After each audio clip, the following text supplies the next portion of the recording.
There we go. Yes. There we go. There we go. All right, so if all participants can mute YouTube, that'd be great.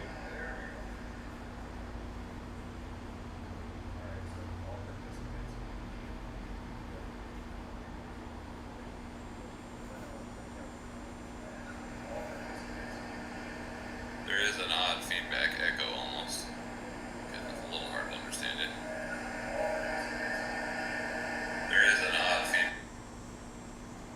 There, is that better?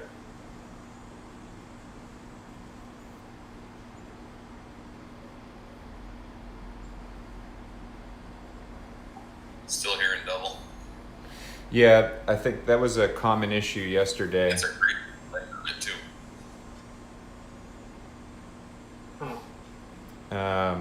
There wasn't really a workaround yesterday that we could figure out because we're streaming from the phone and I'm chatting with you guys via Discord on the computer.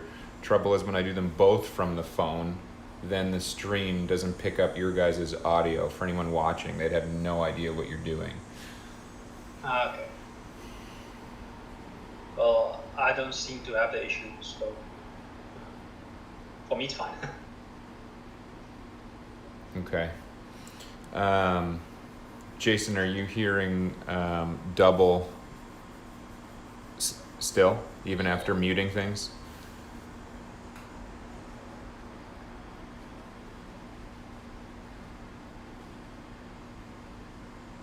Yeah, I'm trying to figure out how to mute up YouTube actually. All right.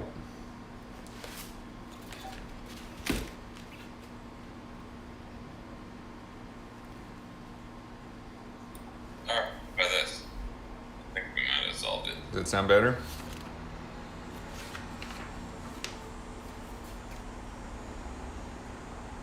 I'm gonna go ahead and just assume that it's all worked out. All right, guys, so I'm just gonna go ahead and get started. Sorry, what was that, Jason?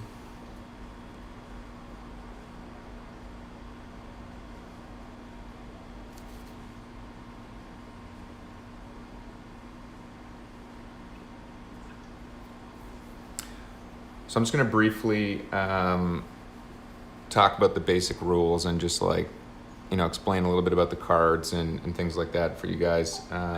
Just I can hear you at all now. You can't hear me at all?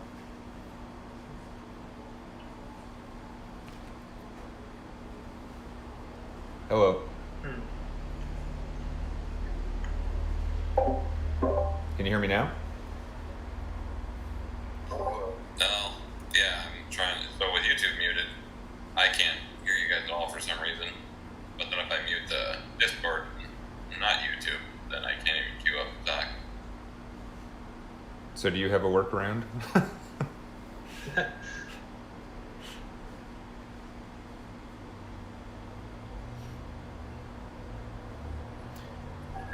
really. I might just have to be more silent during this one. Are you streaming it through the Discord link that I posted, or do you have YouTube open in a separate window and streaming it from there?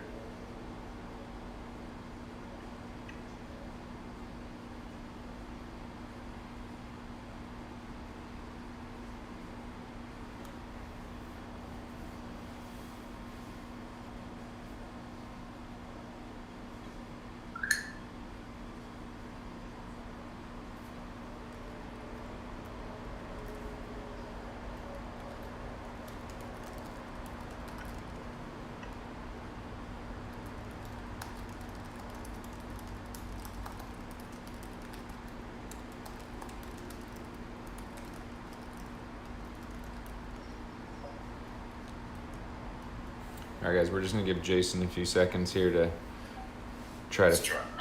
How's that?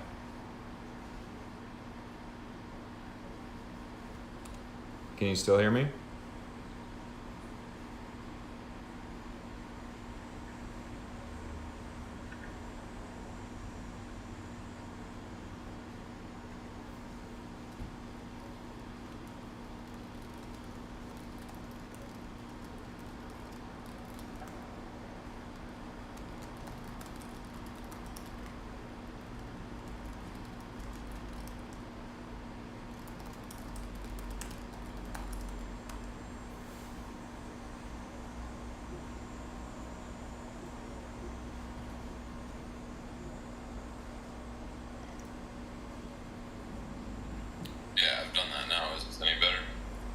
I can hear you just fine. So can I.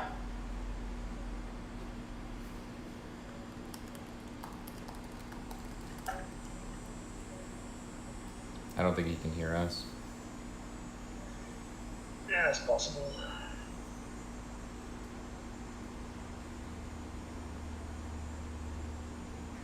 Can you try saying something though, so I can Yeah, can you hear us? echo? I shouldn't.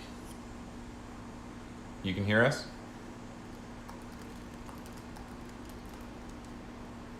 Jason. No, I can. Unfortunate.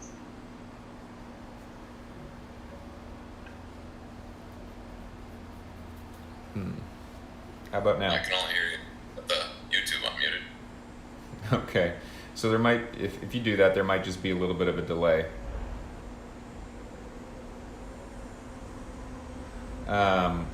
Or try leaving Discord and just popping back in.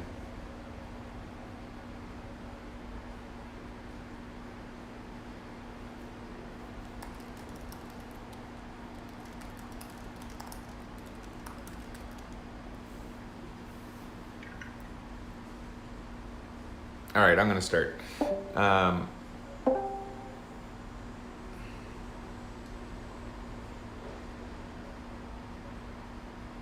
So is my... Any better? Can you still hear me?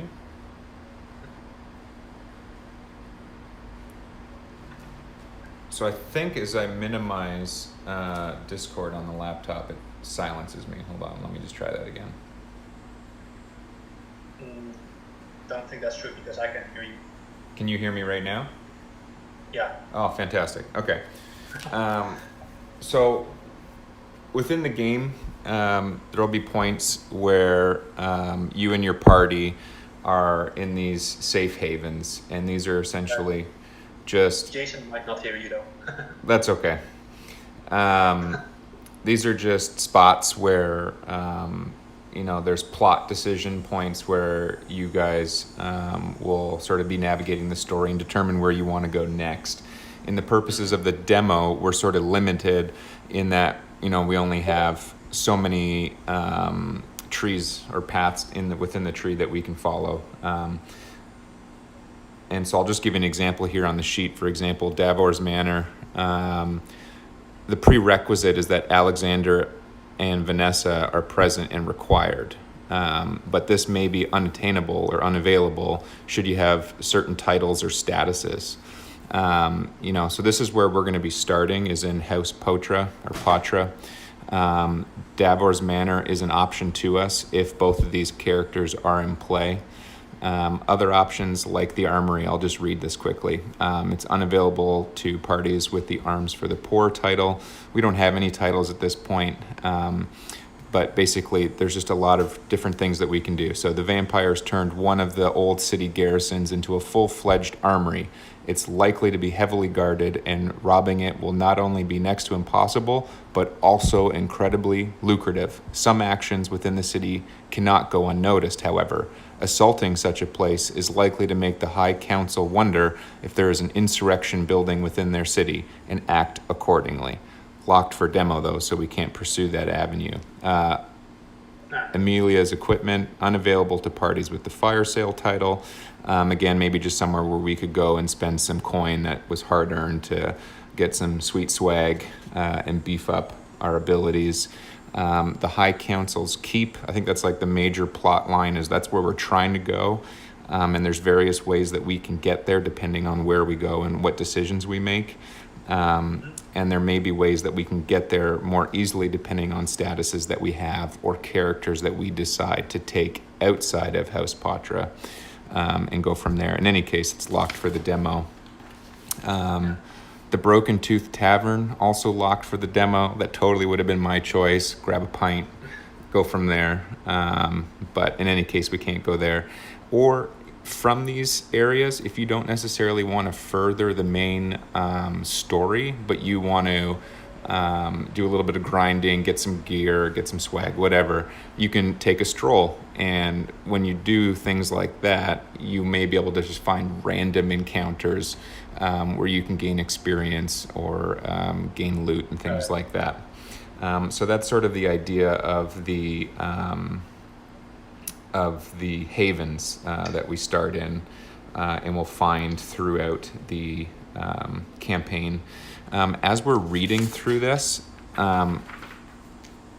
there's plot and story that we'll be reading that's really rich and hilarious. If you're someone that doesn't want to read all this text and just wants to get to the next scenario or encounter, there's these Wordsunder boxes which just do a nice little job of summarizing what this whole page says. So I'll go back just so we don't spoil anything right now, but that's just a nice feature that they've thrown in there. There's various tests or stat checks that will help us navigate the different branches of the tree and which way we end up going, which I'll get into just as we cross them here in the demo as we play through together.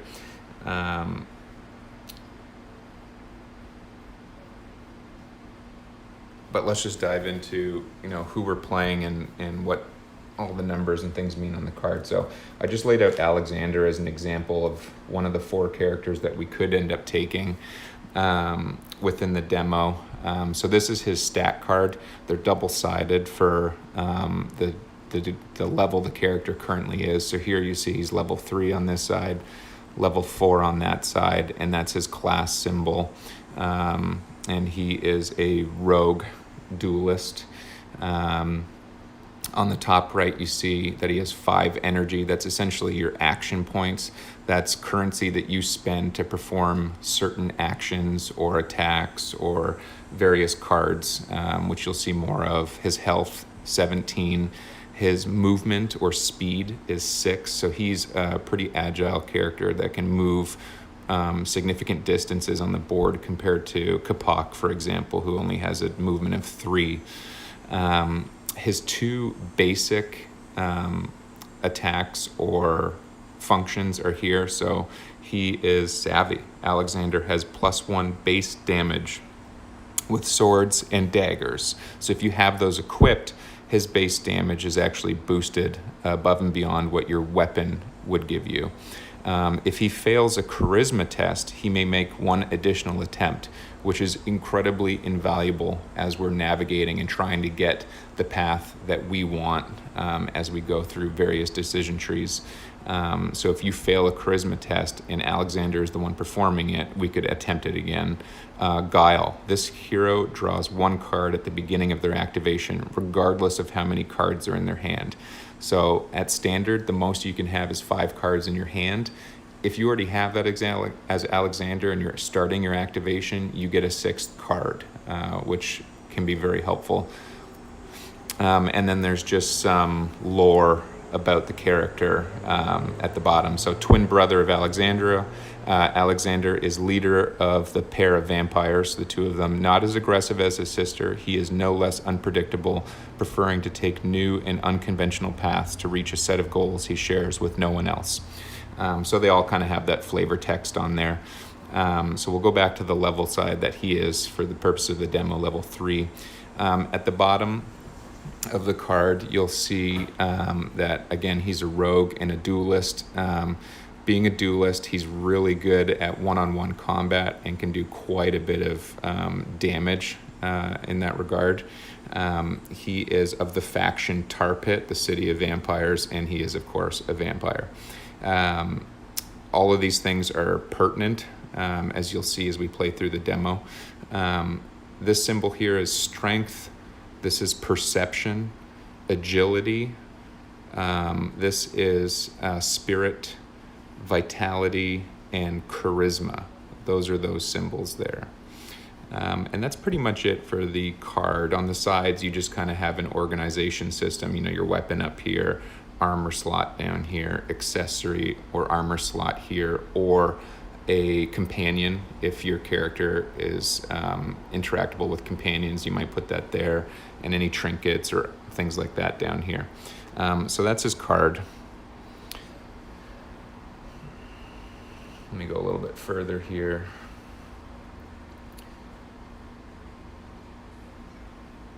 You just had a request to turn the cars 90 degrees. 90 degrees to fit the camera. Yeah, okay, sorry about that. I can definitely do that. Thank you for paying attention to that. Here, I'll quickly do that now, so you guys might be able just to take a screenshot or something so you can look at that as an example.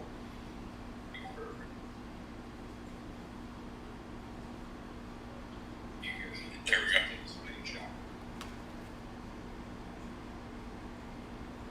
Jason, are you good now?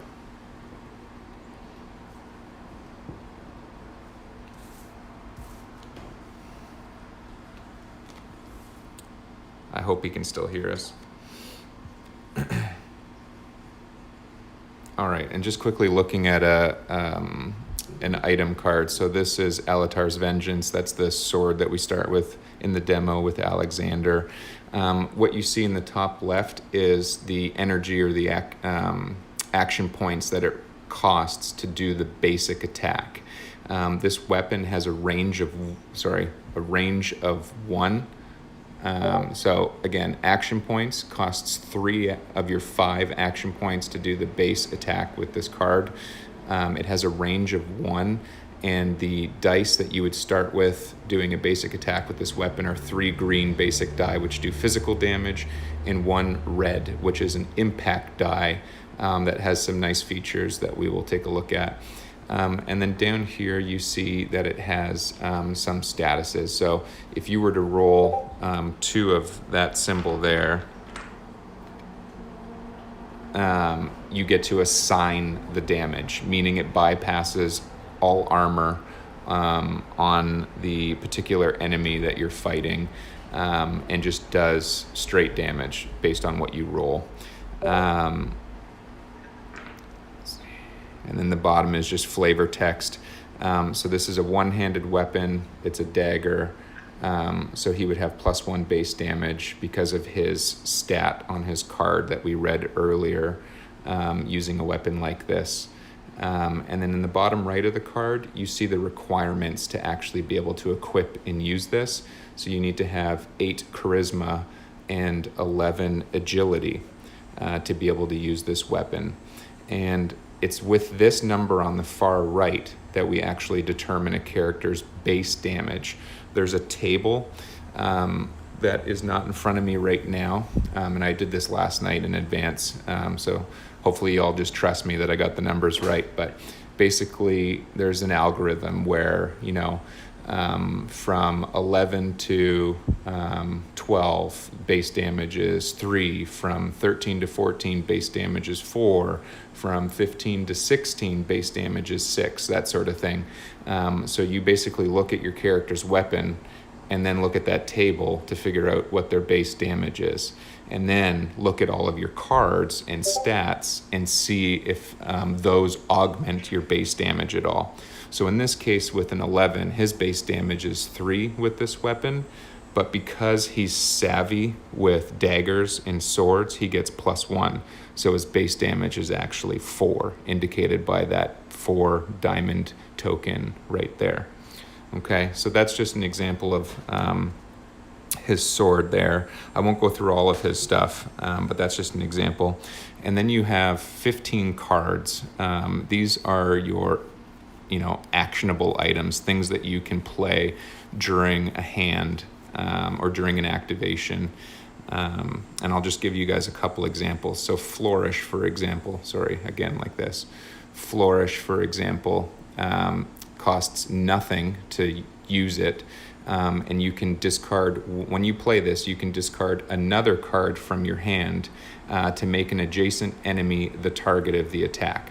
And so this is helpful, for example, when it's not your turn, it's someone else's turn. Any card that has 0 like that, you can actually play during another player's turn.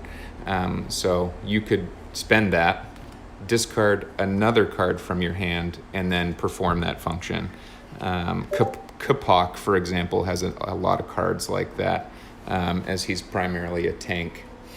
And likes to help out his teammates and stuff, but I'll just go through a few. So Vampire's Bite also has no cost, and you get to assign 3 damage to an adjacent human target and heal yourself for 3. So this is the cost That's just the name of the card. This is the effect, and this is the prerequisite. So you have to be a vampire in order to use this. There are certain cards, let's see if I can find an example, where different classes will have access to the same cards. Let's see. Yeah, for example here, if you're a pirate, you can use Opportunistic Strike level 2. But if you're a duelist, you can use this even earlier at level 3. So there's just interesting ways in which you can augment your character and upgrade your action pool with various cards. So that's just an example. So again, name, what it costs to use the card, the effect, and what the prerequisites may be. During the game, Alexander can get up to 6 cards. The rest of us would get up to 5 cards. And during an activation, let's say there's an enemy in front of you, you can use 2 of these during your attack, and then you have a few cards left. You can burn some of these cards that have action points associated with them, like 2. You can throw one away to your discard pile, which would get you 2 energy that you can place on some of your ultimate or utility abilities, which are the real strength of your character. These are really powerful cards that allow you to do some significant damage to enemies and such, or if you're a healer, to really heal your party, etc. But you have to build up that energy in order to be able to unlock and use those abilities. But I'll show you that further after.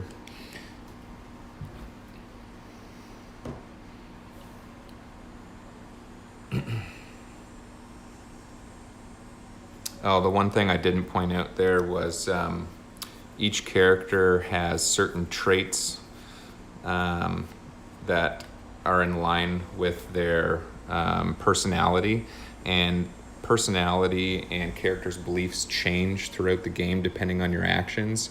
Here, for example, is a card that's in his hand as part of the demo. And this is specific to Alexander, where he is antagonistic. So if you drew this, immediately you would burn this card or put it in the discard, but apply the effect. So the next hero who activates after Alexander's turn would lose 1 action point. And if that hero is Alexandra, she would gain 1 action point. So they're kind of synergistic, brother and sister, but the rest of us would actually receive a detrimental effect to his personality. That being said, over time throughout the plot of the game, this may change and become more favorable as our actions change his behavior and personality. So that's just an interesting mechanic within the game. And then you keep your items, your consumables down here. So he starts with a potion of cloaking, applies stealth to self. Infernal grenade is a throwable that will attack a field, so up to 9 squares within a bigger square, and you actually get to sort of pick which 9 squares those are. And if this pops up, I'll explain that further when it happens. But let me just quickly show you the utility and ultimate cards. So these are some of his most significant attacks. So precise thrust, for example, would require 5 energy in order to be able to use this. And forgive me if I'm not using all the right terms. It's a ton of stuff to remember, but in any case, if you burn enough cards with action points that equal up to 5 over a turn or 2, you could then unlock this to use on your next turn. And the effect would be to replace all dice for the attack with red dice. So his basic attack is 3 green, 1 red. Instead, you would get to use 4 impact dice, which is significant. And so this is a utility card specific to Alexander that he can use at level 2 or above. Savagery costs a little bit more energy, 10 energy, and the effect here is after an attack 2 additional times with this hero's primary weapon. So you take your turn, you attack a target, then you can use this card if it's full with 10 energy to make 2 additional attacks. So that's his ultimate. that he can use at level 3 or above. And there are other ultimates and utility cards within the demo. This is just the 2 that were assigned in the recommended startup for each of these characters. So I've just left it at that to keep it simple. But everyone's a little bit different. So Adina, for example, the priest, has a passive status that actually lowers the requirement to use these cards by 1. So everyone in the party would be able to get access to this at 1 less energy if she was in the party. If she's not in the party, we don't have that stat bonus. So just interesting things to think about when building your party. Sorry, that's power, not energy. Sorry, power. I won't get into loot and armor and stuff like that because the purposes of the demo, it's not a big thing. Let me just go a little bit further here. We spoke about base damage. I'll just quickly show you that table as I have it here now. So remember, his was 11, so he falls between 10 and 12 for his stat of agility. So because he's 11, he would actually be the lower 2, plus his savvy would give him +1. Oh, sorry, so he'd actually be 3. So I'm glad we looked at that together because clearly I was incorrect last night. So his base damage is actually 3. And there you go. What else do we want to quickly talk about? Consumables like this, they don't have an action point on them, but it does require 1 of your 5 action points in order to use either of those. There will be potential terrain on the encounter map, and depending on the height of that terrain, you may or may not have full cover, partial cover, or no cover when you're behind them. So those are strategic things to think about when you are positioning your character on the board. And I'll get into that depending on what pops up in the scenario. For the purpose of the demo, all of these encounters, the victory objectives, are essentially to slay all enemies, I believe. So the encounter will only end after we've killed everybody on the table. Defeat is when all party members are slain. But depending on the encounter, there's certain things that can happen, like the spawning of mobs if we don't do things in a time-sensitive manner, which I won't spoil for you, but as that pops up, we'll talk about it.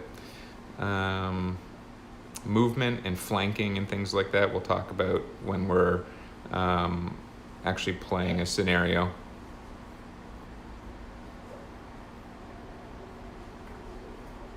Were there any further questions yet as I'm just flying through this? Not for me. Okay. Did anyone type anything? Only The cards. Yeah, and I'll try to remember that. So quickly, just the dice. Your green dice are your basic die. Some weapons will have this symbol. If you roll that, like for example, you might apply blind to the enemy. A single attack means just like 1 damage above and beyond your base damage. 2 would be +2. The blue die are a little bit better in that they don't have a blank space like this. They have more of the special symbol, I believe. I think they have it twice, yeah. And then just the 1 pips for damage. And blue die bypass magic armor, or magical defense rather. And then the impact die are the strongest that we have in the demo, where you have the single base damage tokens, the special effect, and the skull. The skull is actually basically 3 damage. And so that's why they're considered impact die. They're also assigned damage. Red die bypass armor, I believe, in certain scenarios. Sorry, that's incorrect. Only if we have something that specifically says assign the damage. But that'll be a little bit clearer as we actually get into an encounter.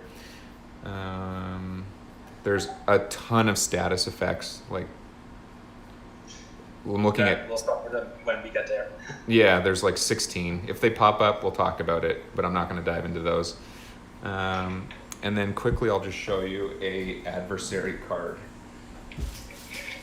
So I didn't set these up in advance because I don't know what your guys' decisions are going to be. So I don't know which encounter we're going to be in.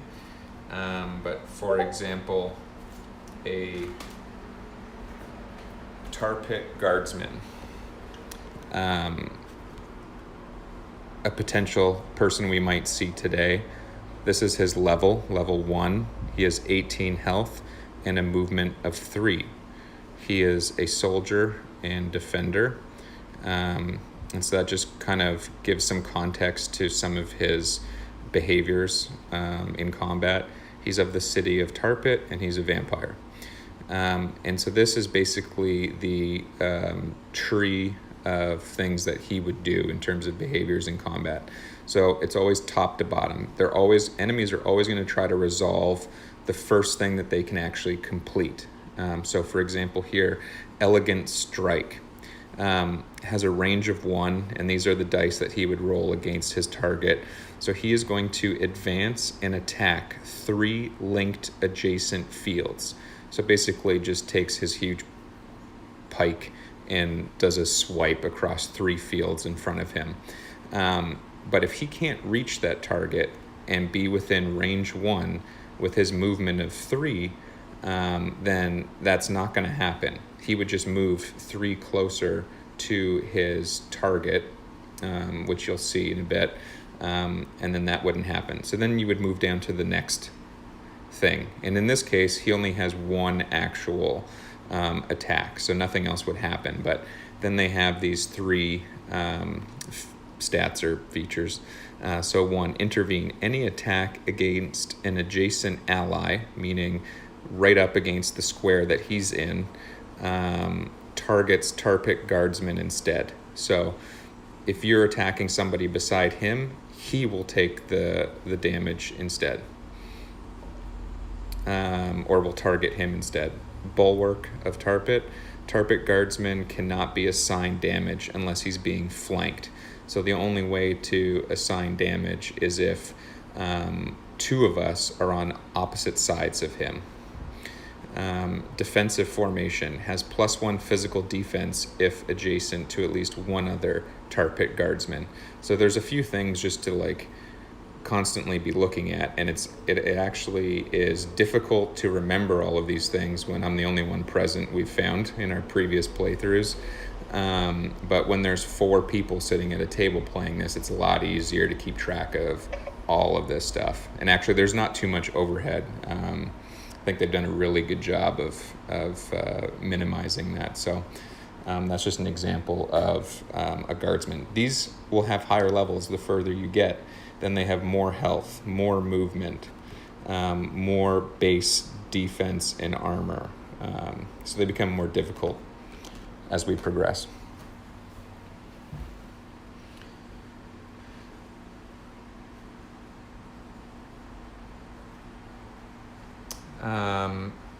We'll talk about movement as we get in there. Let's see if there's anything else. I think that's pretty much it. I'm going to leave this open though, so if we have questions, I can search for the answers. So, I think we just get started. Does anybody have any objections? I have no character, yes. All right, well, we can rectify that for sure.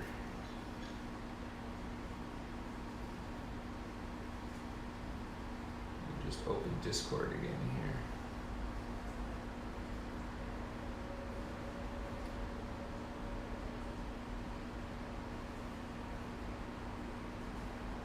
So Jason, you can still hear us?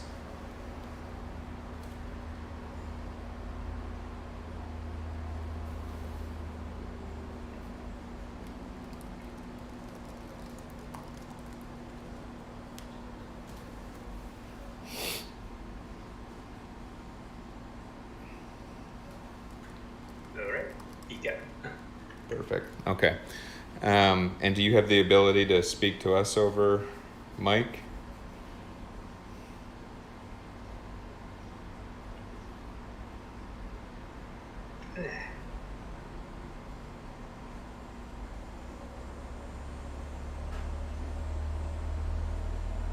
Yes, but I don't know if you can hear me immediately or not. But then I hear an echo back about 10 seconds later, so I can't hear anything anyone else is responding with. Okay.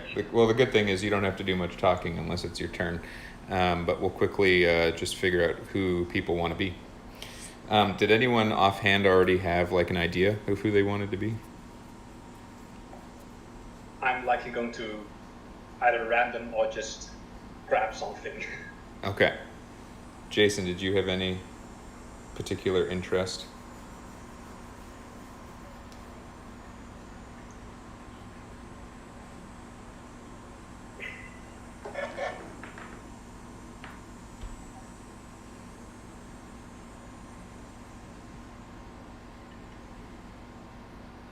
No worries. All right. We had some requests to incorporate Alexandra. So I think just for the purposes of today, we'll just roll with Alexander, Alexandra, Vanessa, and Capac. And we'll leave Adina. Okay. We'll leave our healer at home. Nobody needs heals anyways. Hardcore mode is the only mode. So that may come back to bite us, but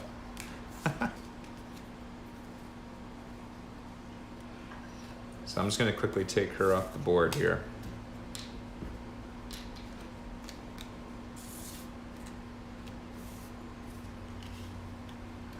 All right. So really quick, I will do Alexandra as I'm actually unfamiliar with her, so it'll be easier for me to figure it out in person. Then you guys have to try to figure that out over the web. But Vanessa, Capac, and Alexander I'm fairly familiar with. Do you guys prefer soaking up a lot of damage and being a tank, or do you prefer putting out a lot of damage? I don't mind tanking. I'll take Capac. Okay. And Jason, you have the option then of putting out damage as melee or ranged.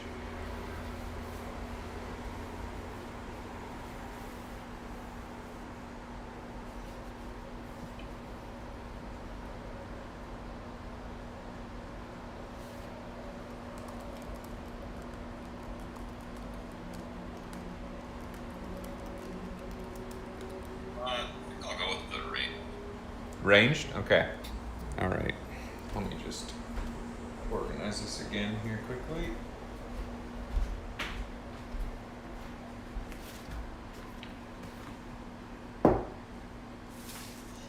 Those pictures you showed earlier of character setups, are those demo setups? The ones that were in the group chat, Yeah. those are how those characters are set up right in this moment. That's great.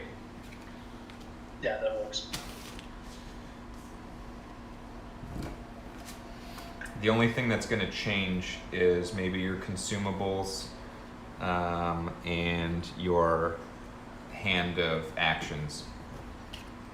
Yeah. And then I'll be keeping track of health and armor and those sorts of things and can just remind you where you're at as we go.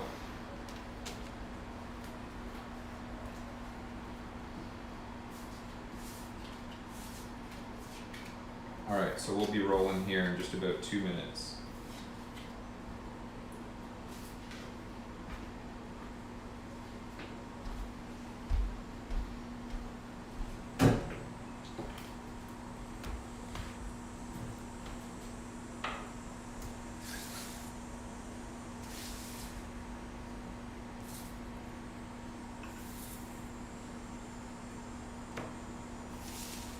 I'm sure you're all cringing as I slide cards across this wood table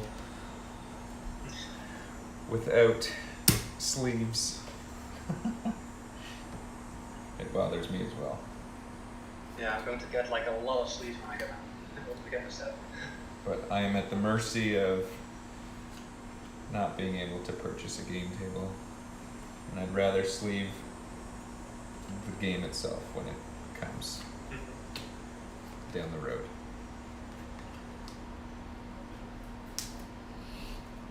Alright.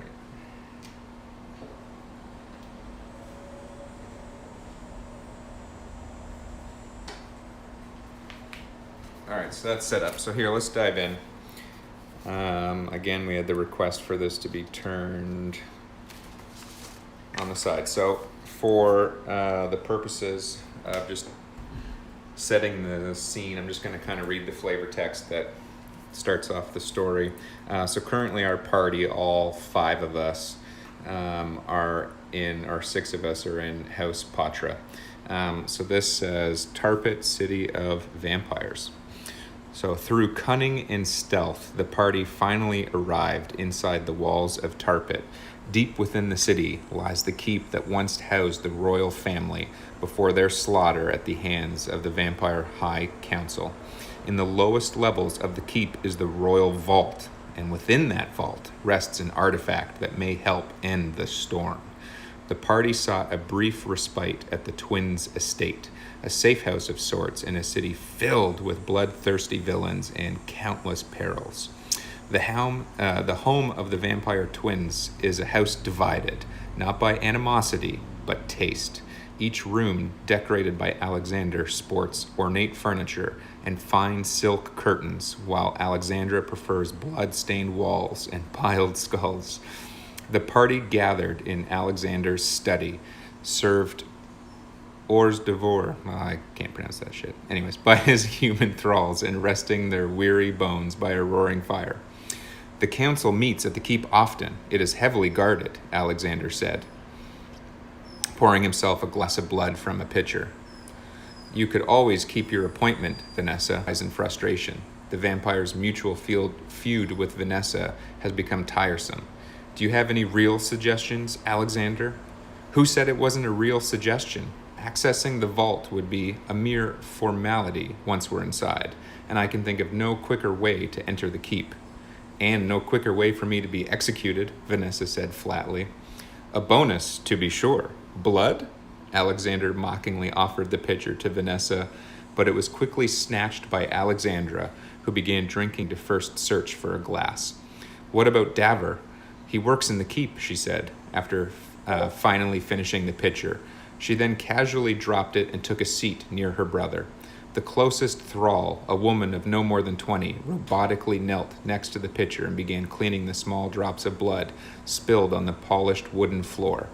Alexander slammed his glass down dramatically on the armrest of his chair, spilling more blood for his thrall. I'd rather take a bath in holy water than owe that imbecile a favor.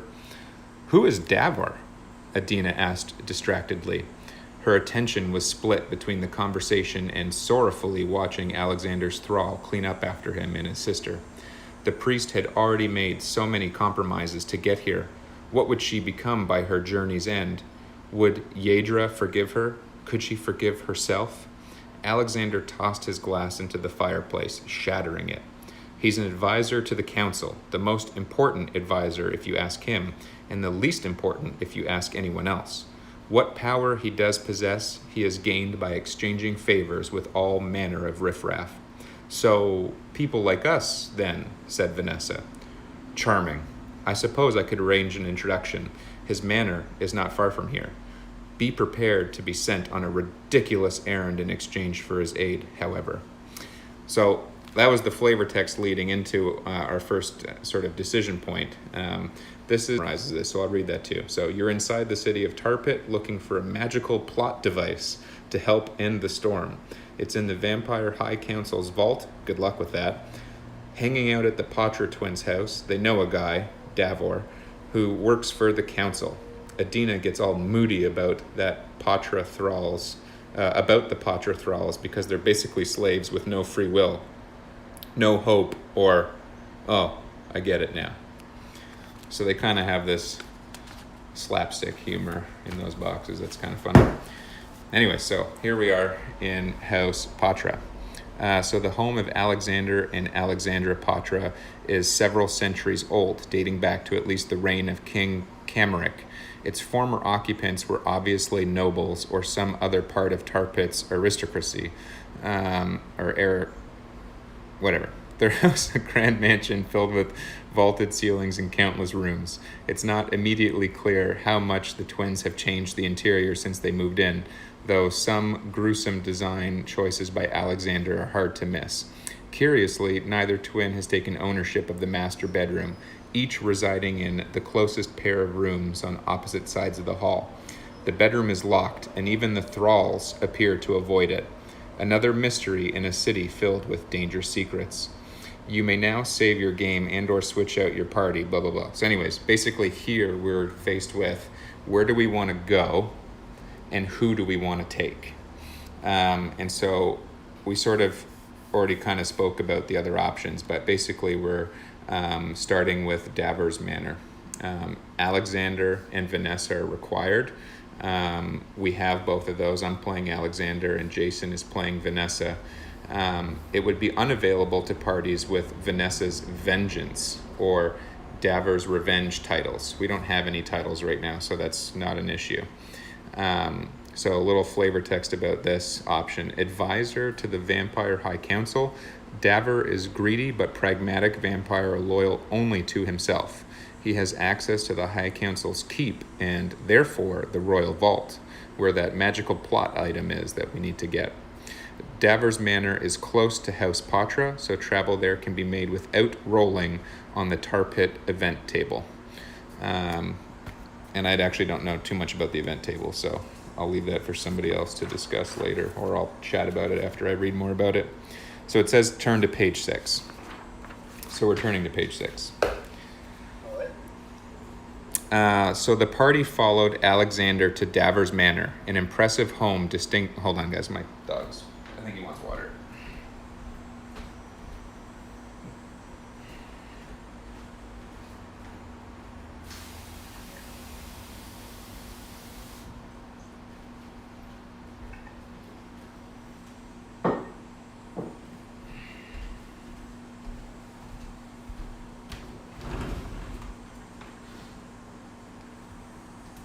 All right. So the party followed Alexander to Davers Manor, an impressive home distinct from its neighbors, firmly placing its construction after the vampires invaded Tarpitt. Every brick, window frame, and door shined from a fresh coat of pale gold paint, giving the house a garish feel that was likely not intentional. Davers' private security greeted the party at the door and ushered them to the back of the house. The long hallway leading to Davers' private office was packed with relics, antiques, and artifacts from around the world, more than a few of which Vanessa was sure were fake.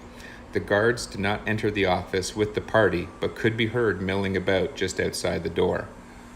And there's him sitting at his desk. Davor stood from behind his desk, a extravagant oak monstrosity with intricate designs carved over much of its surface. Vanessa immediately recognized the telltale swirls of rune magic, the same sort that covered a large part of her face. What's more, she had seen the desk before. It once resided in the lobby of the guild house of the Nair. The thought of a vampire resting his feet upon it immediately filled Vanessa with seething rage. Davor stepped forward from behind the desk to shake Alexander's hand, his own sparkling from an absurd number of jeweled rings.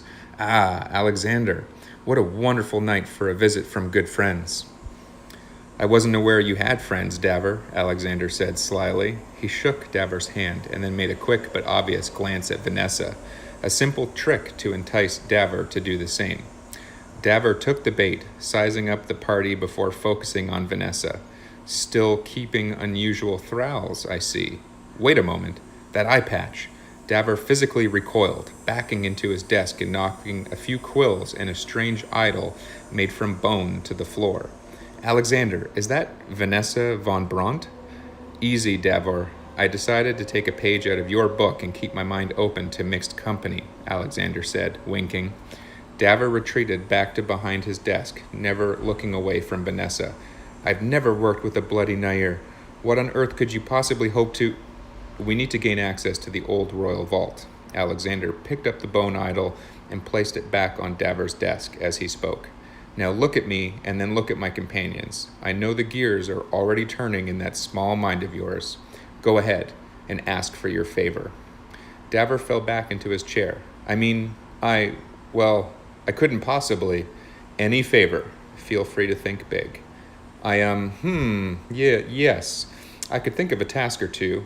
Proper reimbursement for the danger. Vanessa's anger had not subsided, and the longer Daver sat at his desk, the more she felt that damning the world would be worth it if she could just put her hands around his throat. She grabbed Alexander's shoulder and pulled him back hard to face her. Can I just kill him? And so here we're faced with our first vote. And this is where all party members get to decide whether they want to kill Daver or let him live and see what happens. So if we decide we want to kill him, we would just proceed to page 8 and go to paragraph B1, or we would just continue and read what's below the vote option. So I sort of know the different paths, so I'm going to try to stay neutral and just let that decision fall to you guys. I'm against killing him. You're against killing him? I'm against killing him. Okay, what about you, Jason?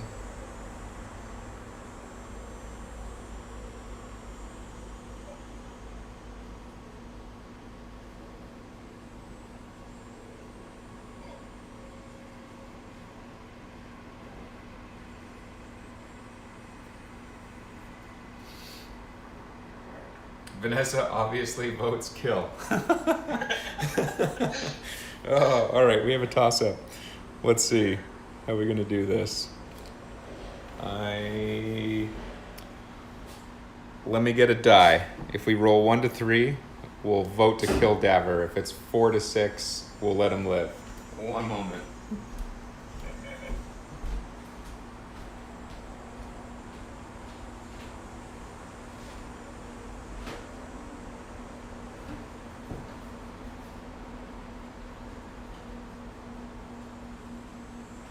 Roll some dice or something. You get a die. Yeah.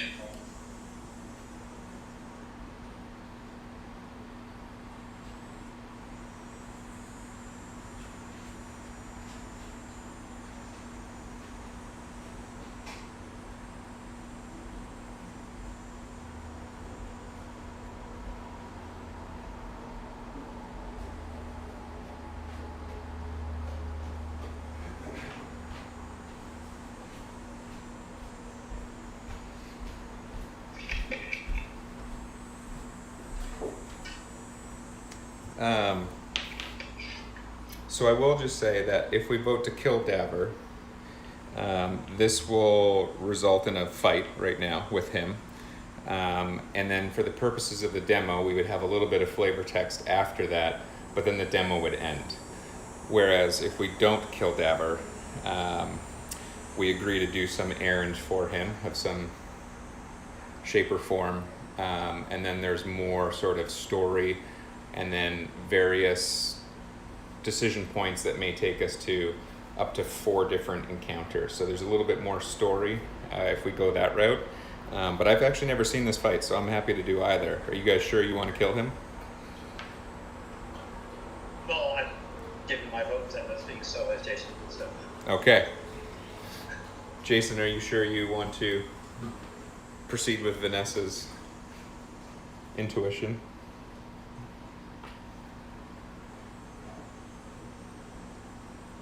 And we'll just leave it to the fates of the 6-sided die.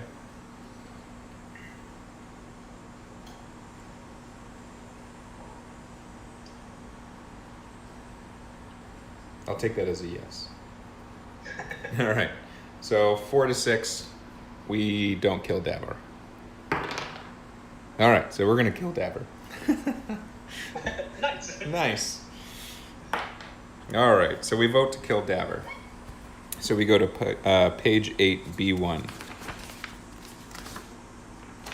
And this triggers this encounter. So here we see victory objective, slay all enemies, defeat all heroes are downed, rest, there is no time to rest, and then we build an adversary deck, which has 5 standard cards and 5 advanced cards. So this is basically the targets for the enemies. And so standard is, here, I'll just show you guys. Hold on.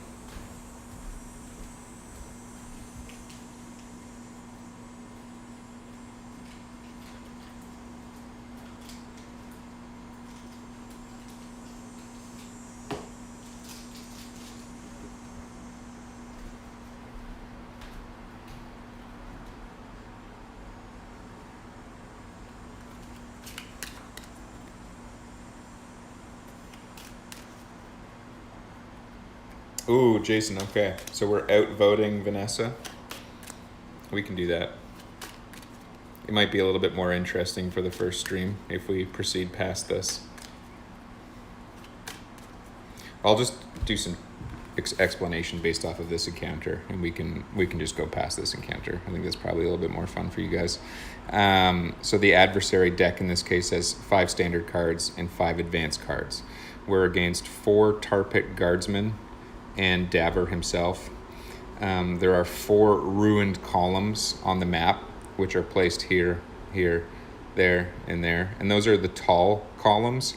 So if you're behind it, like standing here, and someone was there, they would not have line of sight. They could not, throw or shoot you with an arrow or anything like that. Resolution, all enemies are slain or all heroes are downed. And then it gives you a turn order. So this is, this symbol denotes one of our 4 player controlled characters. So one of us would be able to go first, and then Daver, and then the 4 guardsmen, 1, 2, 3, and 4, and then us again. And so one whole turn activation goes through this whole order. At the end of that, after all of these parties have taken their turn, we have the opportunity to then rearrange our turn order. Theirs remains the same unless a new enemy is spawned, which would then just be added to the end down here. And if they die, they obviously just get removed, and we shorten that turn order. But at the full recycle, when this resets and we're starting with the first player again, we can rearrange. So like if Vanessa was back here in the first round, then we could put her up front if it was advantageous to us strategically. And then there's just a little bit of flavor text before we actually get into that fight. And then, you would have various text and other things that might happen in his room after we were to kill him.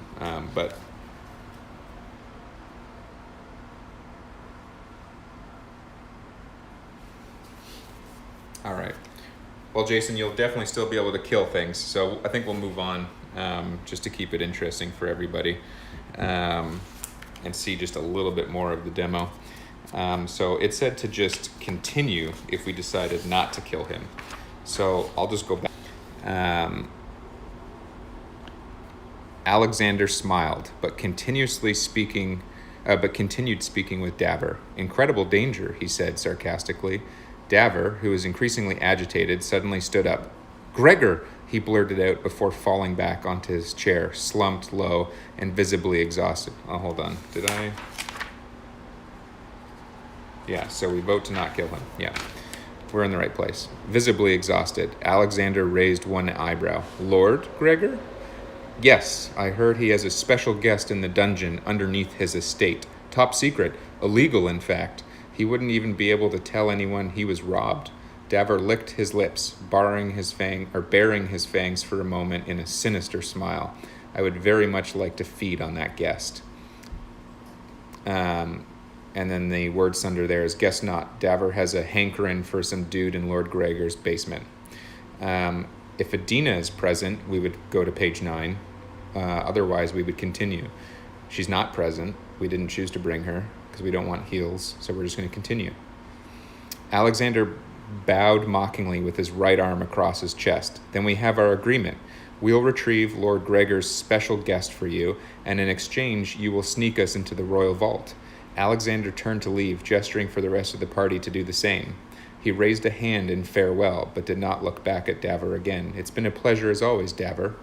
Davor sat up in his chair, rocking it enthusiastically like a child. This is incredibly exciting. I can barely contain myself, Alexander said sarcastically as he closed the door behind him. Ta-ta. So, kidnap Gregor's prisoner and gain access to the vault. What could go wrong? Turn to page 12. So that's where we are. I've only ever played this with Adina, and so that leads to a different decision because she's obviously the priest or nun or whatever, and she is certainly she objects to kidnapping somebody for Davor to feast on. So that leads to a whole another conversation and many further decisions to make by us. So we're going to continue and then go to page 12.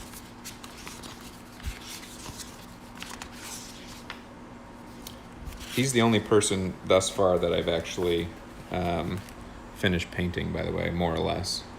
Davor.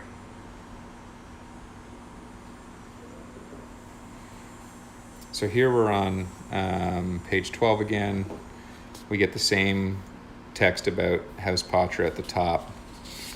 But now we see that Lord Gregor's estate is available. Again, Alexander and Vanessa are required. They are both present in our party right now. Here, we now are back at the house. We haven't gone to Gregor's estate yet. We have the opportunity to shuffle our party again. So here it says Adina may not be assigned if the party has the altruistic title. So if we wanted her to come, we could. We just wouldn't have had this option had she been present before. So unless anyone has any last minute changes of heart, we'll leave Adina out. Nah. All right, we'll leave Adina out.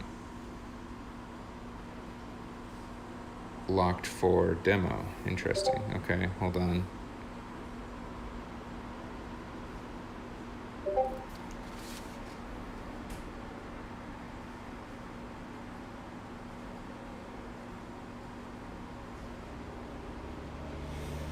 He's like, so take a stroll.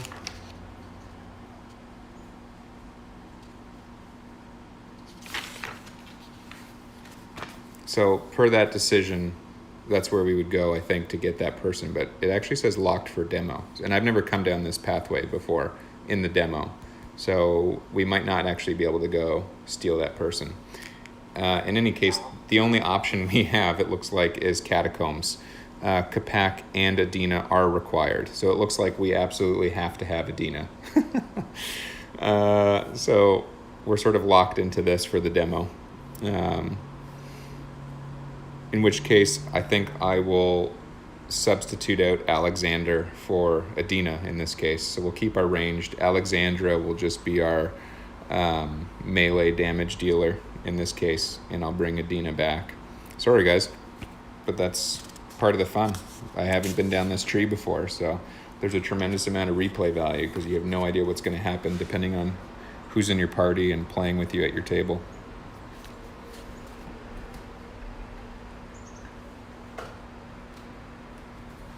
All right.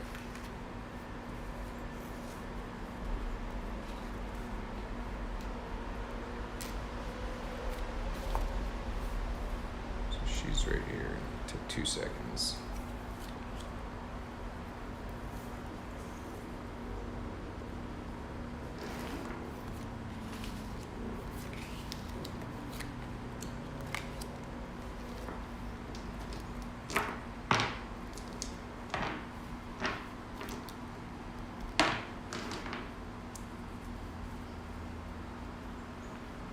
All right, I've thrown her back in the mix here. So then we proceed to the catacombs. So now we have Adina, we don't have Alexander. He is no longer participating. So entrance to the catacombs. The entrance to the catacombs is adjacent to the ruins of the old cathedral, a fair hike from the twins' home. The party left the Potter house at first light, making their way carefully through the city by keeping to the many side streets and alleyways that make up Tarpitt's residential district. Though vampires no longer fear the sun, many still sleep during the day, making travel in daylight quicker, but more dangerous. It's difficult to be lost in a crowd if the only ones awake are you and the city guard. So now we would technically roll once on the tarpitt event table as we're strolling towards the catacombs and see if something happens. You know, maybe we get accosted by some bandits, or I don't know, something happens that leads to a random encounter before we actually get to where we want to go. So that's how they simulate sort of the actual time it would take to get there. But then we're faced with the first decision here. Alexander, is he present? Yes, he is. We left him at home for Adina. So he's not in attendance. So we would just continue. So then it says, or else, Alexandra, she is in attendance. So we go to page 11, Q2. So I'll skip back to page 11. If neither of them were present, it would then go to or any vampire in attendance, in which case that wouldn't take effect here either, because I don't think we have any other vampires. Yeah, we don't. We just have Capac and Vanessa, who's human. So back to 11, Q2. So Alexandra negotiates, in quotations. When the party reached the catacombs, they saw the entrance was blocked by a small group of city guards. The guards put their hands to their weapons, and a female vampire in crimson armor stepped forward to further block the party's path. "What business do you have here?" she demanded with authority. The Wordsunder says, "You need to lie your way past the guards, and you sent Alexandra?" ? So here we have our first skill check. So this test has +1 difficulty for every 5 points of tarpitt turmoil the party has earned. So based on our actions throughout the game within the city of Tarpitt, we may incite turmoil, which will affect our decisions and our ability to pass skill checks later. In this case, for the demo, that hasn't happened, so we'll ignore that. But Alexandra, skill check, charisma of 15. If we get that, we would continue to page 16. And if we don't, we would just continue if we fail that skill check. So Alexandra... Oh, Lord. This doesn't look promising. Alexandra has a charisma of 3. So we get to roll 2 regular 6-sided die to come up with 15. So I need to roll double 6. And if I don't get that, then we fail that skill check and just continue. So. Oh, I'm sure Alexandra is talking. Yeah. So we have a total of 7 with her base charisma of 3. So we obviously fail. So Alexandra awkwardly broke from the party to greet the guard captain, crossing her arms nervously. "Greetings, fellow vampires, of which all of us clearly are.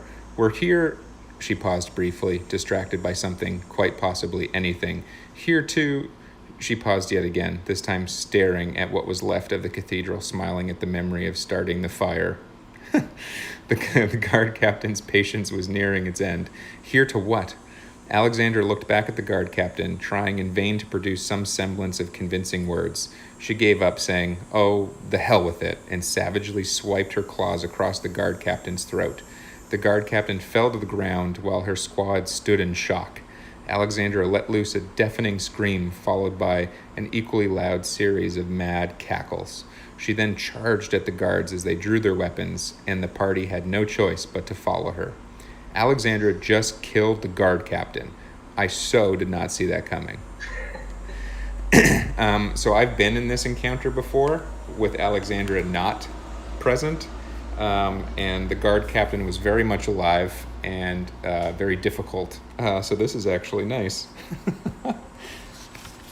So again, there's just a huge impact by who you bring, your skill checks. So there's just a lot to this game. It's awesome. All right, so here's our encounter, sans the guard captain who would have been standing right here. And so we're able to position our characters like so, with Alexandra in the forefront, just based on how that played out. So again, victory objective, slay all enemies, defeat all heroes are downed, special effects.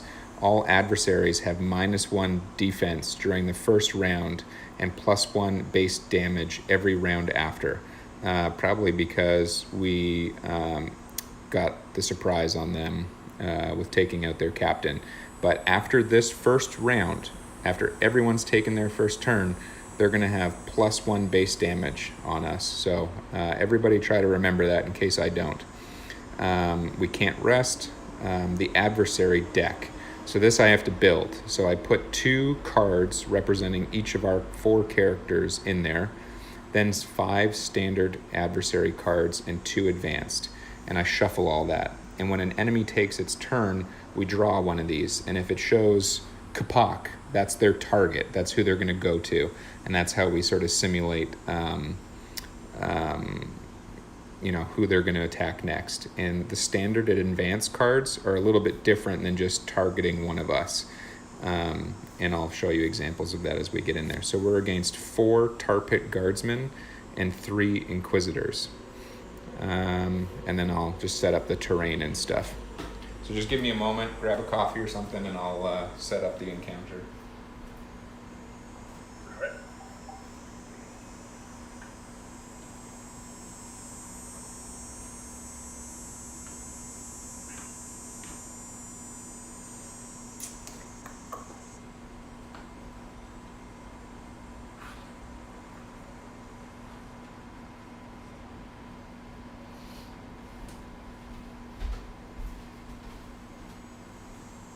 Unfortunately, this isn't something that I could do in advance because it really just depended on which way we went. But the next time we play around, I will happily fight Dabber if that's where the decisions go. All right, 1 weapon rack on WR. So that's down here. Armor rack.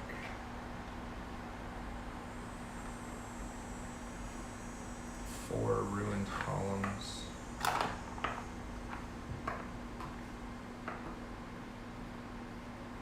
2 improvised barricades. And 2 Makati urns.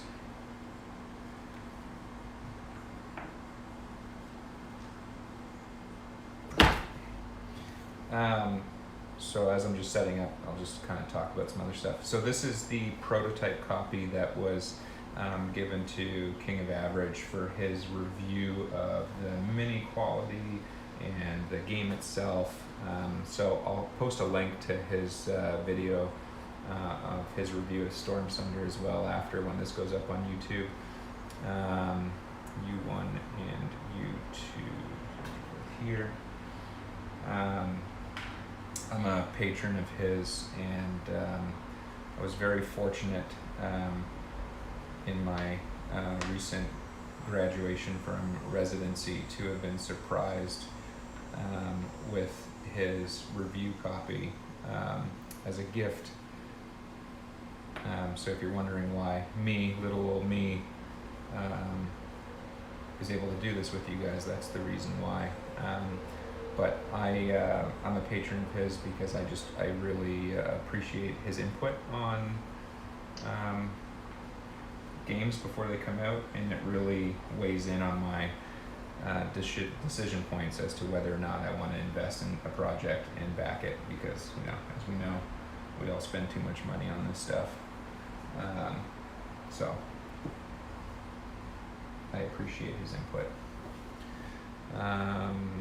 Okay, so that's all that. Now we just need the mobs.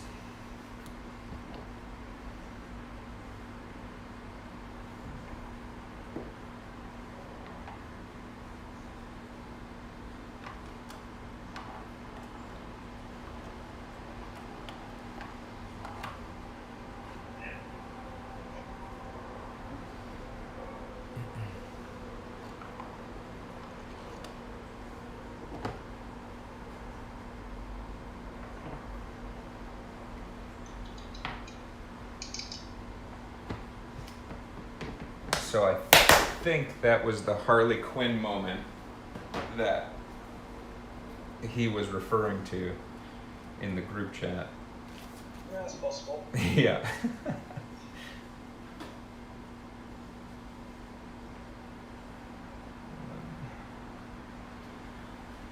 Hello, fellow vampires. Which we all obviously are.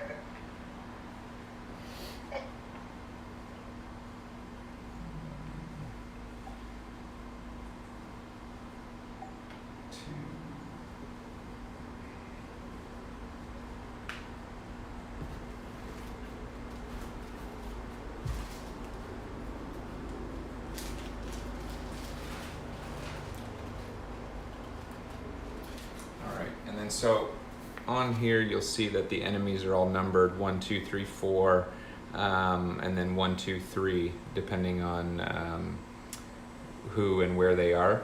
How we keep track of that and represent that on the board are these little pieces here, and I just put them in the same distribution, and so that's how we're able to keep track of which enemy on the board has, you know, how much damage and all that good stuff.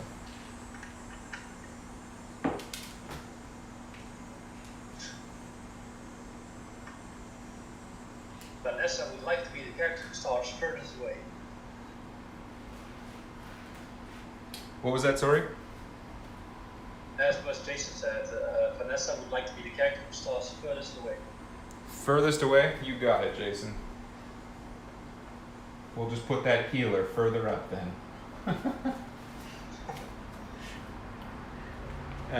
Yeah, Capac, I put you front and center behind Alexandra, but if you prefer to be further back, that is totally doable as well.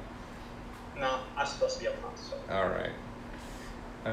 So that's all set up. So 2 of each hero, 5 standard, 2 advanced. Okay. So now we're just quickly. So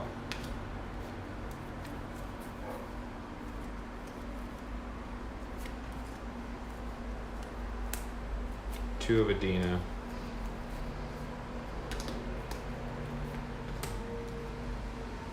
2 of Vanessa, 2 of Capac, and 2 of Alexandra. So there are the 2 for each of our characters, and then it said 5 basic and 2 advanced. So it's here, which I'll set aside. Basic, advanced, basic.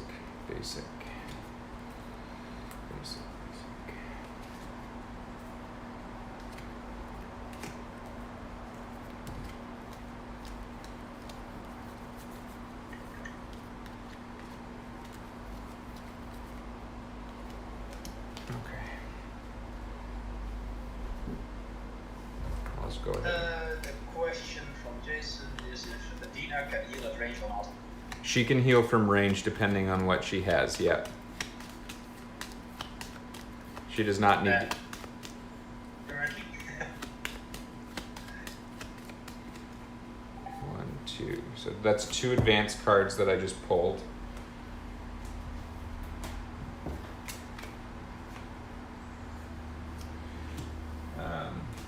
And now we'll get 5 basic after I shuffle them.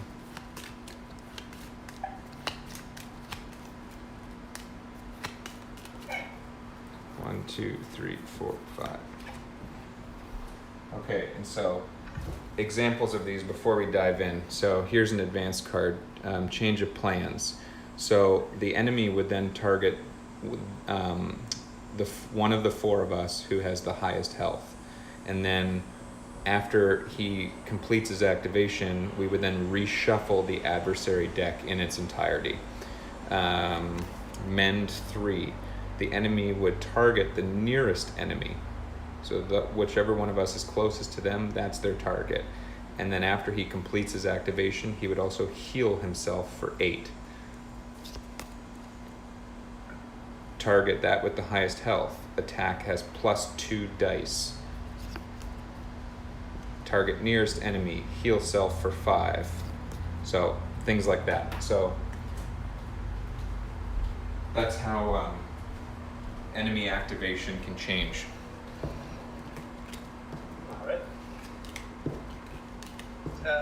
Jason mentioned that he wouldn't mind going one to front so that the healer can get back. Okay.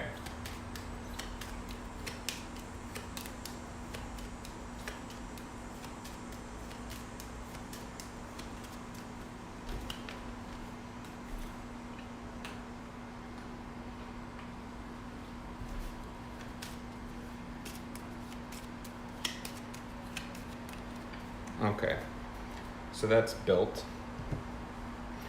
And then we're quickly just going to do the turn order.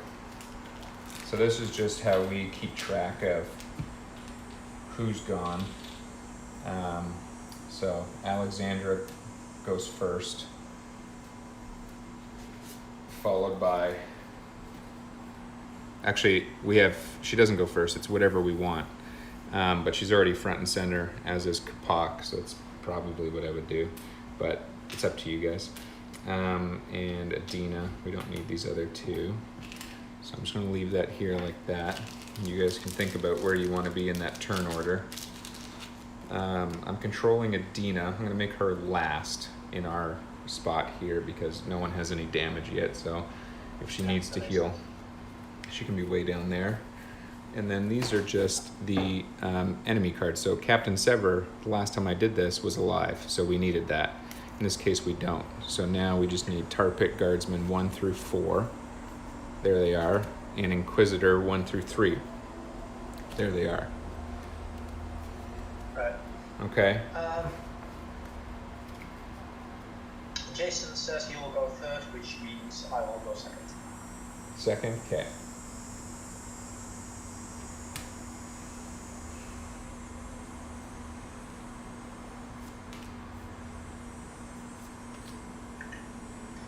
By the way, could you move the board closer, or do you have a different? I'm gonna be moving the camera right up front Okay.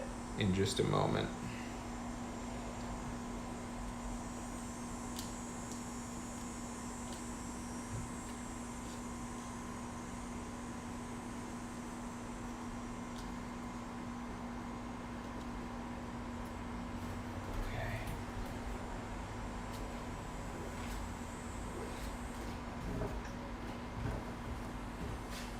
Okay, and so we actually did look at the guardsmen earlier.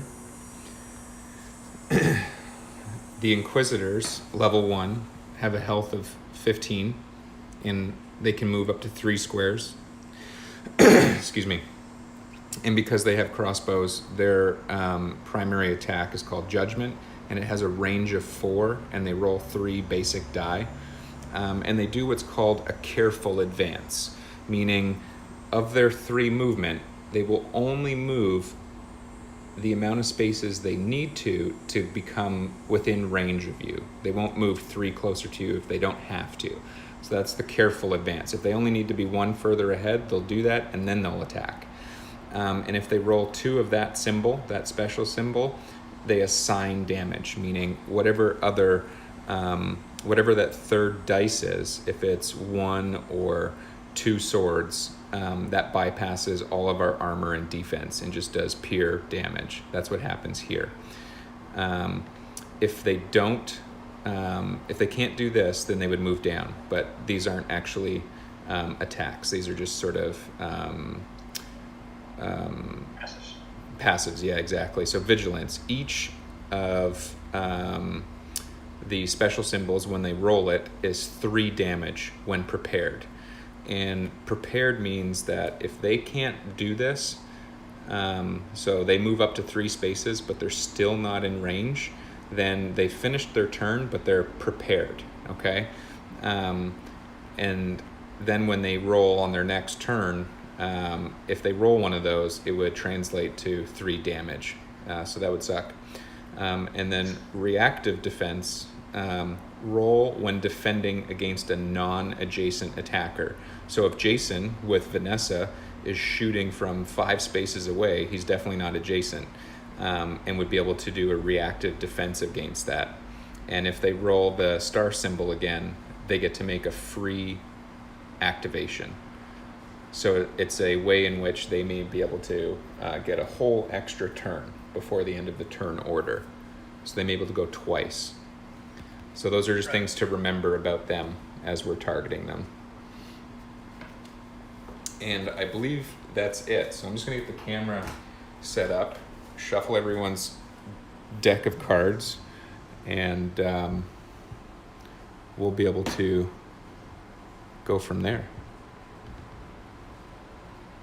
Does that look okay? I can also put the camera on the other side if you want to have us closer to the camera, looking at them. So we're here, they're here.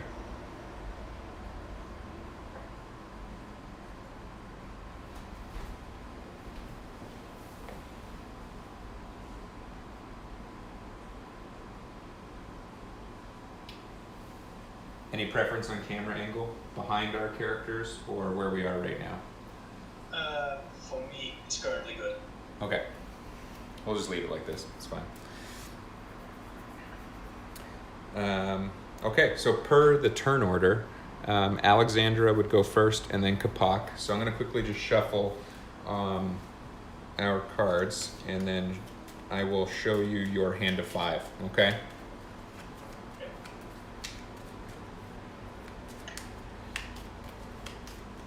So I haven't played as Alexandra, or I haven't even seen her be played as of yet. So we'll kind of just learn as we go with her. But just to kind of show you guys, again, she has 5 activation points, 22 health. Like Alexander, she's highly mobile, can move up to 6 spaces. She is a warrior and a berserker. She kind of just goes nuts. She's also of tarpitt and vampire, and those are her base stats. So she is the off twin. If Alexandra slays an enemy, she may immediately make a free activation. This effect may only trigger once per round. Round meaning the end of this whole turn order. Once we start over again, that can happen again. And then rage. Gain 1 power whenever this hero is attacked or slays an enemy. So that's pretty helpful in terms of building the power needed to use her utility or ultimate.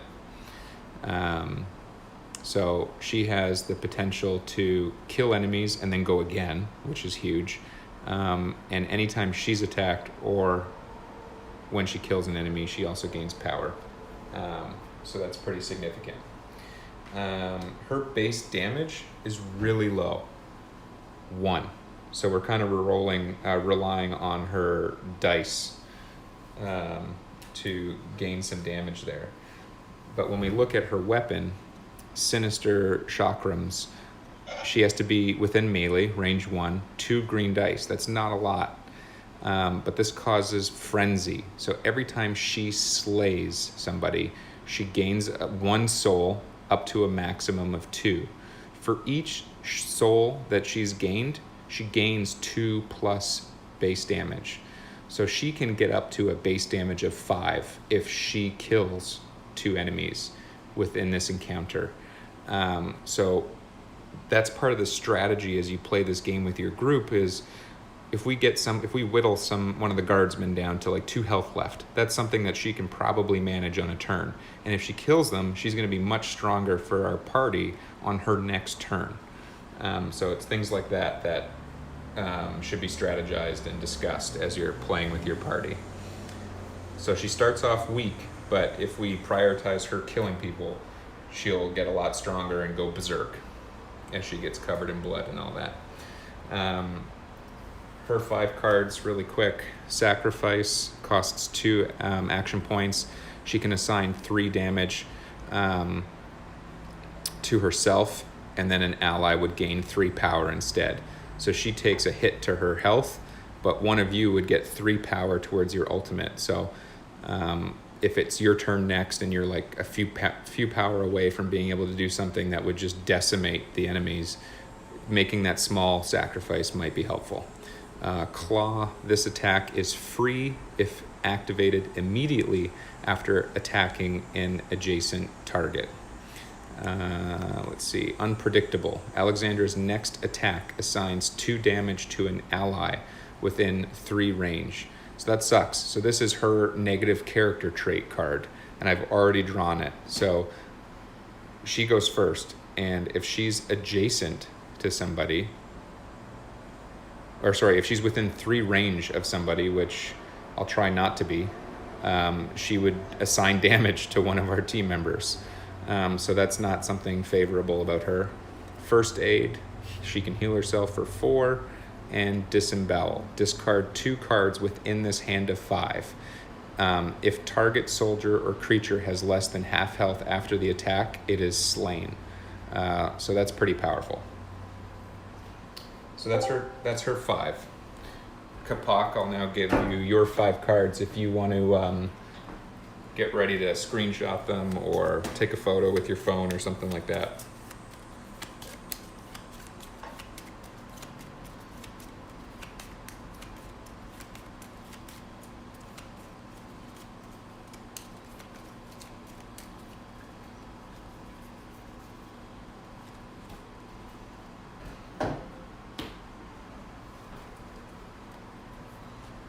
So you have Taunt. Place this card on a nearby ally. The next enemy to target that ally targets this hero instead.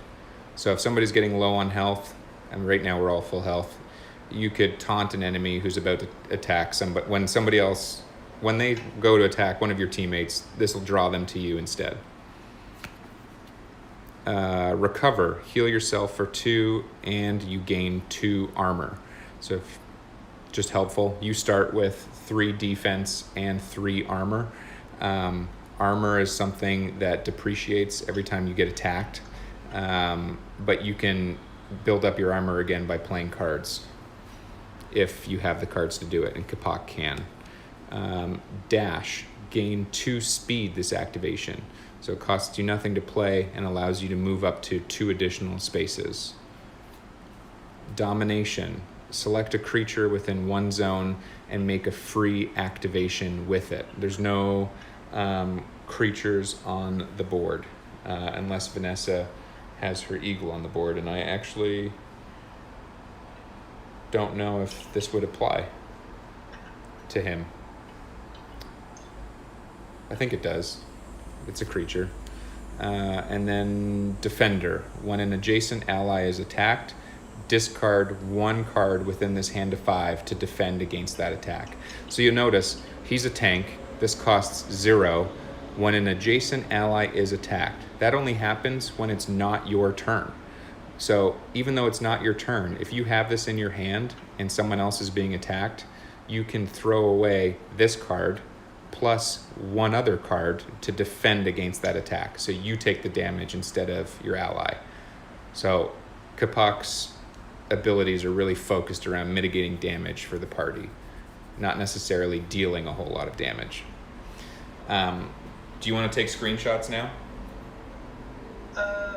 Could you show me Taunt again? Then I have all the screenshots. Okay, Taunt.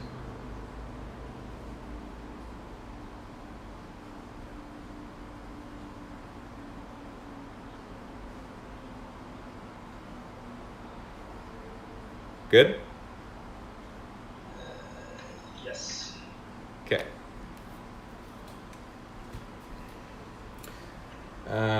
And then I'll quickly just go through your items with you when it's your turn. Yeah.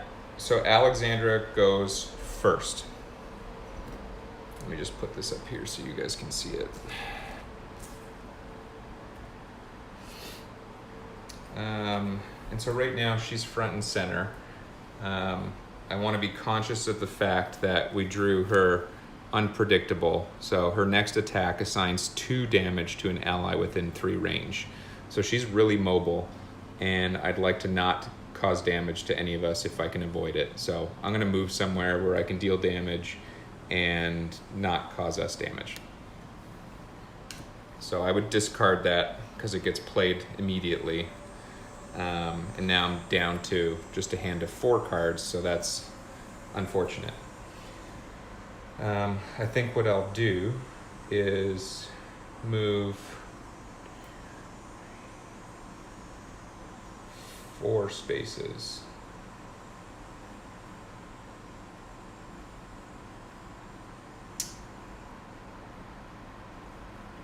Actually, I'll move 1, 2, 3, 4, 5.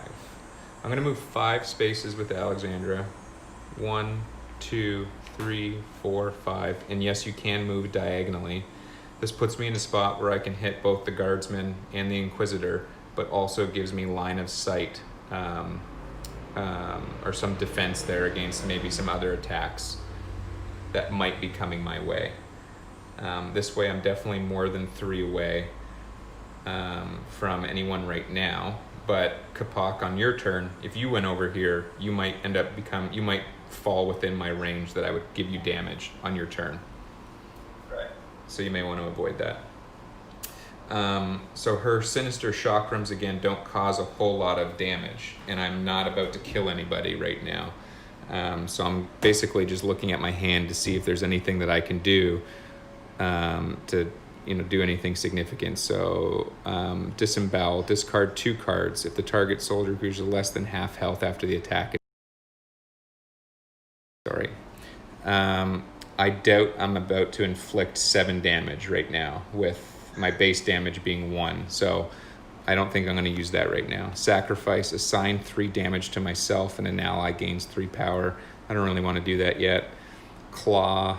This attack is free if activated immediately after attacking an adjacent target. And so this just allows me to spend 2 action points to roll 1 red die. This is something I might be able to do right now because I'm beside or I'm adjacent to 2 enemies diagonally. So if I attack one, I can then play this to attack the other one immediately after because they're adjacent. So that's something I might be able to do. And then heal self for 4. Well, I'm full health. So looking at my chakram, my lightning bolt on my player card is 5, so I have 5 action points.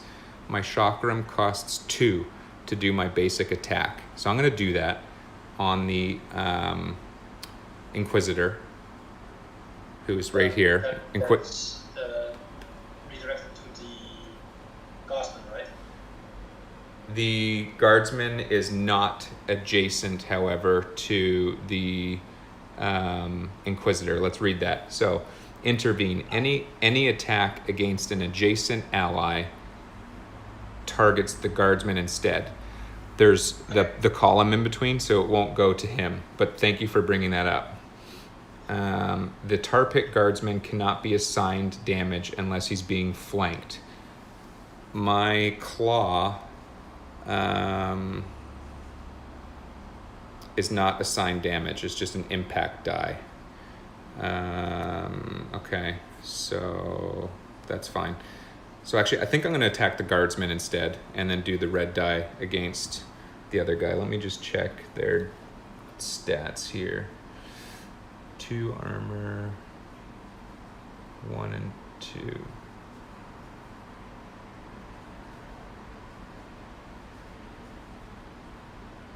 No, I'll just keep it the same. It's fine. So again, yeah, I'm just going to attack the Inquisitor right now. 2 green die, my basic attacks. That's using 2 of my 5 action points, and I get to roll the 2 green here. So I have a base damage of 1, and I just rolled one with the die, so that's 2 damage.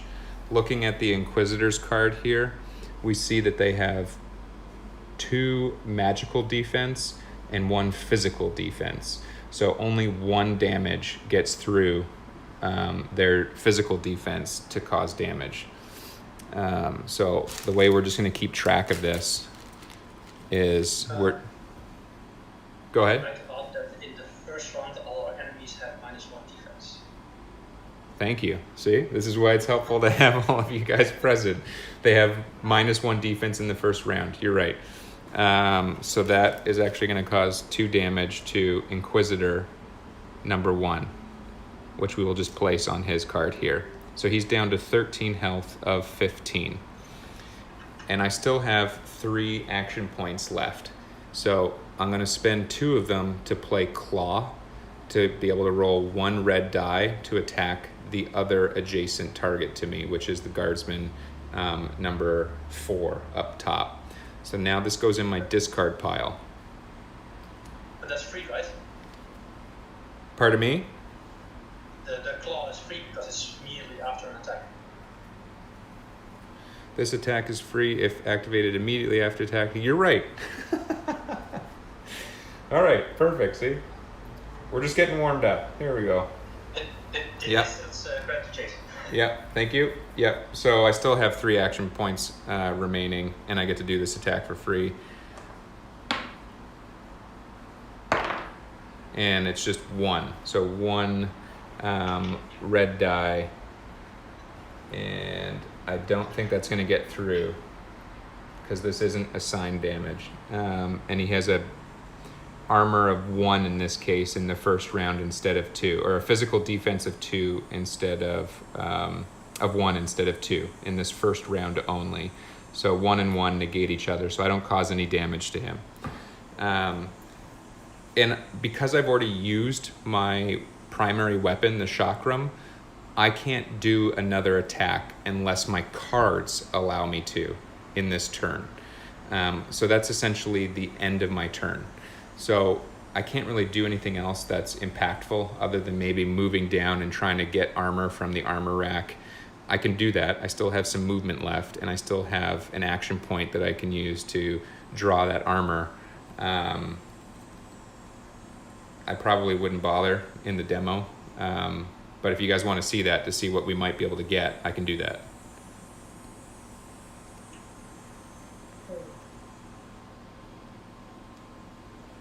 I think I'm not going to worry about it and just stay positioned where I am. So what I'm going to do now is take these 3 remaining cards and discard them in order to get 2, 4, 6 power to assign to my special ability cards, my utility or my ultimate. Because right now my attacks are super weak and I'd rather do something that's powerful on my next turn. So now my hand is empty. I have nothing left. So at the beginning of my next activation with Alexandra, I would draw 3 cards of the total 5 that I can carry. You can only draw up to 3 or up to full for your hand. If you have 3 cards in your hand, you can only draw 2 to make it full. Do you follow? Yeah. Okay. So I'm gonna put 6 power,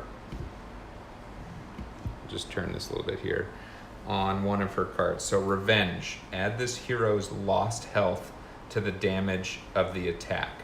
So she gets really strong when she's really low health. And she has a health of 22. If she's at 3, you could basically one-shot somebody with this card. Or Leap Attack is her utility. It's cheaper, it's 5 to do.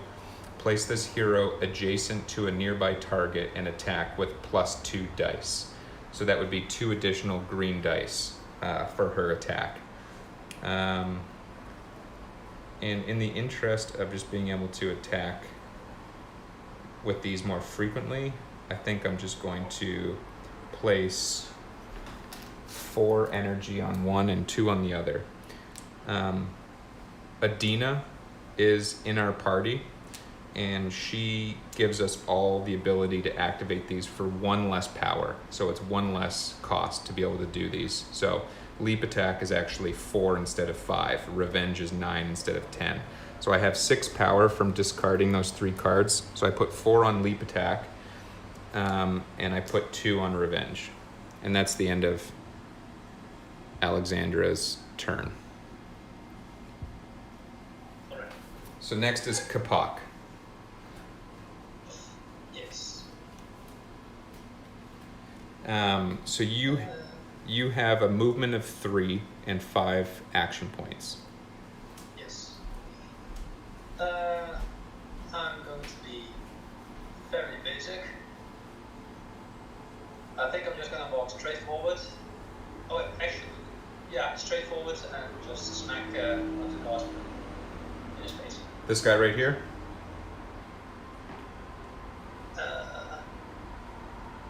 I have an extreme leg.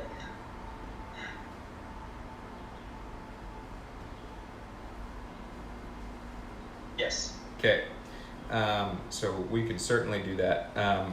Just before we do that, I'm just going to quickly show people his card. So Capac is our tank.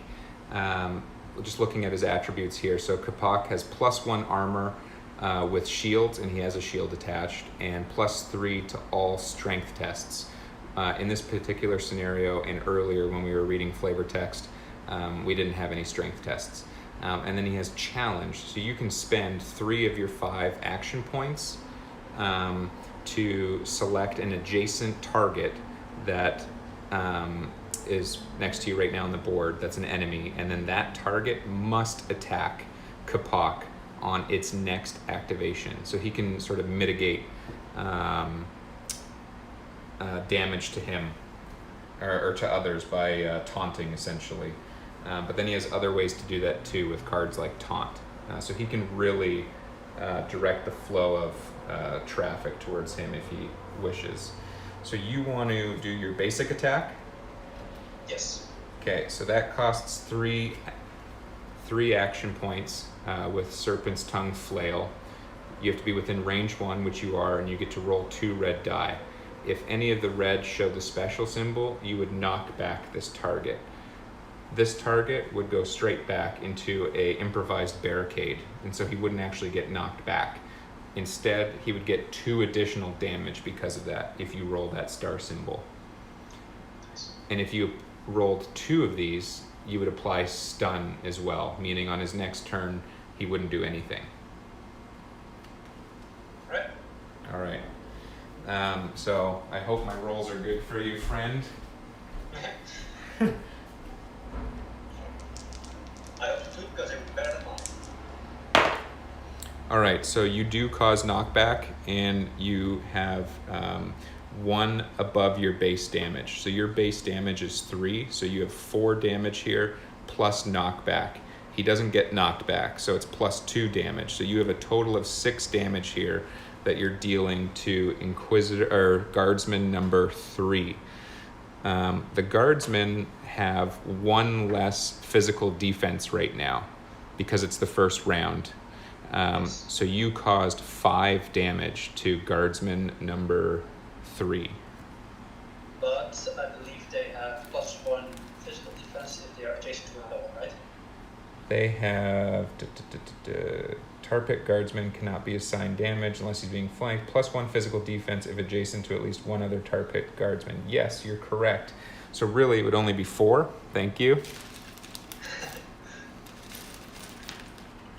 Like I said, there's just, for one person, there's just so many moving pieces. And here's the other thing. So intervene. Any attack against an adjacent ally targets tarpitt guardsman instead. So in this case, the guardsman adjacent to him, number 2, is actually intervening for guardsman number 3, who was your target.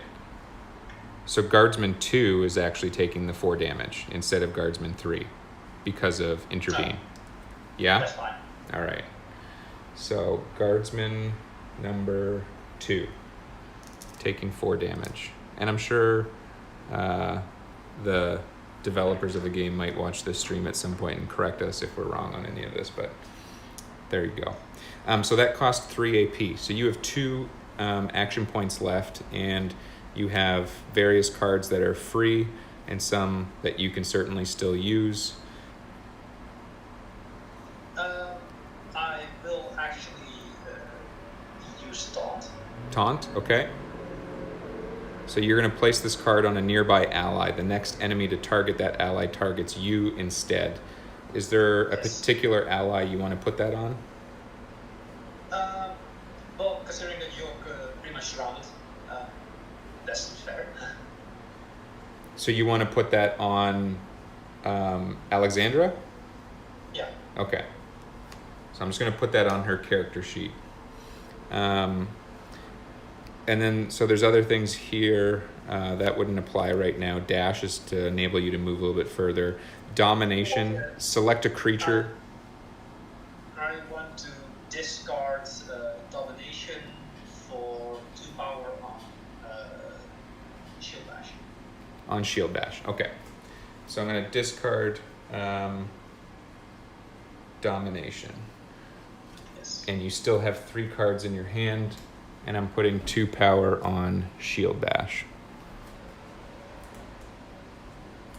All right, that's done. And I can't put all that into the field of view here with the camera, but this will have to do. All right. Is that the end of your turn? Yes, Jason has some questions. Okay. If the intervene has to be used and when it says a nearby ally, does it have a certain range? So when it says nearby ally, does that have a certain range it must be used within? Good question. Let's confirm.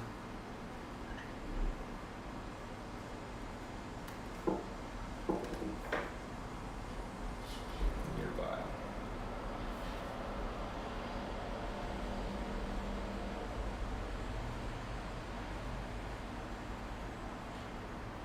A hero's zone is considered nearby. So in this case, the only person that Capac could actually put that on right now is Alexandra, because she's in the same zone. The whole full square right here, denoted by the yellow line and the page break. Okay?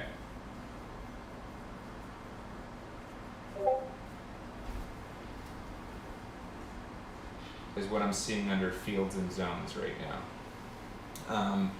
And then, don't the guardsmen have abilities that allow them to mitigate or deflect attacks? Yep. Does that ability have to be used, the intervene?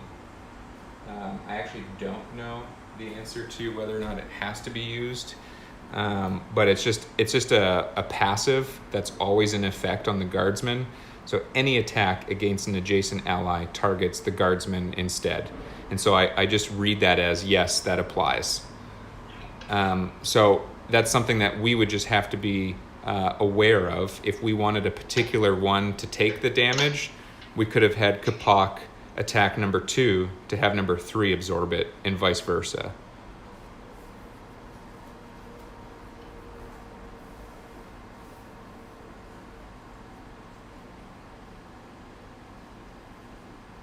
True. Oh, yeah. True, it may not want to, but I don't know if they get the say in that. I think that's just how it goes, and that's just part of our strategy, is who we target,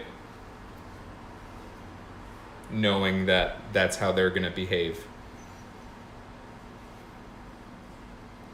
All right, so that's the end of Capac's turn. So now, per the turn order, Tarpitt Guardsman number 1 is going to activate.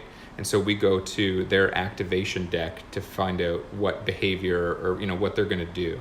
So in this case, I'll shuffle it one more time because I can't remember if I did or not.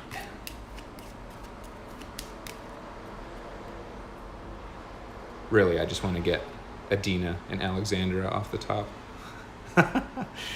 Capac, Roca. All right, so Capac, you're already front and center. And so now more of them are just going to head towards you. So I'm just going to put that here. So this is Tarpitt Guardsman number 1. And so Elegant Strike. So he's going to advance and attack 3 linked adjacent fields, but you're his primary target. You're here, he's here, and he can move up to 3 spaces and needs to be within range 1. So he can go 1, 2, 3, and he's within range.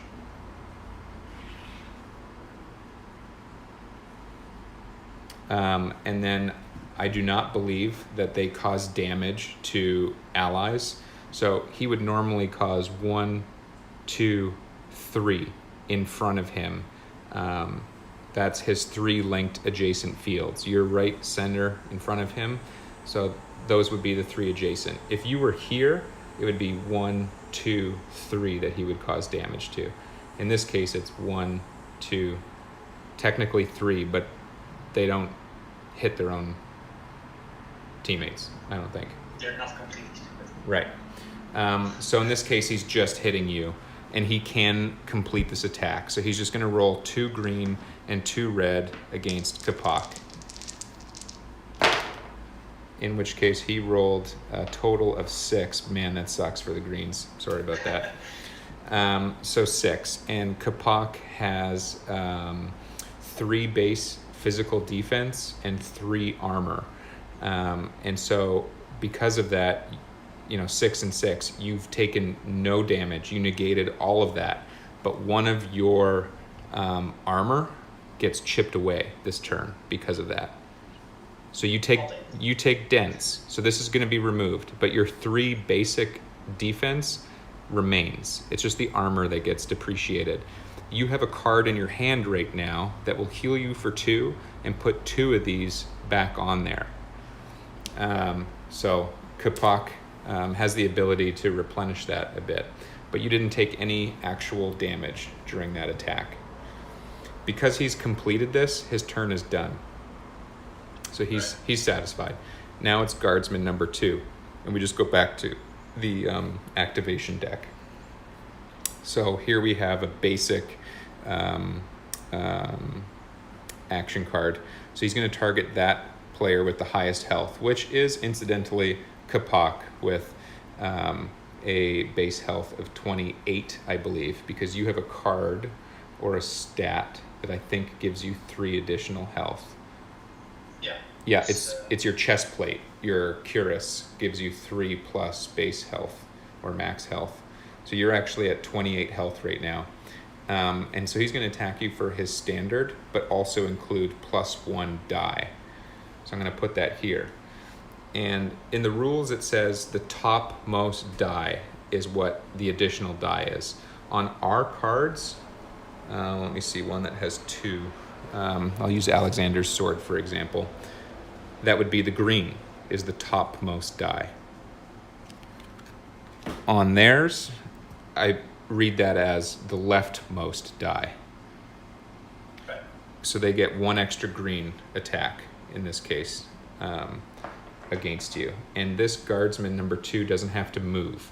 He's already adjacent to you. And he's just going to hit you and nobody else. I'll roll with my left hand this time. Last time sucked. Oh, that wasn't any better. All right, so this is 4 plus 3, so 7. And you have now combined defense with your armor of 5. So 2 has... Go ahead. My solace of the yielding gave me a chance to ignore that crit. That's right, because they rolled this, right? Yeah. So you get to roll a red die now, and if you get the skull, you get to negate one of these dice. Yeah. Okay. Whoops.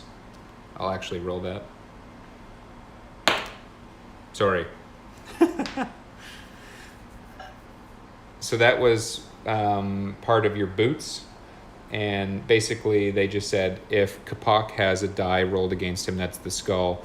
The boots give him the ability to roll 1 red die, and if he also gets a skull, he then gets to choose to remove one of these dice, in which case he would remove this because it's worth 3 damage.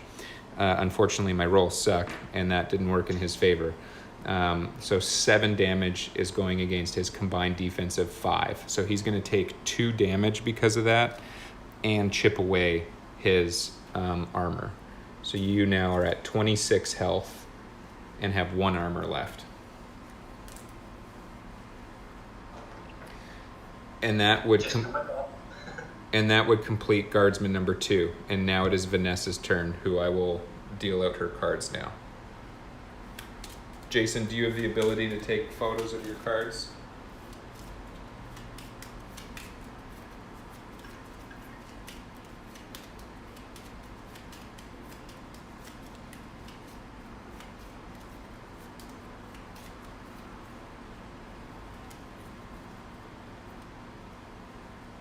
Says he has.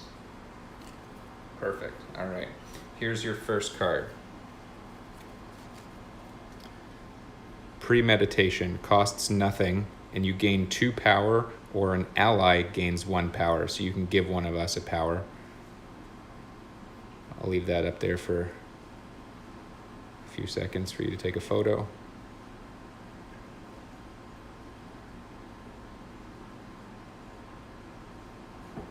All right. Support fire costs nothing. It requires you to be ranged, which right now you are. And you discard this card plus another card in your hand to enhance the attack of a nearby ally. So during someone else's turn, you can play this and discard another card to give your ally 2 green die to also add to their attack.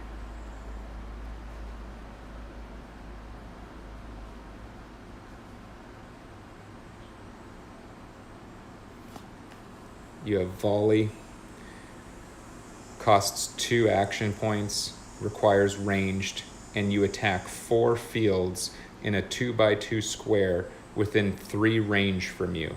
And so just the first square of that 2x2 square has to be within 3 range. It can extend past that though, and you get to choose the 4 fields. So for example, you're here, if you're targeting 1, 2, 3, you can choose these 4 squares, or you can choose these 4 squares, etc. So there's for the photo.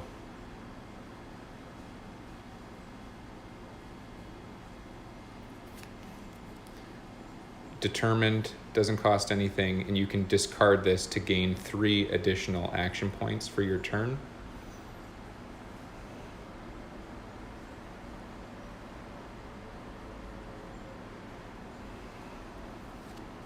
And then heavy shot requires ranged, costs 1 action point, damage the target and an enemy behind the target. So it's just a human piercing shot.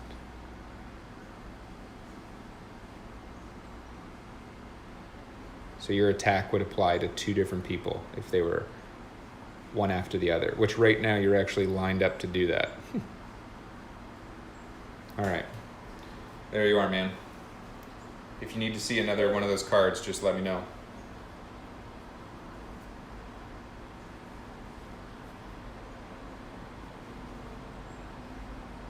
And while we're waiting to hear from Jason there, here's Vanessa, 5 action points, 18 health. She has a pretty good movement of 5 as well. Wanderer. At the beginning of each round, Vanessa may move 2 fields for free, meaning she actually has a movement of 7. Vanessa has +2 charisma while wearing a hat. Not applicable during this fight.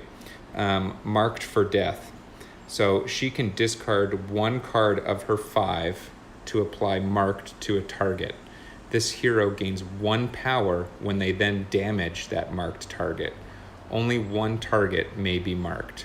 So he can choose somebody on the field, and every time that target receives damage, they gain 1 power.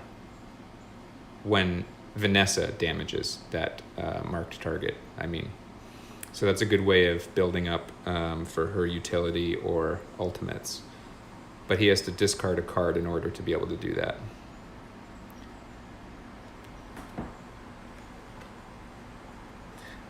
The other thing is, you can place this adjacent to you right now. It's your Greater Hawk, and this is his companion. This is a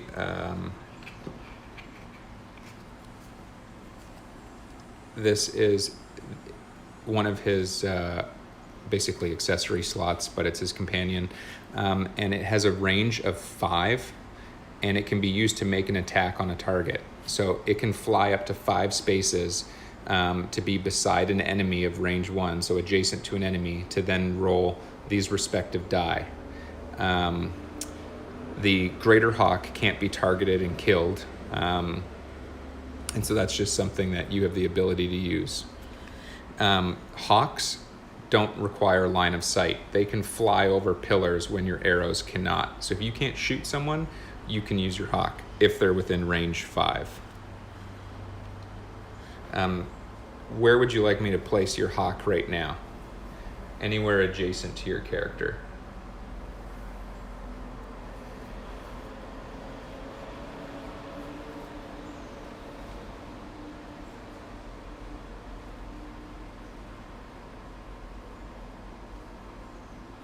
Let's say to her right, I guess. There you go. Because she's facing to her right side of the stage.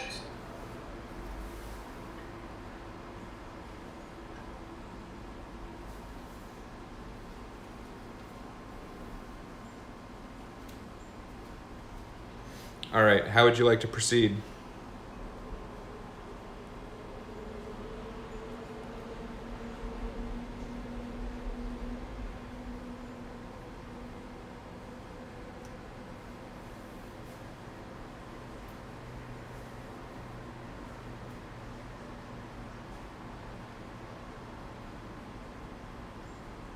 Now with that volley, if I'm choosing 4 squares, this I have to do the 4 all in a 2x2 grid.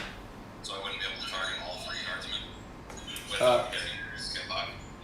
I'm going to search that right now and see if that's something that I can find the answer to.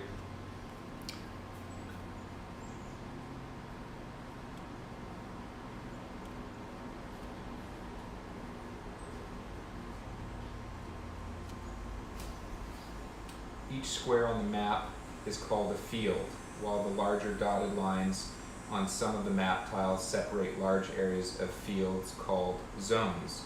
The edge of a map tile is always considered the edge of a zone, so small map tiles without any dotted lines are considered a single zone. Fields are important for movement and establishing range, while zones are important for specific skills and abilities that affect large areas. Any field that touches a hero's current field, even diagonally, is considered adjacent, while anything in a hero's zone is considered nearby.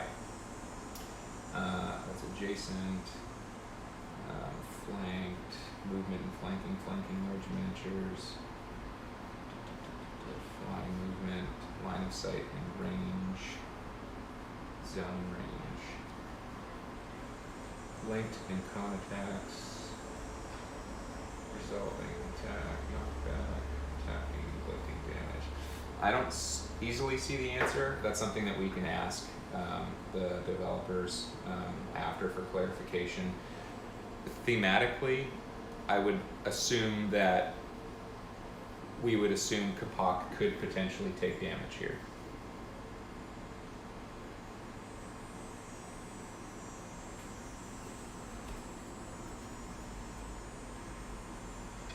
I think I'm going to use volley on, it looks like guardsmen 1 and 2, I think. Okay. So that I would be able to target without. So you're targeting this square here.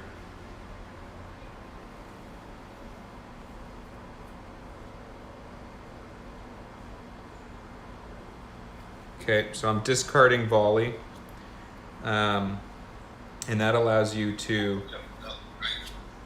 Sorry, there's a little bit of a video delay after the press. Okay, so that allows you to do your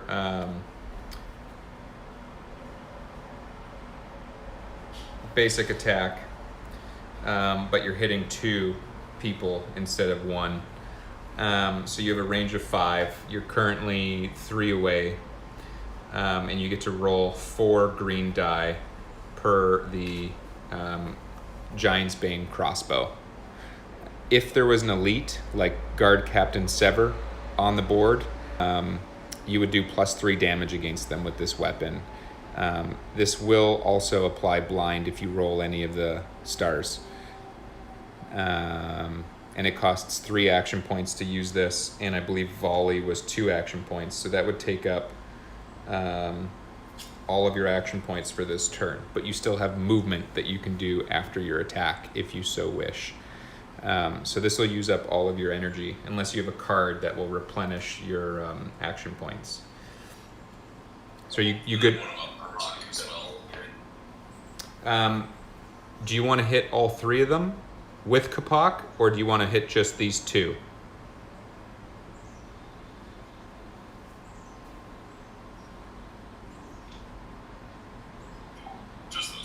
Okay, so you won't hit Capac then, because you get to choose the 2x2 square. So it can be this way or that way. So just those two.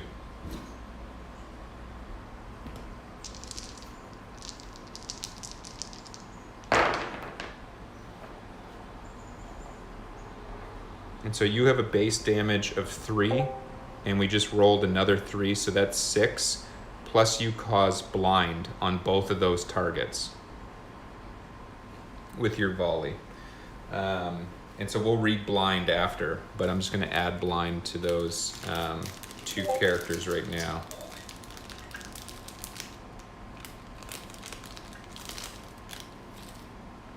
So that's Inquisitor 1 and 2 that now have blind. And How's it going, King? hey man, who's that? Is that Mike? Stay away. Nice. All right. Just joined the channel here. So in this, it's still the first turn. They have normally a physical defense of 2. In this case, it's only 1 because of the Harley Quinn moment earlier. And you have a total of 6 damage here. So 5 of that is going to get through. In this case, intervene I don't think really applies because there's 2 enemies involved and they would just intervene for each other and they're both taking damage. So I don't really think that is an issue. But again, as we pointed out earlier, because of their defensive formation, they have +1 physical defense if adjacent to another guardsman. In this case, that is applicable. So instead of 5 damage getting through, it's actually just 4. So while we are really just a physical defense right now of 1 in the first round, that actually just gets reversed because of their defensive formation. So you just caused 4 damage to both of them.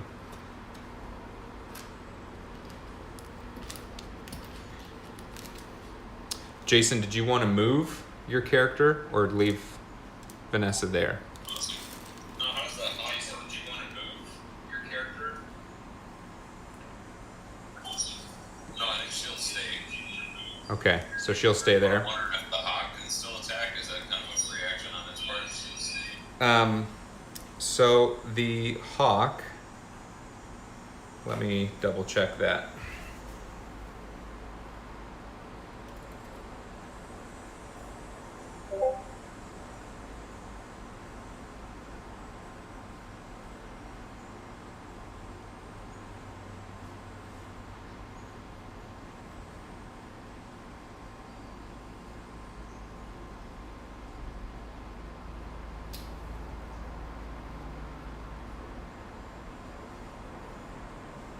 Have an X for their speed, whereas yours has a speed of 5 or a range of 5. Medium companions have a number for their speed, which is yours. You have a medium companions. They can attack and otherwise participate in combat, but they can't be attacked themselves. They don't block line of sight. A hero or adversary may enter a field occupied by a medium companion, moving the companion to the field the hero or adversary just occupied. So if Adina wants to move where the hawk is, the hawk would move where Adina is right now. It actually doesn't say anything further about the cost involved and whether that's an extra attack. Mike, if you're on audio, do you know if companions would consist of your attack for that turn if you've already used your weapon?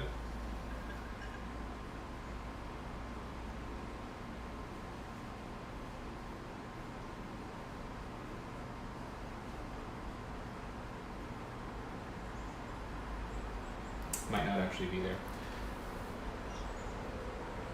Can you hear me now? Yeah. Okay, perfect. No, it is not counted as your weapon. So if you drink a potion to have enough action points to do it, you can attack with your weapon and then move and attack with your hawk. So your hawk costs how? Because right now it just shows a speed of 5 on the hawk. It doesn't show an action point requirement. No energy cost on the card. No. So I read that as you give up your movement of 5 to allow the greater hawk to activate. That's how I read that. Oh, okay, yeah. So that's when we played it, it was that way as well. So either you moved and attacked with the hawk, or you did it yourself. Okay.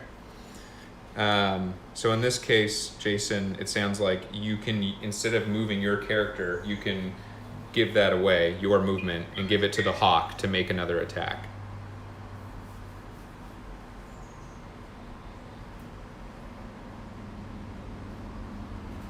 Yeah, that's what I was thinking I was going to do. And then I was going to have the hawk go after, I think, Inquisitor number 3. Inquisitor number 3 over here.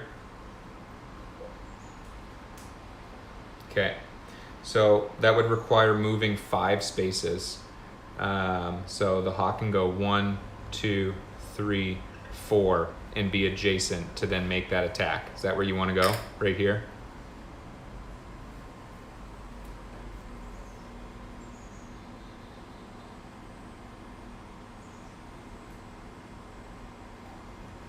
No, I might be reading the wrong one. I'm talking that Inquisitor that's on the bottom right corner of the map there. Oh, down here?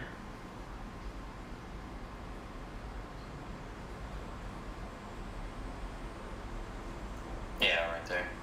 Okay, so the hawk would need to go 1, 2, 3, 4, That's a 5. video. Yeah, so you can get adjacent. You can Okay, so get adjacent diagonally like that.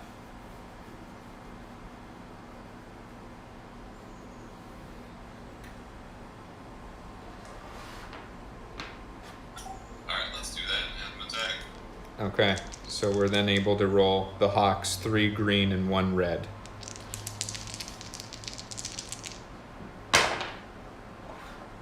And in this case, your basic damage does not apply. It's just whatever the hawk rolls for you.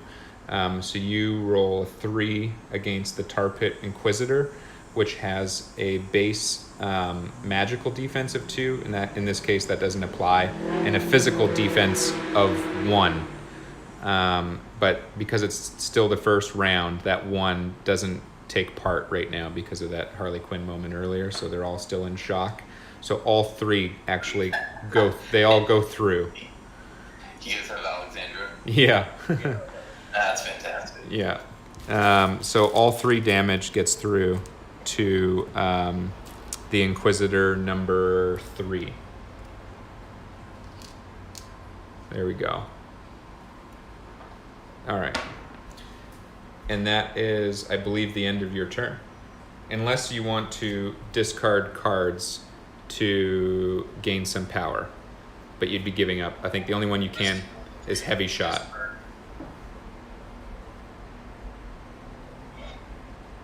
You can also discard, because if you want to draw 3 next time, you can draw for 3.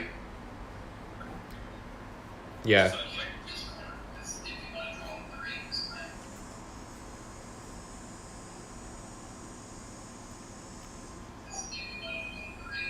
wait a second, what? So You have to card? you do not have to discard, but if you want to start gaining power to use your tenacity or a woman possessed, your utility or ultimates, you have to discard enough cards to gain the power. This would become power that you then assign to your special cards to use those later. These 3 won't give you any power because they're worth 0. This one would give you 1, but you may want to save this for your next turn to cause damage to somebody. What might I think premeditation will also get a power. right, so that was for discarding, but if you play these, like Mike's suggesting, you can actually gain power by playing them as well, depending on what they say.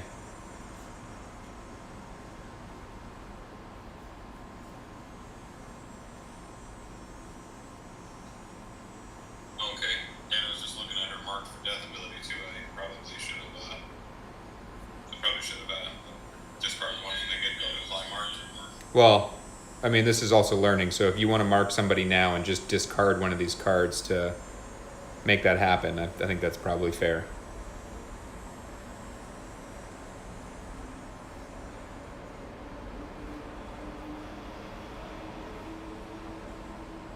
Yeah, I think I'll discard premeditation. And then, yeah, I think I want to keep that heavy shot card premeditation.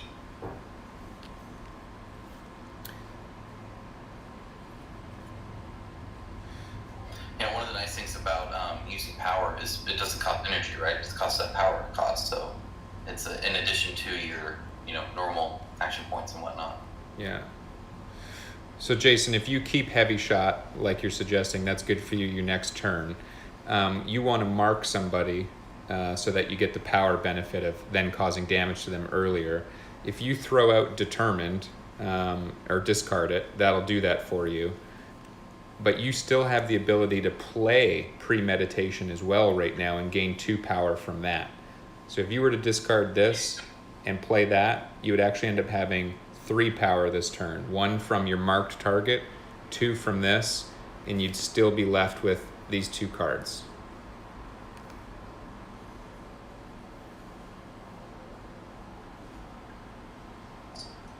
Oh, sounds good. Let's do it. All right. Do you have tenacity and woman possessed in any of your photos so you can decide which one to put the power to?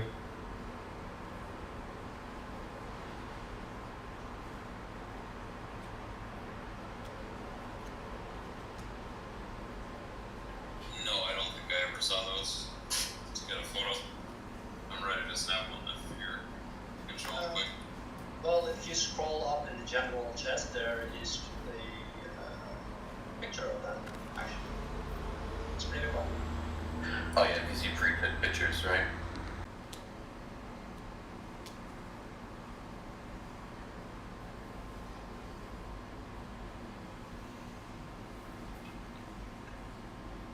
Okay, let's go 1 to tenacity and 2 to the ultimate one, the woman possessed.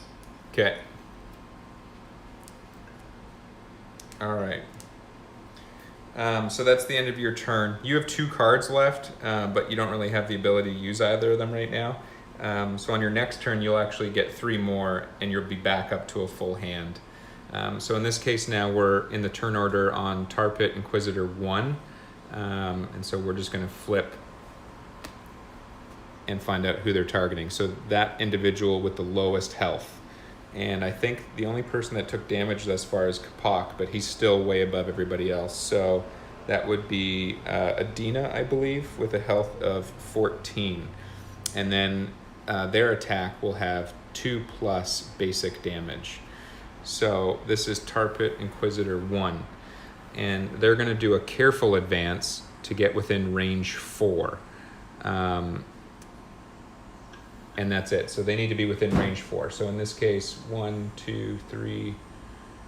Yeah, so they can move 1, 2, 3, and be within range 1, 2, 3, 4.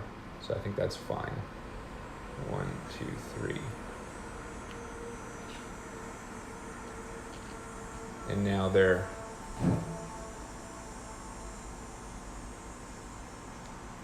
four. Enemies, though, I don't think get line of sight. I don't think they'll get line of sight through an enemy. Right. Line of sight is broken not by friendlies, but it's by enemies. And so, if broken, if they're within range, but it's broken by enemy, they would then just go to their next next thing. In which case, he doesn't have one. So yeah, they would be prepared. So they'd be prepared and not move at all. Correct? Well, if you're following the first one, and that's a valid thing to start following, then you would do it as much as you can, and then end up prepared so if it didn't attack. Okay, so he's within range 4 now, but he doesn't have line of sight because Vanessa's in the way. So instead, sit there and prepare. So instead of attacking, he's prepared. Yeah. Okay. So then we just put one of these tokens on that character, and basically what happens now is if somebody is to move within one range, if anyone adjacent activates beside that character, they'll automatically get attacked by them because they're prepared. And they also, I believe, cause plus damage on their next turn for being prepared. I have to double check. If somebody else, though, that is not adjacent to them causes damage to that prepared enemy, that would get rid of their prepared stance. Is how I read the rules. So anyways, that's the end of Tarpitt Inquisitor number 1. Inquisitor number 2 would then activate, who's back here. Assault. Target the nearest enemy and the attack ignores 1 defense. So the nearest enemy in that regard is 5 to Alexandra or 4 to Capac. And so the partial barricades don't block line of sight. So this character can shoot through there and shoot through allies to Capac. So he doesn't have to move at all. So he just gets to activate. And Capac has -1 defense right now because of this assault card.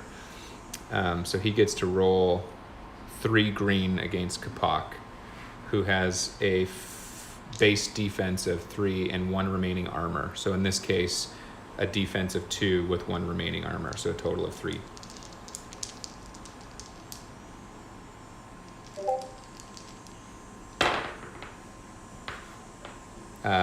And so they roll a 3 with the star. They need 2 stars to cause assigned damage, so it's not assigned at this point, so they just do 3.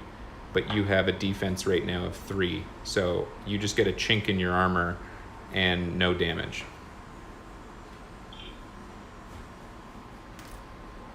So now you have no armor left, but you still have your base 3 defense that's always there.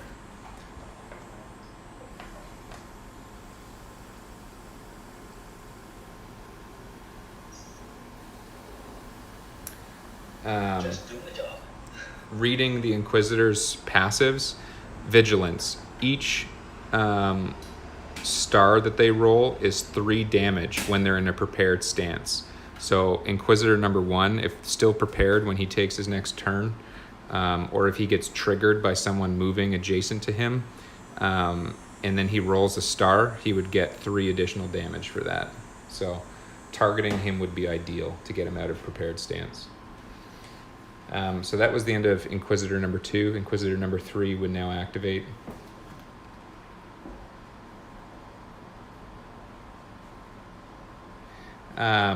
Now targeting Vanessa.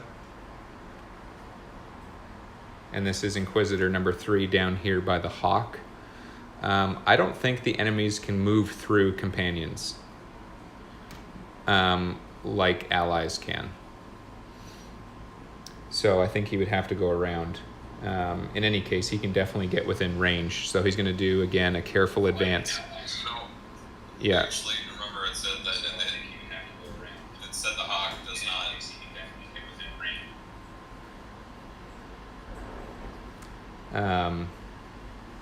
So one way or another, they just need to be within range 4. So if they're standing here... Yeah, the hawk's flying.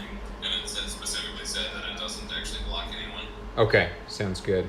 So 1, 2, 3, 4. So they just need to get to here. And they have 3 movements, so they can do that if the hawk's flying. So they get right past.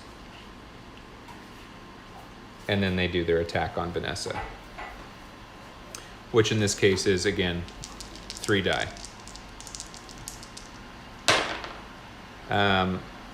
It's not assigned because they need 2 stars. We rolled a blank, and just one damage goes through. Vanessa has a base defense of 1 and 2 armor, so none of that gets through, but she did get hit with an arrow, so she loses an armor.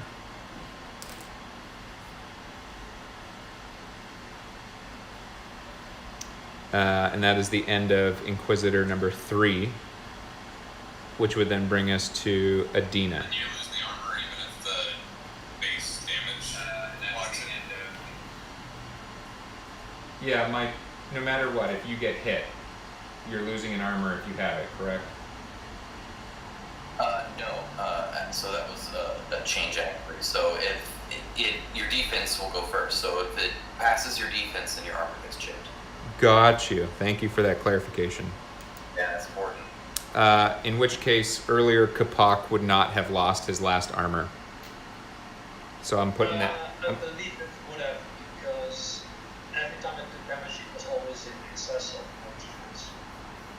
It was every single time?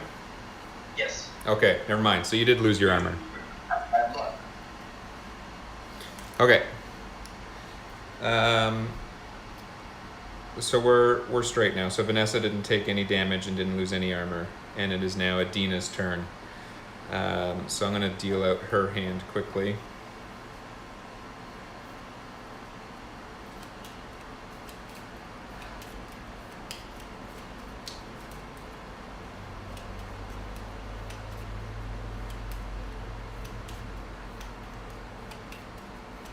I'm going AFK for just 1 minute.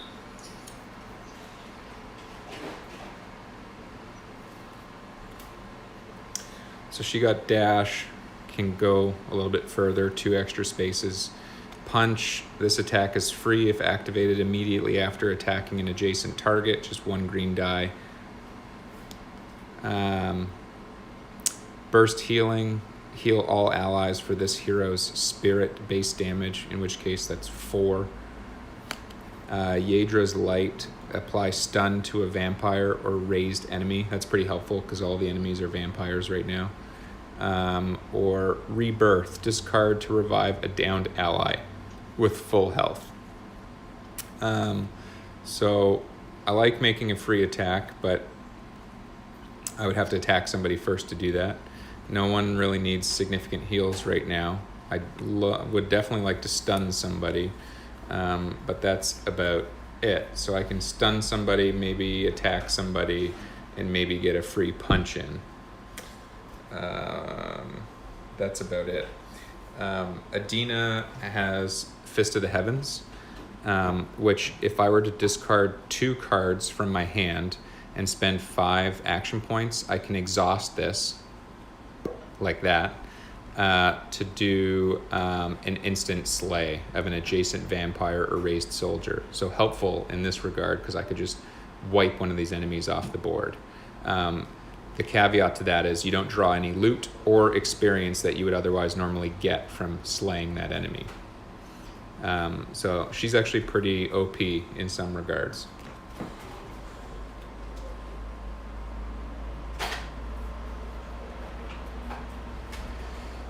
I would call it the last resort.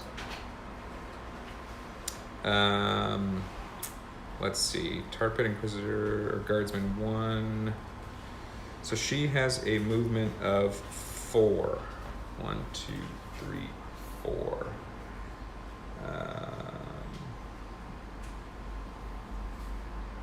How do I want to do this? 1, 2, 3.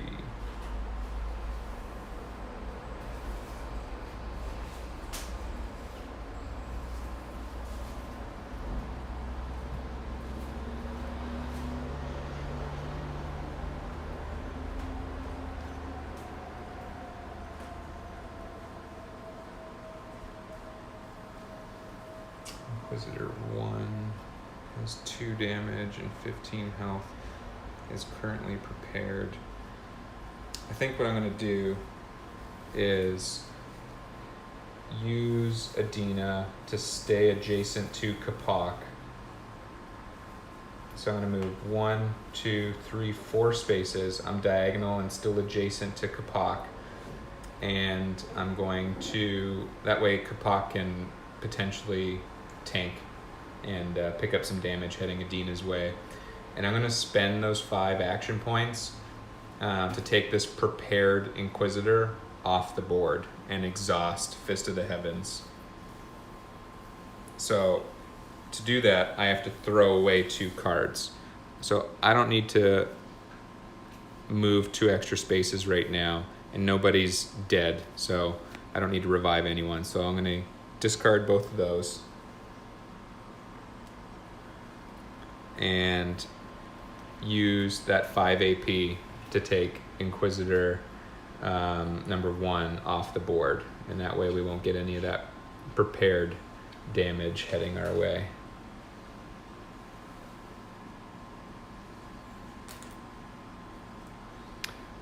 The danger of moving Adina so close, though, is that she's squishy and only has 14 health. Prepare to get triggered the moment you move in contact with it. Yeah, so they do trigger. but my activation would resolve first, and then if they were still alive, they would get a free activation. Yep. Okay, so that Inquisitor's off the board. I've used all of my action points and movement, so it's pretty much the end of Adina's turn. The only thing that I can do left now is potentially punch somebody, but nobody's adjacent to me anymore, so I can't do that. I could spend action points to stun an enemy. Can't do that right now, but that's helpful.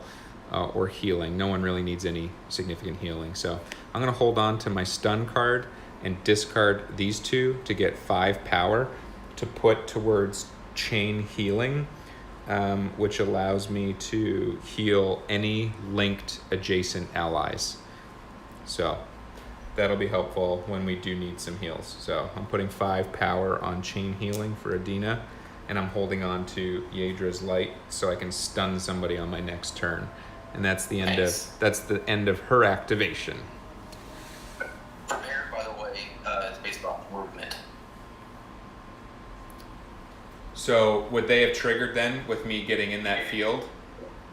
When you step into there, yes. So I would have taken damage before I completed my action?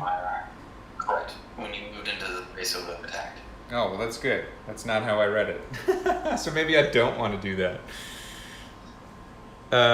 Because in a prepared stance, they would have rolled 3 green die against me, and each star would have been 3 damage. Depends on the roll. Depends on the roll. Okay, so we're going to change that around a little bit. And put Inquisitor number 1 back in the mix, because I don't really want to take that heat. Yeah, the number 1 guardsman, just on the other side.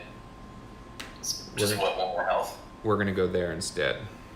And so still number 1 is on the board and still prepared then. So I didn't trigger any movement then. I'm going to change that just because I didn't read those rules properly. So instead, Adina moved next to guardsman number 1. And in this case, I'm doing the exact same thing I already did and just basically removing him from the board. The only question is, does guardsman number 2 or 3, who's adjacent, absorb that?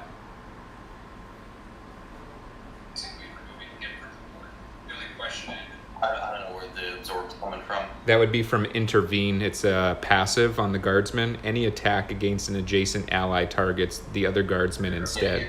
You're not attacking. Right, because I'm using the special feature of the mace. Okay. So in this case, tarpitt guardsman 1 is just wiped from the board. We'll do that instead, so Adina doesn't get whacked.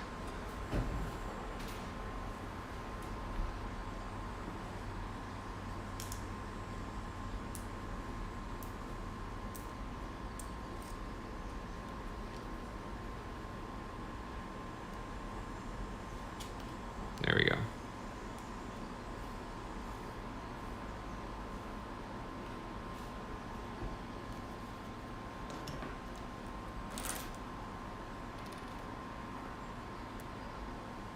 All right.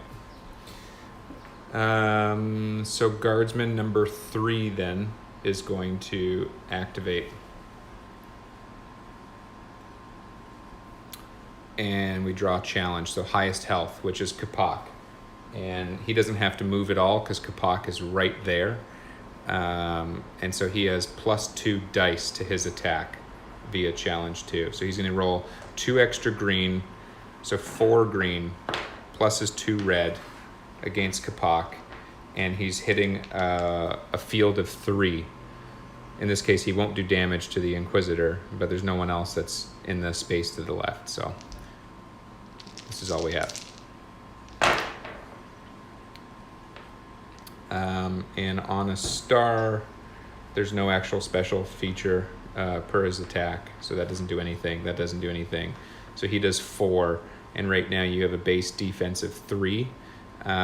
So that 3 gets negated and 1 goes through, so Capac takes 1 damage.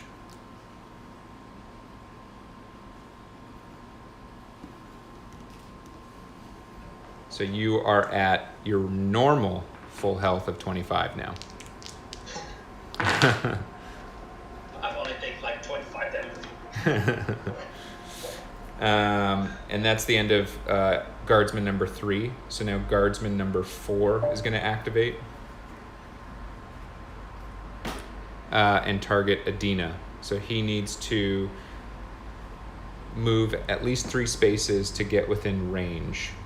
And he's here, so he can move 1, 2, 3 to be within range.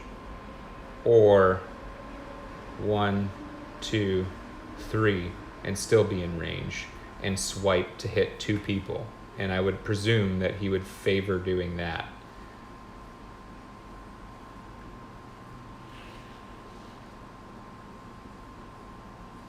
Or here for that matter. Because he can still hit Capac too. So that's fine. So now he's hitting Adina and Capac. So this will target primarily me, but because he does a swipe of 3 spaces and Capac is adjacent, he would hit Capac as well. So it's just... So he's doing a diagonal attack then? Yeah, so he's hitting 1, 2, and 3. Right. For 3 linked adjacent spots. So 2 green, 2 red. That'll hit both Adina and Capac. Does Capac have anything that can mitigate damage heading towards Adina? Yes, I guess we could use that right now. It is Defender.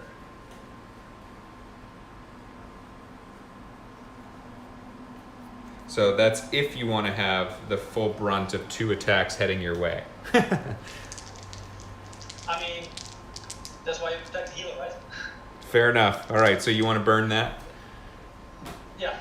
Okay, so I'm just going to roll once, and we'll basically just double what's heading your way. I don't think that works like that, because he's also flanking me in my attack. He is... Yeah, you are flanked, aren't you? Yeah. Okay, so you would have... I would have normally 5 heading my way. If you're using Defender, then that's just 5 Not heading. my way. Yeah, plus flanking then. Is it? Yeah, because you have an enemy on the opposite side from him. Oh Let's see, flank. Any attack made by either ally inflicts plus 2 damage against the target. So that would be plus 2 damage towards Capac. Okay. So that's 7 heading your way against your base defense of 3, so 4. So I would read that as you're in an adjacent spot, so you would get hit, plus you're defending against me, so you would get hit again for double. But you're also flanked, so it's plus 2 in both counts. So That's fine. so I would hear that as 7 plus 2 is 7 minus your 3 is 4, but twice, so 8 damage to Capac. Well, I think do you roll once for all the attacks? Well, he's basically making 1 attack, right? Okay. He's just doing Right. 1 swipe, but you were taking it twice, so all the impact is just hitting you. I mean, that's how I interpret it, but I'm happy to roll it twice if we want to do it that way. No, it makes sense because it's 1 big swipe, so I'll take 8 damage. All right.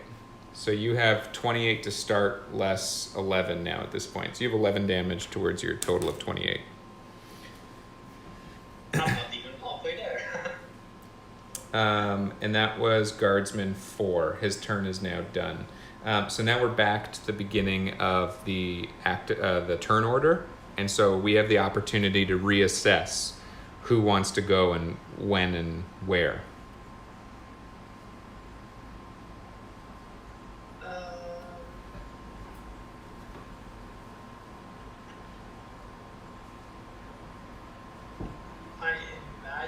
that using a ranged attack to I'll take take my same out- order, and then we gotta remember that defense reduction, they don't get, but now they're doing an extra damage. Yeah, so they're all doing +1 damage now, and they have their regular defense. Right. I also imagine it would be a good idea to take out the prepared state 30. Yeah, so we may want to prioritize just causing damage to that one. So that is Inquisitor number 1 here. So 3 of us go before that. So I think if Capac doesn't move and no one else goes adjacent to that character, Capac could target that person and make them unprepared. Alright, fair enough. Capac is completely surrounded right now, so he's in a good spot to just do that. And then so I think Capac should probably just go first. Option.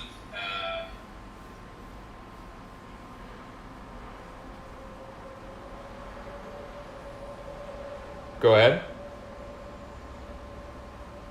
Question though, if Vanessa goes first, would her hawk be able to go attack that inquisitor? Would her hawk be able to attack that inquisitor and then it can't be attacked? So would that mitigate its prepared? Yeah, so you could do that. You could send your hawk, and then you would still have your ability to do your regular attack if you don't move Vanessa.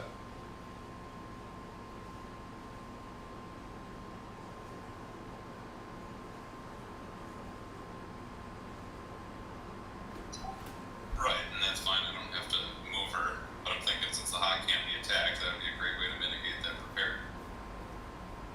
Yeah, no, that sounds good. So you want to go first? Well, does he need to be? He doesn't need to be. I mean, either way, that particular... Is everybody alright with that? Yeah. I mean, that particular Inquisitor has no damage yet, and Vanessa does, or has the ability to do quite a bit of damage, especially if she's attacking the same target twice with the hawk and her weapon. But doubtful that you'd actually kill that Inquisitor. But if you were to do somebody else and Capac were to go first and basically unprepare that might be better.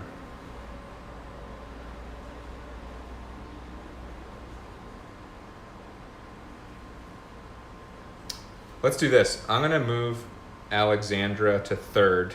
Have Capac. Well, I'm wondering, wouldn't the hawk moving adjacent to that inquisitor activate that? The hawk would be flying, but the Inquisitor then would not target the hawk. It would just get a free activation, and then we don't know which person they're going to target, so we would have to draw from here. So you going first would be detrimental because movement would trigger it, but Capac is already there, so he's not moving. So if he goes first, he can smash. Oh, okay, going first. Yeah, so he can smack them. That'll go away, and then you have your turn to hit whoever you want.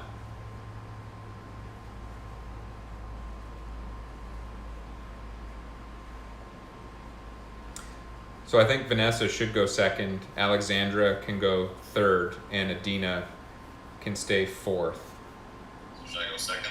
Yeah.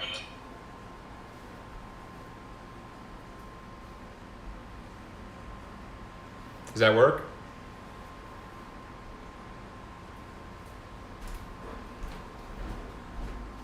I'm good with it. All right. So Capac. Sure does. Capac had 2 cards left, so I'm drawing 3 more to his hand because he's up next. And we unfortunately drew his character flaw, and that is Outcast, where the rest of us can't play any cards during your activation right now. So if we had something that could add dice to your attack or something, we can't play it to help you right now. That's okay. But unfortunately, that means you only get 2 new cards instead of 3 this turn. So now you have Battle Cry, 2 action points to use it, and you remove all negative effects from allies within 1 zone. So within the big square that you're standing on.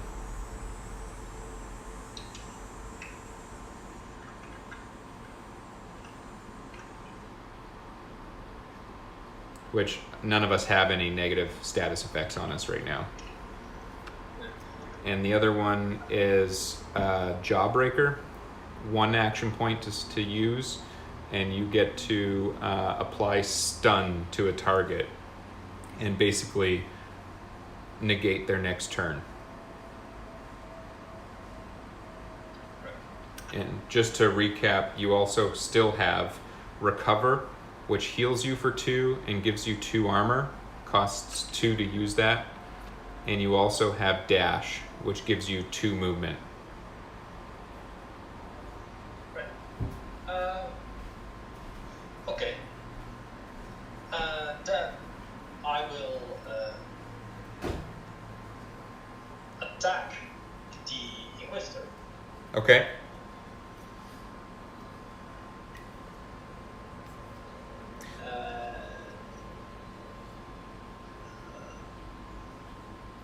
So your attack costs 3 action points. Yeah. So you can do that and unprepare them. That will give you 2 red dice to roll, and that'll leave you with 2 action points left to potentially recover and give yourself some health and armor, or to use Jawbreaker and stun one of the enemies around you. I will not use Jawbreaker, I will use Recover. You will use the recover? Yes. Okay. So let's do your attack first. So you're attacking Inquisitor number 1, who's in the prepared stance. Yes. And you roll, whoops, so that was 4 with the skull. Plus your base damage of 3. And they have regular armor and or physical defense right now. So they have a physical defense of 1 this round instead of 0. So your 7 becomes 6. So you have 6 damage that gets through.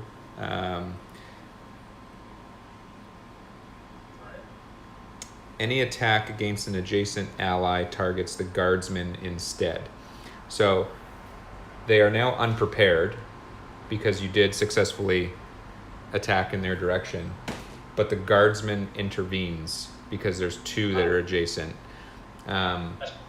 Number 4 doesn't have any damage. Number 3 doesn't have any damage. So that damage would be heading in their direction, actually. Who would you want it to go on, 4 or 3? 4, 3. The one that's closer to to our back line. Back here? Yeah. Okay. So they have a physical defense of 2 now. And that one is not adjacent to another guardsman, so it doesn't get the extra defense. So 5 of your 7 would get through to him instead. So we have 5 damage going to tarpitt guardsman number 4. All right.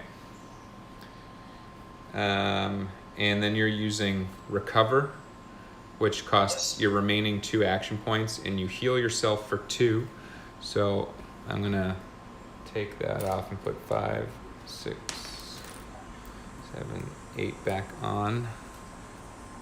So you only have 9 damage instead of 11, and you gain 2 armor back. Yes.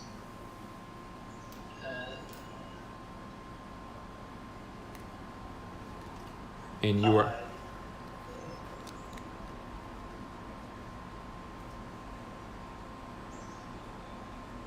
I will discard both Battle Cry and Jawbreaker, okay. so that I put 1 more power on Shield Bash. Then I should be able to use it when the time comes. Okay, so you need a total of 3 power to use Shield Bash because Adina decreases the value you need to use it by 1. But you just discarded enough for 3 power. So you only need to put 1 of these on that and you can use it. Do you want to put more on it for another use later, or put some on Unchained as well? I will also put something on Unchained. Okay, so Shield Bash is now primed and ready, and Unchained has 2. Just for everybody's reference who's watching, Shield Bash, it requires a shield to use it, and it gives Capac the ability to assign 5 damage to adjacent attackers. So this is something that he can play when being attacked. So damage is coming in, and he basically reflects 5 damage to an attacker. So it's actually not during his turn, it's when he's receiving damage.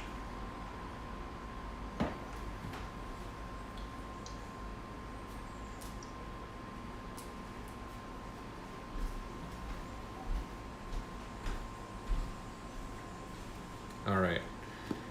At least that's how I interpreted it. Correct me if I'm wrong. So that's the end of your turn? That's the end of my turn. Okay. And that person is now unprepared. Jason, so for Vanessa, you had your heavy shot left and support fire, and I'm drawing you 3 cards right now.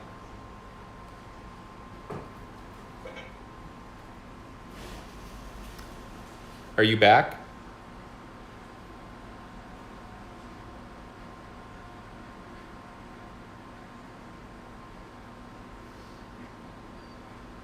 Yeah, wait, I'm here. All right. So throw rock. You can stun a soldier. All of the enemies on the board right now are soldiers per their stat cards.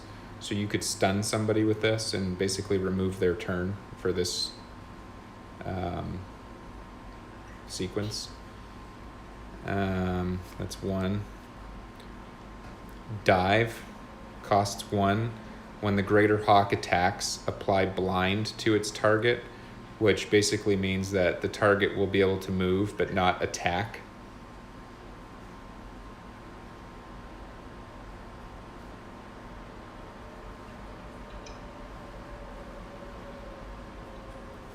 And then Stronger Together doesn't cost anything, and it gains you 2 action points, or an ally gains 2 action points.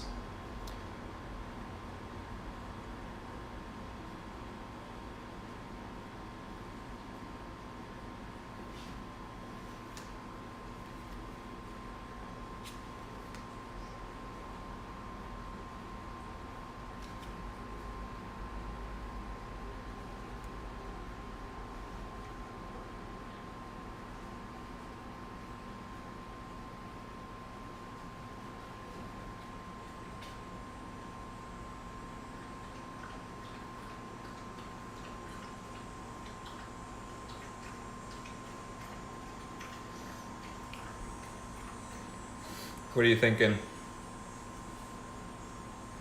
He asked if the marks was still active on the person. Okay, so she'll start her turn. She's got that wander ability at the beginning of each round and move 2 fields for free. Yep.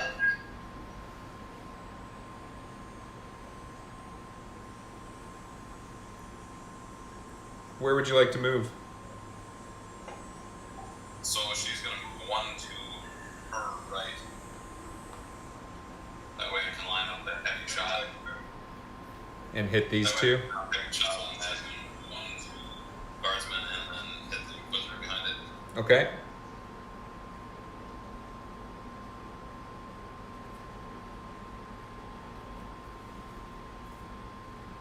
And then you're going to attack with your basic Giant's Bane crossbow with the heavy shot. Yep, and then I think I will go ahead and use that heavy shot ability then. Okay. So here we're using a total of 4 action points, 1 for here and 3 for his crossbow, to roll 4 green die, but that will hit both of them because of this card.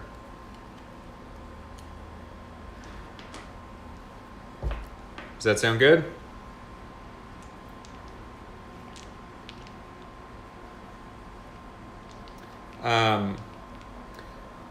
I presume Great. I presume you're marked. The target that you had marked earlier was the guardsman that was here, because that was the one that you were targeting with your 2x2 square. So your marked target is now off the table, so that's no longer a thing, because I killed him. Just for FYI. All right, so you're... Okay. Just discard. I'll discard support fire then, and apply marks to the other guardsman.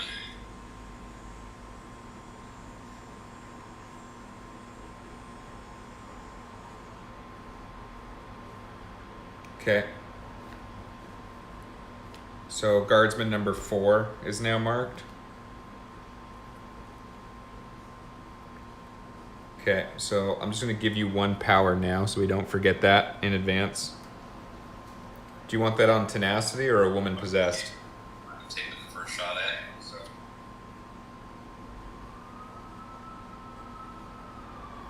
I'll go on Tenacity? tenacity. Okay. So you rolled 6 and you have a base damage of 3, so that's 9 heading towards the guardsman and the inquisitor behind. The guardsman does not have an adjacent guardsman, so he doesn't get the extra physical defense.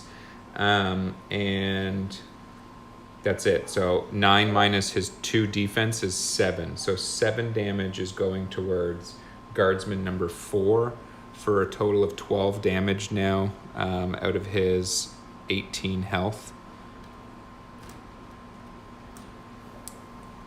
As Capac did 5 damage to him on his last turn.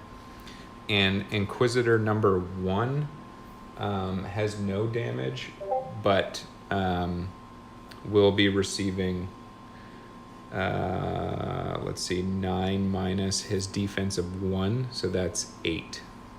Well, wouldn't one of the guardsmen intervene? Yeah, so I don't think the guardsman that just got hit would intervene, but it would make sense that maybe guardsman number 3 would intervene thematically. So that is something that totally can occur. So then guardsman number 3, in this case, would have 9 minus his defense of 2, which is 7, but he does have an adjacent guardsman, so he would have +1 physical defense, so only 6 damage would bleed through to him. And that would be on guardsman number 3, who used intervene to absorb the damage that was heading towards the inquisitor. Okay. Sounds good. Intervene, but absorb the damage. So that used 4 of your 5 actions.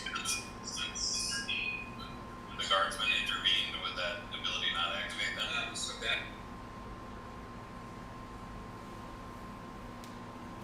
Say that again. Sorry, Jason.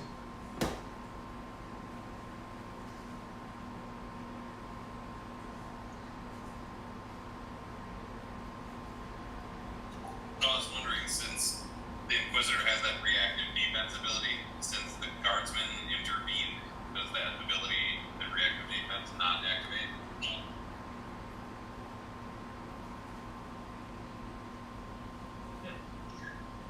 That's a good question. The other thing I'm thinking of is, like, you could go in endless loops of intervenes and things like that. And in a different scenario, one guardsman, not a guardsman, it's a different enemy mob. It's one of the Raw Sworn, I believe. But when one goes, if they can't reach their target, they activate the next closest one of them, and vice versa. And if you just kept doing that, eventually they would just continue to go until they got within range by chain activating each other. So it only can happen once, these like intervenes or these chain linked activations.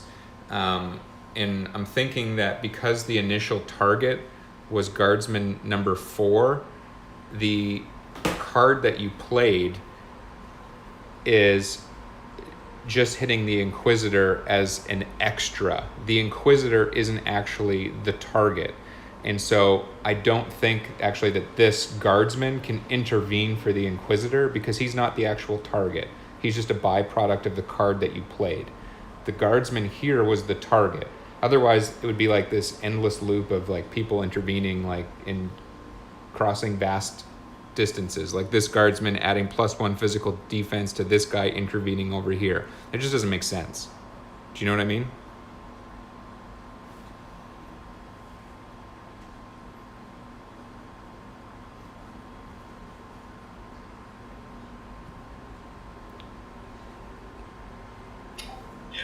Yeah, so I think for the purposes of this, because the guardsman was your target, I think the inquisitor is the one who gets hit, and this guardsman can't intervene because he's not actually adjacent to the original target.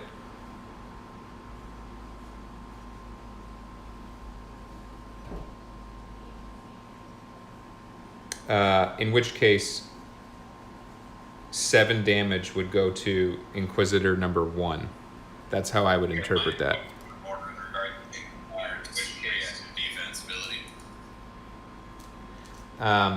But this would trigger the reactive defense that Jason was referring to. So roll when defending against a non-adjacent attacker. And if they roll a star with that green dice, they get to activate for free.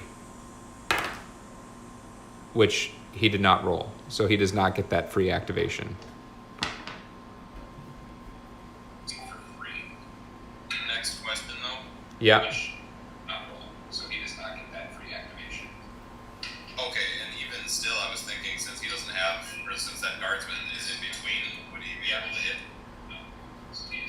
Yeah, so he would be able to activate, but he wouldn't necessarily activate against you because he gets a free activation. So we actually draw his target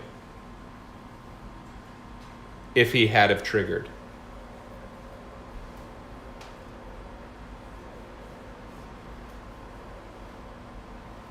You guys haven't killed everyone yet? Not yet.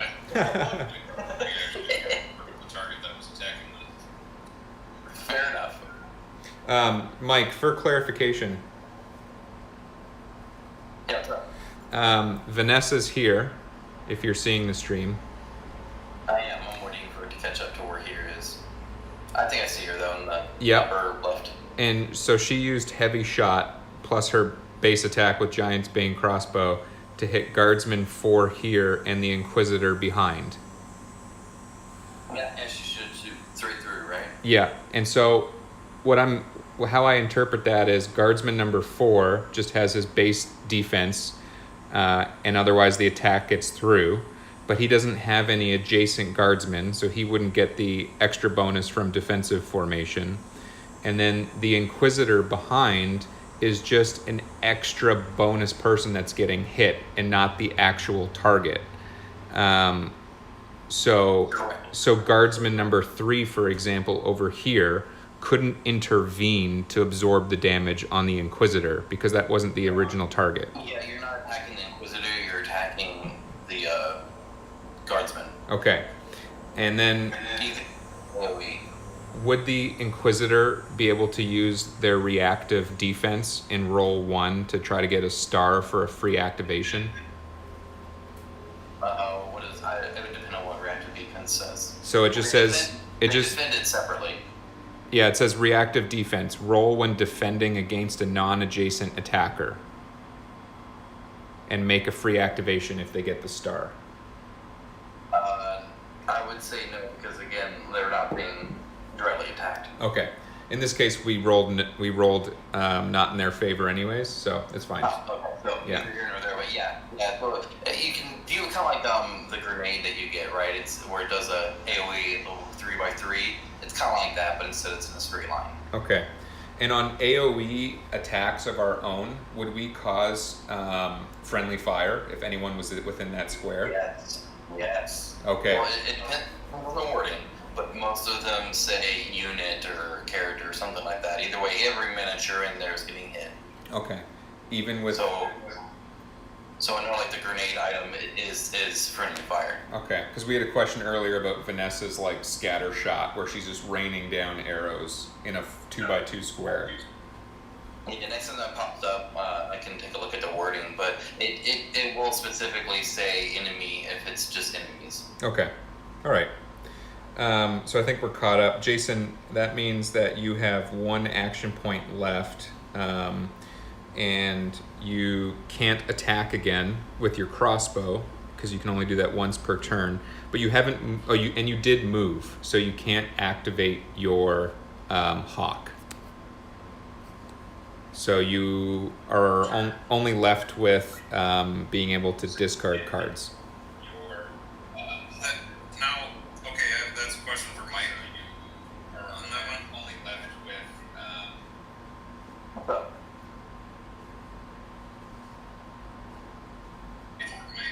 Say, Mike, with Vanessa's Wanderer ability at the beginning of each round, she can move 2 fields for free. Does that count as movement?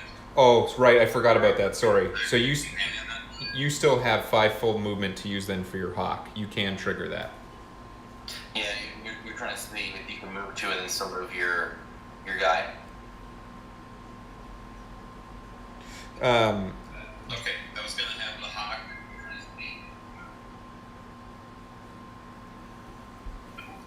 Yeah, like I haven't technically used any of her base movement yet. And I forget how the hawk ability works with the movement. I would imagine though that you can do both.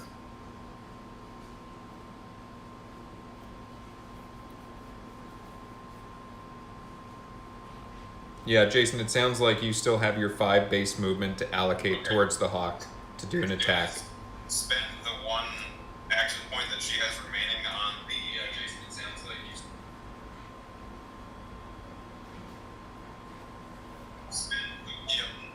spend her 1 remaining action point on dive for the hawk, and have the hawk attack, I believe it's Inquisitor 1, the one to Capac's left as he's facing me.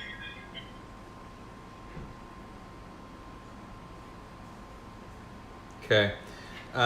So from here, I can move the hawk 1, 2, 3, 4, 5 spaces to be adjacent but flanking with Capac. You also flank with Vanessa. Or with Vanessa as well. Yep. Let's move it to the right one. Right. Like here. Yeah, I like it. Yeah. And so that'll give you +2 damage, and you get to roll your 3 green die and your 1 red, plus cause blind to the target. All the bonuses. So you caused 7 damage, plus the 2 bonus for flanking, so 9. And they have... That's a great roll. Yeah, they have a defense of 1 in this case, so that's 8 going through to towards Tarpitt Inquisitor 1, who has 7 damage right now. If 8's bleeding through, they're dead because they have a total health of 15. As can the guardsman reduce that by 1? 8.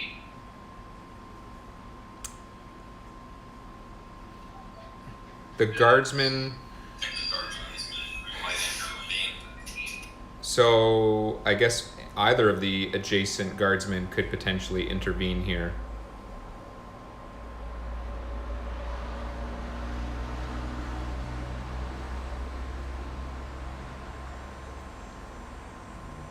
Because I don't think it matters whether the attack's coming from a companion or not. So in that case, the 9 damage would head towards either number 3 or number 4. 4.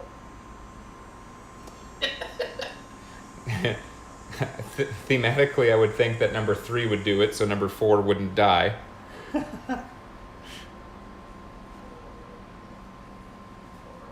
Or do we just choose, Mike? Do we just get the power of... Nobody's looking. You can just cheat and kill everybody. No.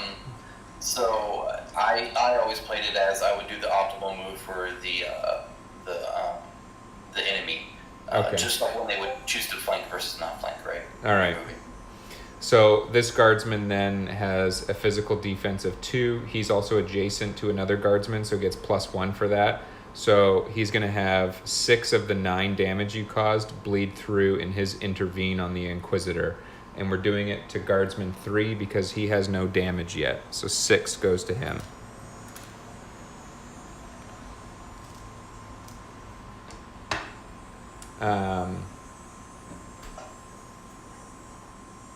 And then in this case, the reactive defense wouldn't trigger for the Inquisitor because the enemy in this case was the companion who is currently adjacent.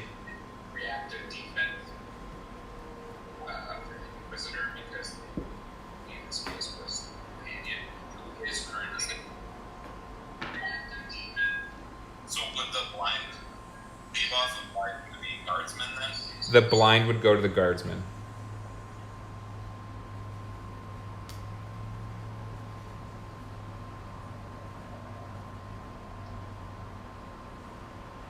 Yeah. Because one enemy is as good as the other for being blind, I guess. Yeah. Okay. And is there anything else you wanted to do? Discard or?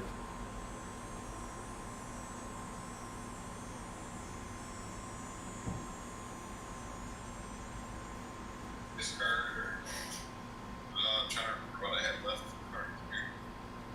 You have throw rock and stronger together.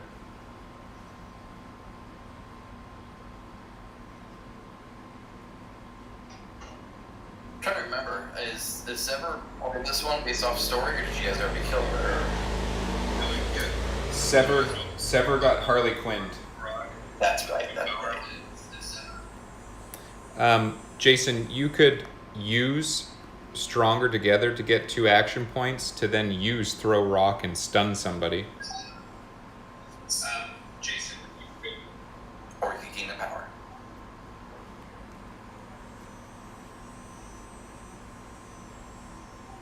I hadn't thought about that, or I was thinking I could give Alexandra the 2 action points. I don't know, what do you guys think I should do on that? I mean, we have 2 enemies that are blinded currently, if I'm not mistaken. So they won't attack. If we then stun another one. Yeah, so the only one you're in range of for stun is Guardsman 4, who currently isn't blind. So when we get there, he would potentially cause damage to somebody. So you could negate another turn for them. On the other hand, Guardsman 4 is literally the last one in line.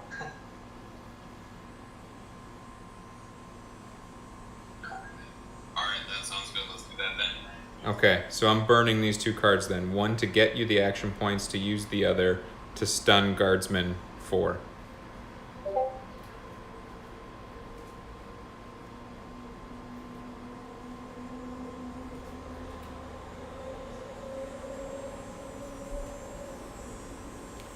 And then would that count as an attack as far as probably not? No, Just getting the, because you're not actually rolling dice from your crossbow. was on that one. And then with that. Okay, so 3 is, Guardsman 4 is now stunned. So that's the end of Vanessa's turn. Tarpitt Guardsman number 2 would then trigger, who is blind. They would target Adina, and I just need to confirm blind. I think that means they don't actually take their action, they just move.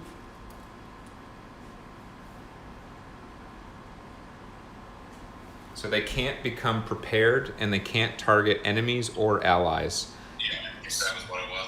That's all they can do. Yeah. Attack.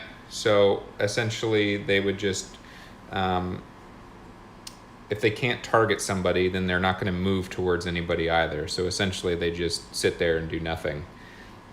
So Guardsman 2 just sits there. Blind is now removed. It's only good for 1 activation, and then it's gone. So on their next turn, they would activate as normal. So that's off now. But their turn is done. Now it's Alexandra.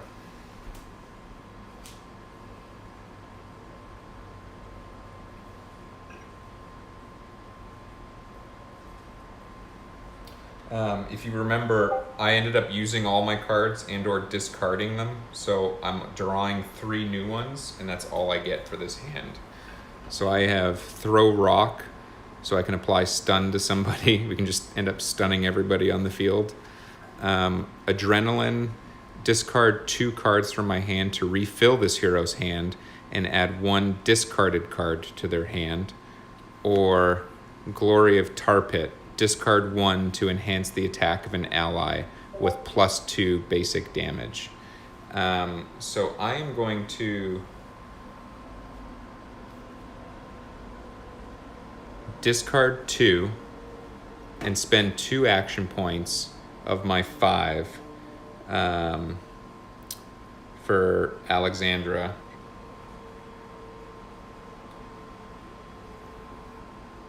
To refill my entire hand and add 1 discarded card to the hand for a total of 6. And of the discarded cards, I just discarded these 2. I'm going to take Glory of Tarpitt so that I can boost an ally's attack. So I'm going to keep that. And now all of these are burned, but I get to draw 5 new ones.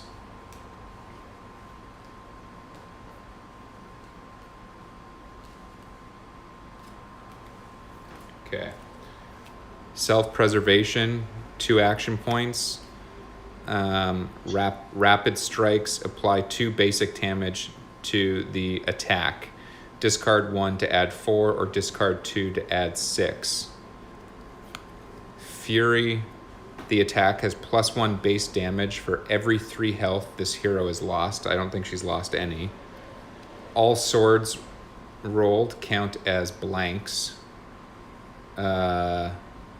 So you roll 6 red die though. So any skulls on 6 red die, that's pretty significant.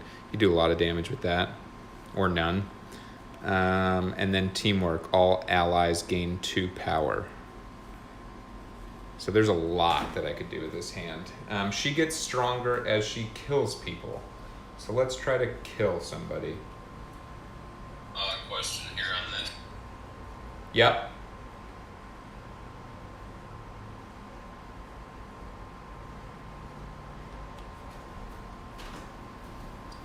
Yeah, those, like 3 of those cards you drew require Berserker level 2 or 3 and like to use. So does that mean they're unusable?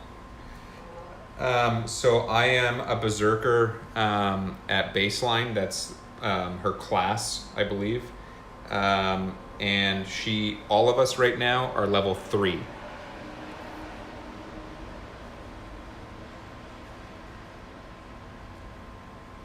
But what you'll notice, for example, here, Berserker 2, Berserker 2, Duelist 5. So Duelists can use this too, but they only gain access to this card at level 5, whereas Berserkers gain access at level 2.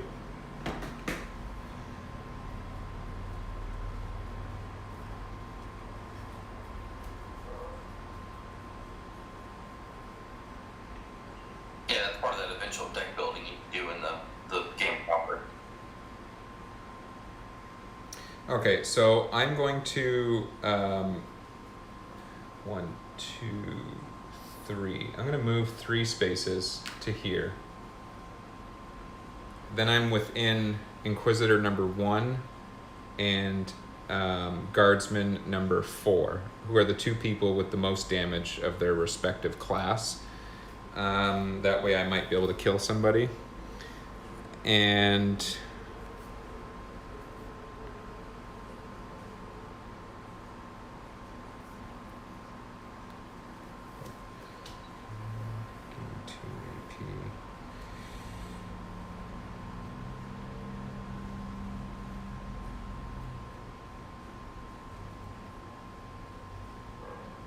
okay.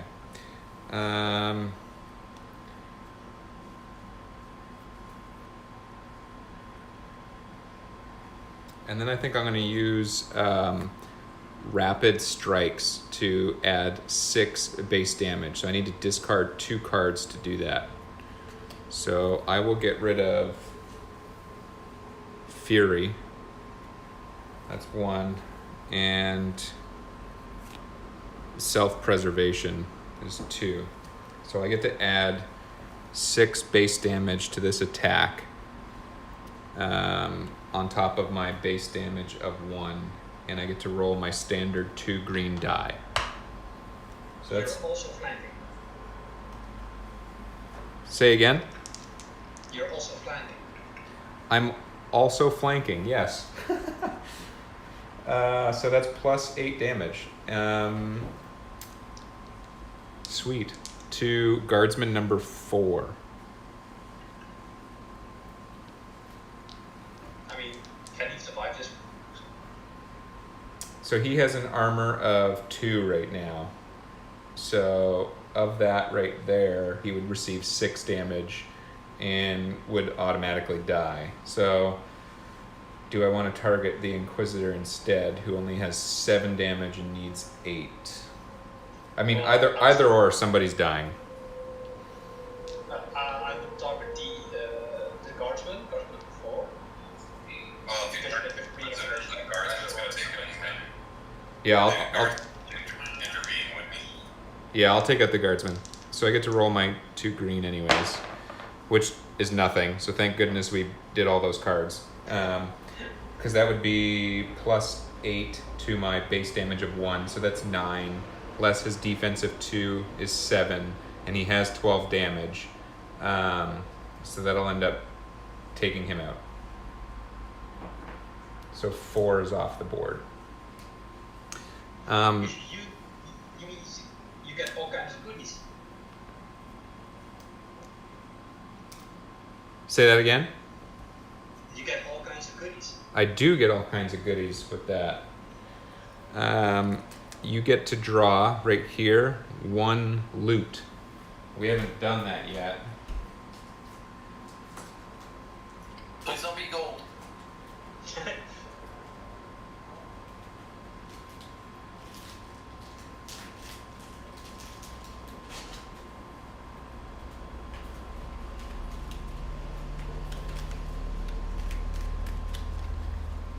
So drawing from the loot deck. An accessory. Start with some light sketches until you get the shape you want. Wait, what? Draw 1 accessory.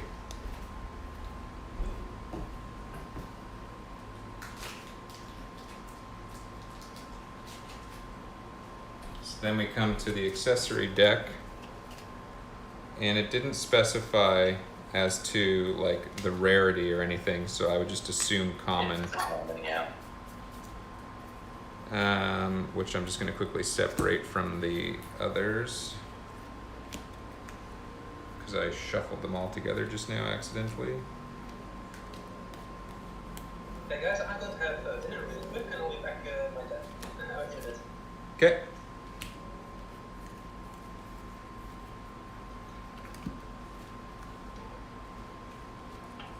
So I have to say, I really like Alexandra.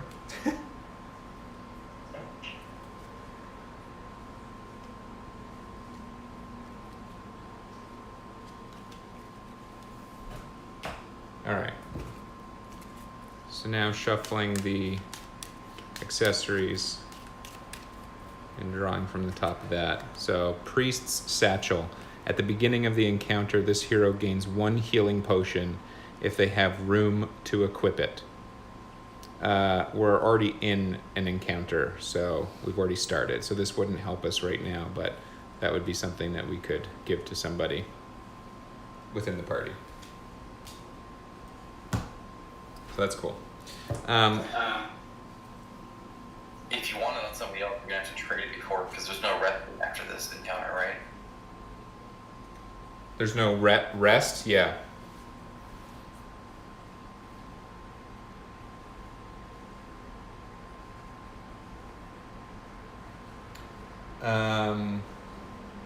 Okay, so on Slay, gain 1 soul. For each soul, you gain 2 basic damage.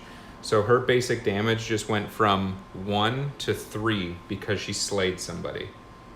So she's gotten stronger for this particular encounter. I think that resets on the next encounter because it's part of her frenzy. Particular encounter doesn't.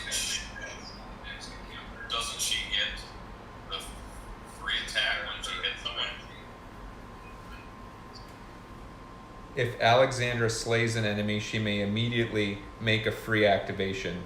This effect may only trigger once per round. That's a full activation. So it sounds like she gets to just go again. And she gains 1 power whenever this hero is attacked or slays an enemy. I don't think she was actually attacked yet, but she did just kill somebody, so she gets a power for that, which I will put on revenge. So I think what I'll do is make her next activation then. Yeah, remember to draw. So she'll draw 2 cards because she has 3 remaining.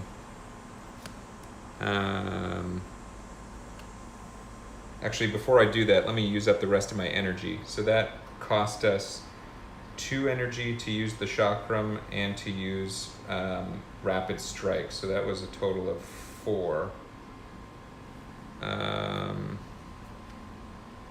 So I don't have enough energy. It said immediately, right? It's per her, the off twin. So Alexandra slays an enemy. This is on her character card. She may immediately make a free activation. So do we just... Yeah, so it interrupted the current one. Okay. So then we draw up our hand then, in which case I only get 2 additional cards. And we got Vampire's Bite. So assign 3 damage to an adjacent human target and heal self for 3. That's useless. There's no humans on the board. And Inhuman Speed. Gain 3... I'm not biting Adina. Gain 3 speed this activation. We don't really need speed right now, so those are discardable in the future. So really I'm just left with the 3 that I had originally. I think in the future you'd want to try and do that at the end of her turn and do the slay, right? Yeah.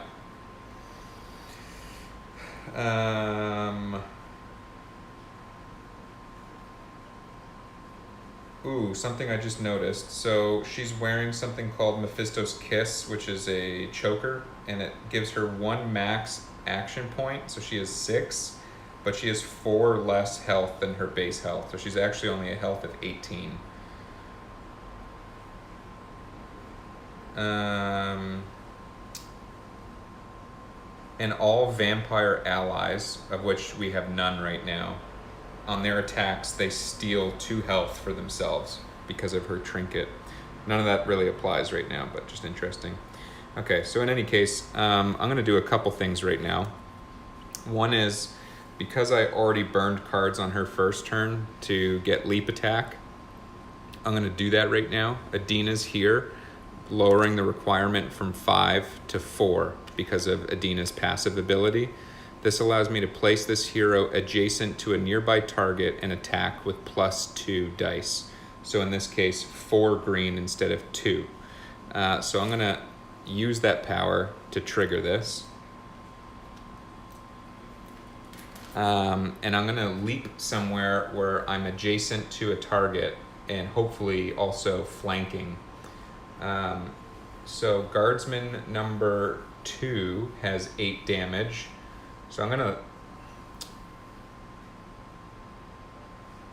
So nearby target is within the same zone. Is that correct? Correct. Yes. So can I cross a dotted yellow line? That would be a different zone. Even if they're 1 space away from me. That sucks. Okay. So in... We're on the other side of it, right? Yeah, so I think what I'm going to do is, I'm still going to do that, but I'm going to wait till I do my movement and attack first. So this is a new activation for her. This doesn't count as her attack because you're using power, not action points. So I can't benefit from it really right now, so I'm going to save it till the end of her turn, then use it. So... That's a reminder that attack is attack with your weapon once. Yeah. So I'm going to move her to be flanking with guardsman number 2. So 1, 2, 3, 4. Flanking with Capac. Guardsman number 2 has 8 damage already. And I think what I'm going to do, an ally gains 2 power, is she has 6 AP because of her choker that she's wearing. So I'm going to spend half of it on Reckless Assault and roll 6 red die. And all swords count as blanks, but all skulls count as 3 damage. And see how that turns out for us.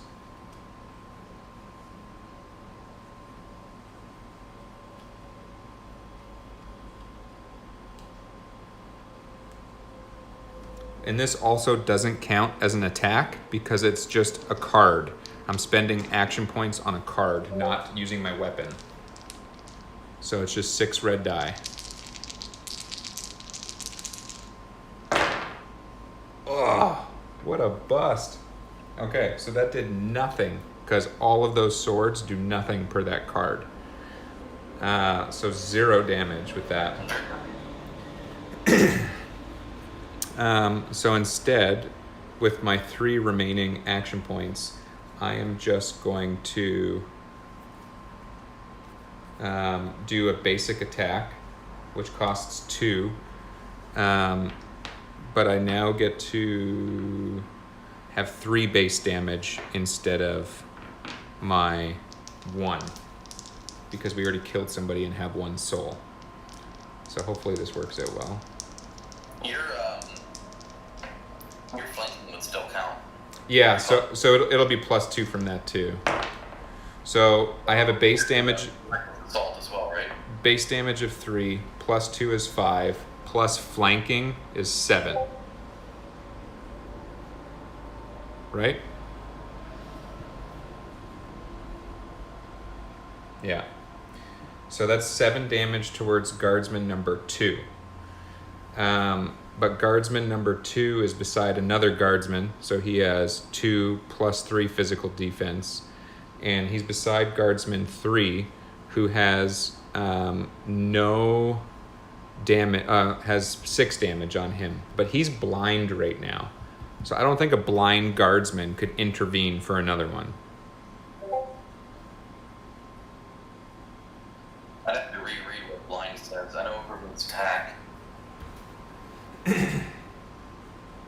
So blind says the target cannot target allies or enemies on their next activation. A blind adversary cannot become prepared.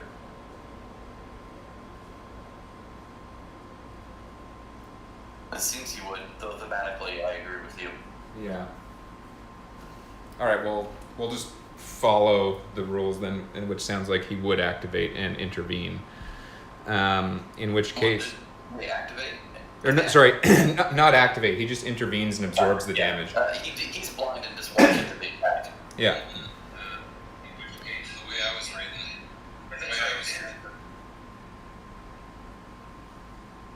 Go ahead, Jason.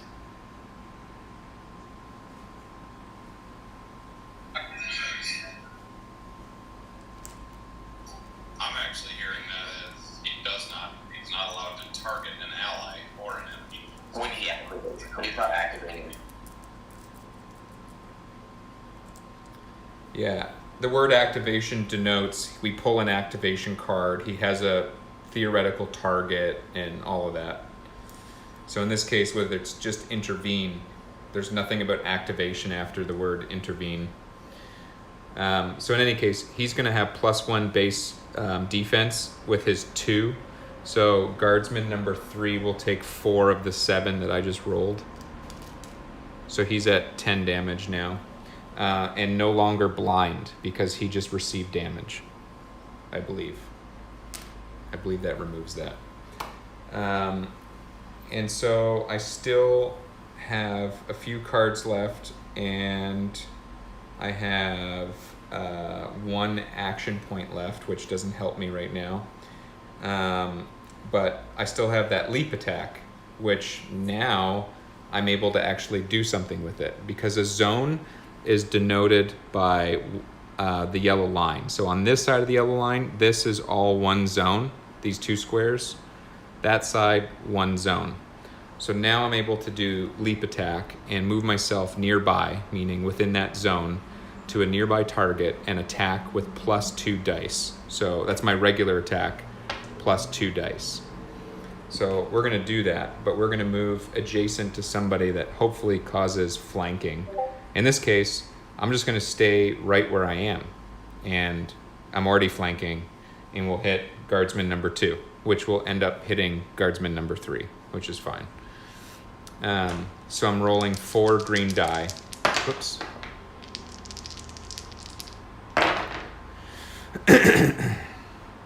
Excuse me. So we have a base damage of 3, +2 is 5, +2 for flanking is 7 again. So 4 would go through to guardsman number 3.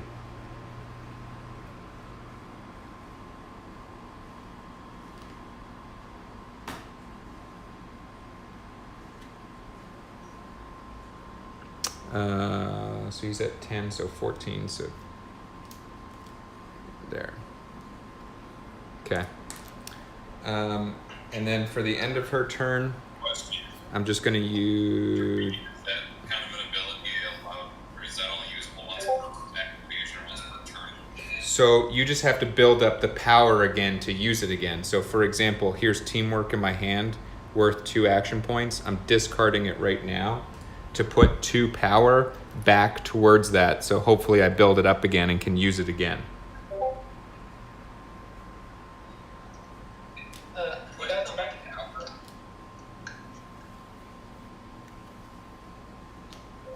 No, I was talking about the intervene ability, that usable one. Each attack. Yes. Every single attack. Yeah. I assume so. Okay, so that ends her turn. I was hoping to kill more people than that, but okay. That's fine. What did I miss? We killed one person and then went a little berserk and did some damage to another guardsman. And I was hoping that was going to chain into like a series of deaths, but we didn't quite get there. Did you do your leap attack? Yes. The +2 dice didn't really help too much. I rolled duds. Okay, so now we are past Alexandra and we're on Inquisitor number 1, their activation, who is beside Capac, who's going to target Alexandra. That would mean that it would target me. Which would mean that he targets you because you taunted. So the next person that attacks Alexandra targets Capac instead, you're right. So now I remove taunt from Alexandra, and I'm just discarding that. So that person doesn't actually have to move because he's already beside Capac and in range. So they'll just Who's the roll. one next to me? He's the one right beside you, right here. Awesome. So he's just going to roll 3 green dice against Capac. And gets 4. Capac currently has a combined defense of 5. So nothing goes through. And you do lose 1 armor, though, because your base defense is 3. And this is 4. So you lose 1 armor. Alright, I'll use shield bash on him. You want to use shield bash on him? Okay. Yeah. So shield bash, just to reflect. Hold on. Because Adina's on the board, costs 3 instead of 4 because of her passive. Requires shield, which Capac is carrying, and he can assign 5 damage to an adjacent attacker. So that attacker is adjacent to him, and he can now assign 5 damage to that individual. And this means that it bypasses all of their armor. He doesn't have to roll or anything. So that means Inquisitor number 1, who is at 7 damage right now, is now at 12 of 15. And nearly dead. Yeah, everybody. Nearly dead.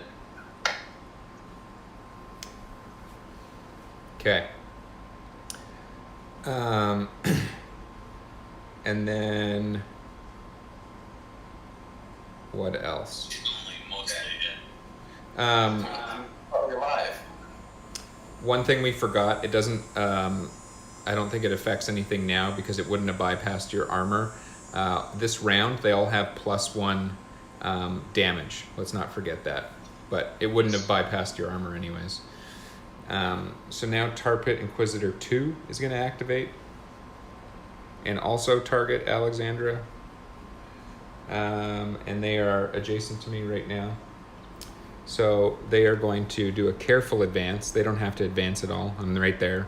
And attack for 3 green die. And if they roll 2 of these, it's assigned damage. They only rolled 1, so they do 3 damage to me. And Alexandra has a base defense of 1, so 2 gets through, and she drops from 18 to 16 health. She only has 1 defense, She only has 1 defense, yeah. so she will take 3 damage because every enemy has 1 base damage. Thank you. See, this is why we say these things out loud. And I think she's actually flanked. She's what? Flanked? Or She is flanked. Thank you. She really gets 5 damage. She's flanked here with the other Inquisitor. Yeah. There you go.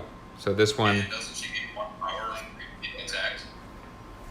Gain 1 power whenever this hero is attacked or slays an enemy. Mike, I'm not doing a good job here, buddy. You are doing great. We're missing a lot. I'm missing a lot, but we have a hive mind here. All right. So that's Inquisitor 2, turn done. Alexandra got slapped and gained some power. Inquisitor number 3 is now going to activate, who is flanking on the other side, who is going to target the nearest enemy, which is Alexandra. So also going to roll 3 green die, also flanking, and gets +1 damage as we just went through. In this case, getting 2 +1 is 3. Plus flanking is 5. -1 for Alexandra's base defense is 4. So Alexandra's going to take 4 more damage for a total of 9 damage.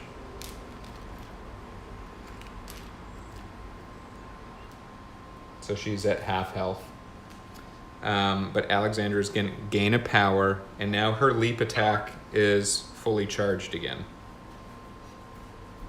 and the Inquisitor also heals. And the Inquisitor per this card also heals for 5. So Inquisitor number 3 has 3 damage, so we're just going to remove that. All right. Now it is Adina's turn. Who is going to draw some cards. All she had left was Yaedra's Light, which could stun an enemy. And she just drew Self-Preservation, gain 2 action points. Empower, an ally gains 1 power. Blessed Aid, heal self for 6. I don't think she has any damage. Or Balance, heal a nearby target for this hero's current health. So that would be pretty sweet for Alexandra, because that would get her to full health. But it costs 3 action points. So Adina doesn't have her 1-hit special on her Fist of Heavens anymore because it's exhausted. Reading the rules, it sounds like you can only actually use it once per scenario, once per encounter, which we were doing incorrectly in previous playthroughs.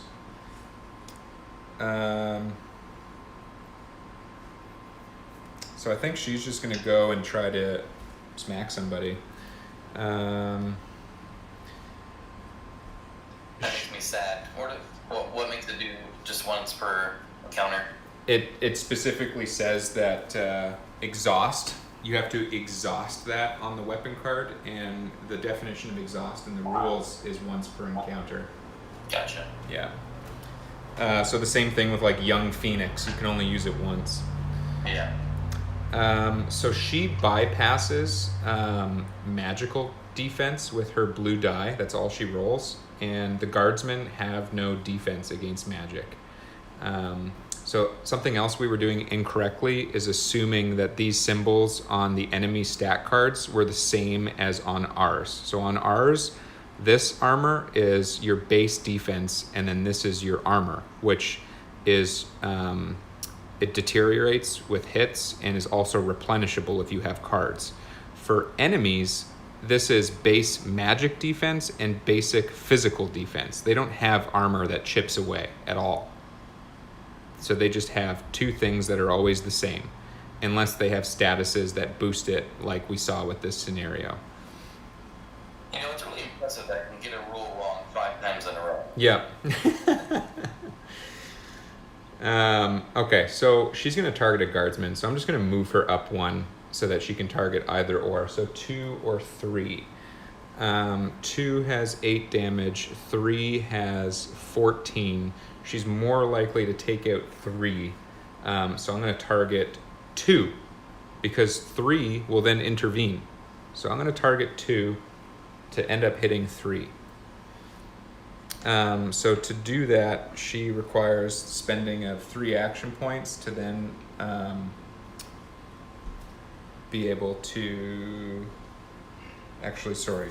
Let me do this. Let me show this. Her staff, or mace, has a range of 2. So instead of moving her up where she's then in range of them, I'm going to stay where she is because she's within range 1, 2. 1, 2. So she can hit them right from there. So she'll stay where she is and not move. She's going to roll 3 blue die. And hopefully bypass enough and cause enough damage to kill them. So she does 2 damage towards guardsman number 2. It bypasses everything. But guardsman number 3 will intervene and take 2 damage. So that guardsman is now at 16.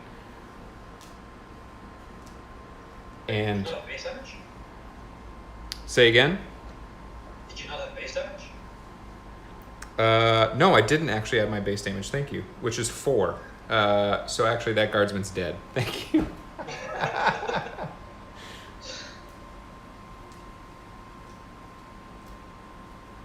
So guardsman 3 is dead. This is the first time I've actually ever killed anybody with Adina without it being a one-shot, so she would gain loot here. Oops, I just pulled her off the board. That was dumb. So that'll be guardsman number 3 that's coming off. Great. Okay. Did you just remove Adina? Yeah, I put her back. That was my bad. So she would gain loot, which we can draw right now. Which is a consumable.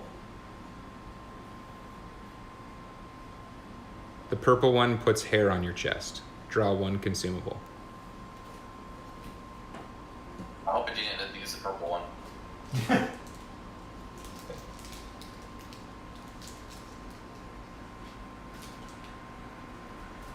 In which case, healing potion, heal self for 10.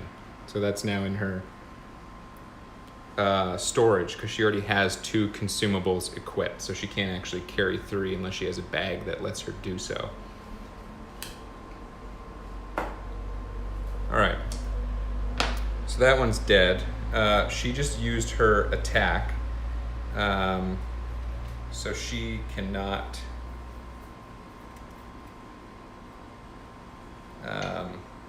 attack again, but I might have cards that will do something for us. So that cost 3 AP of her 5.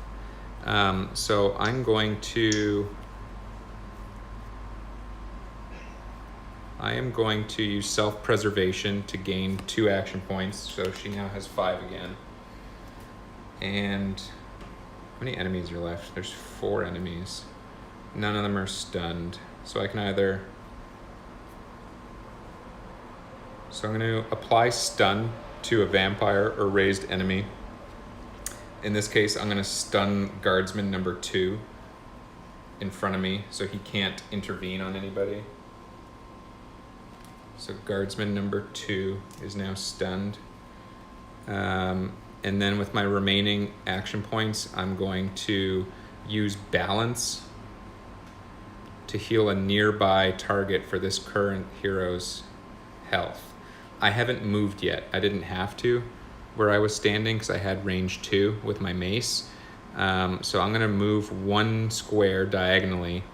Actually, I'm gonna move a few squares. I'm gonna just go 1, 2, 3, 4 to be behind Vanessa or Alexandra, and then spend those 3 remaining action points to heal Vanessa for my current health, which is 14, and she has 9 damage. So now she's full health, and I'm left with Blessed Aid and Empower, which I'm just gonna keep. So Vanessa now has no damage, or Alexandra now has no damage. And the reason why I did that movement was because that heal needed to be nearby. Nearby meaning within the same zone, and I was on the other side, so I had to come over here. That is the end of Adina's turn, bringing us to the beginning of the 3rd cycle. So we can reposition our turn order again.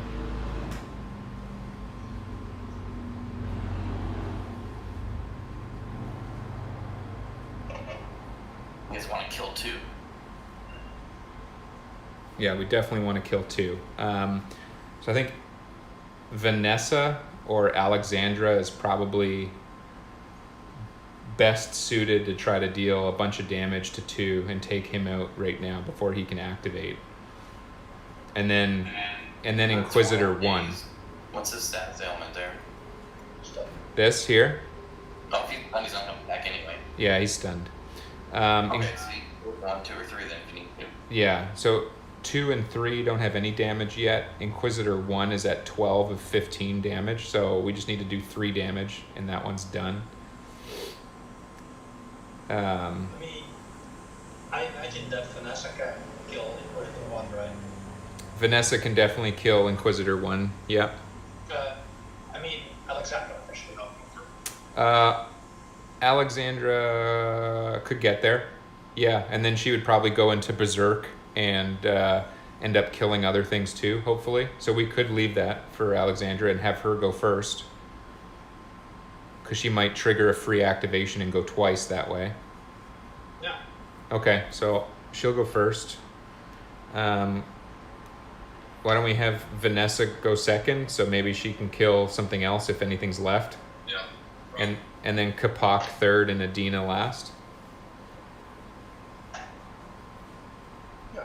All right. So Alexandra had Inhuman Speed, Vampire's Bite, and Glory of Tarpitt left. So I'm just going to shuffle my discard pile because we're out of the draw pile, and then end up drawing again.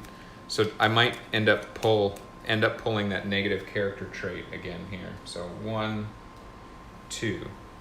First aid, heal self for 4. We just got healed, so that's not helpful. Or disembowel, discard 2. If target soldier or creature has less than half health after the attack, it is slain. So this bodes really well.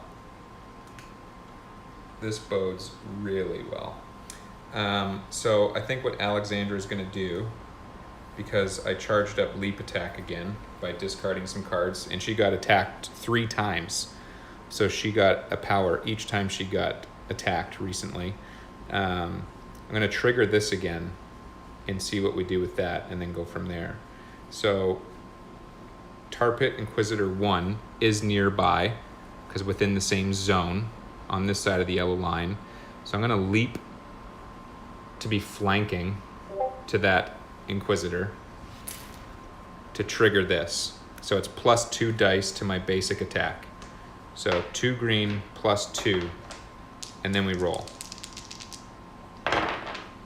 So we have 2 here, a base damage of 3, and flanking is 7. And this person only has a base defense of 1 and 3 remaining health. So definitely is dead. So Inquisitor 1 is removed from the board. I'm not going to worry about loot and stuff.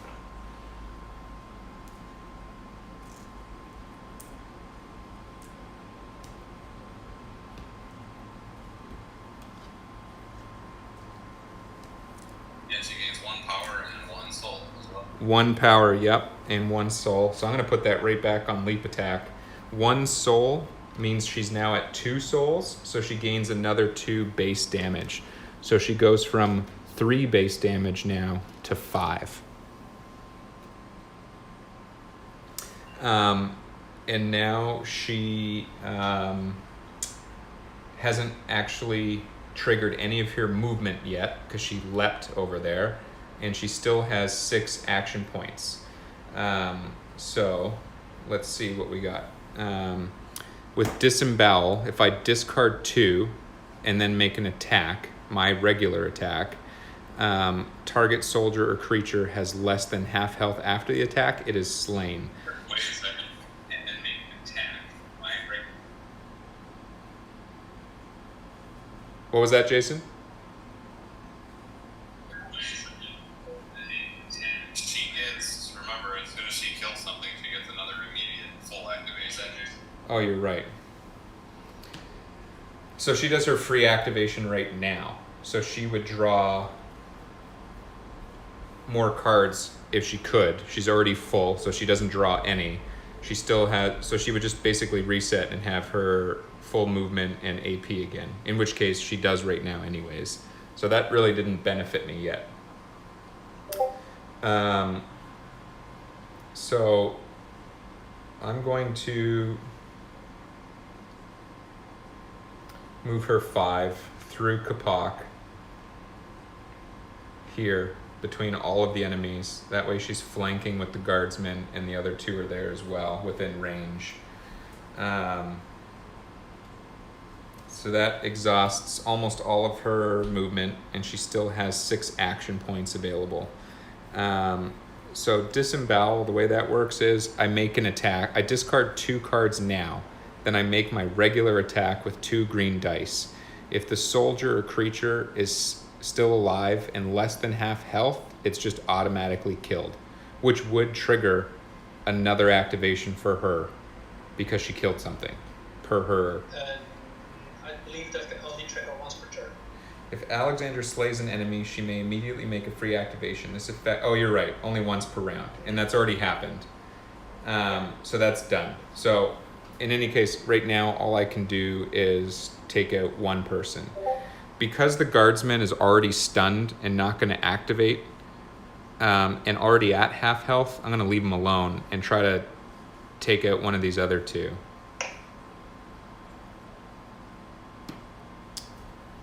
Because I'm going to roll 2 green die, which could get me up to 4 damage plus my base damage of 5. Which would be 9, and they have 15 health. So the potential's there. I'll try that. Plus the flank. There's no flank on them. I don't have flanking here or there. He's attacking an inquisitor, not the guard. Yeah, I would have to have a perfect roll to make this work. Oh, technically. Yeah, let's not do that. I'm gonna do the guardsman because we'll kill him. So, sorry, targeting guardsman with flanking. So that's 1 plus my base damage of 5 is 6 plus flanking is 8 minus his defense of 2 is 6. So he has 8 damage already. That's 6. I use disembowel, which means he's less than half health but still alive, so he just dies. But I don't activate again. So I have to discard disembowel because I used it. I have to discard 2 cards to have triggered that. So I'll just discard Inhuman Speed and Vampire's Bite, leaving me with First Aid and Glory of Tarpitt. And Inquisitor 2 is dead. Ben, did you have any of your original AP left? First aid? I have That only cost me 2 to use, I think, and 2 to use my weapon. Hold on. So that's 4 of 6 AP. So I have 2 AP left.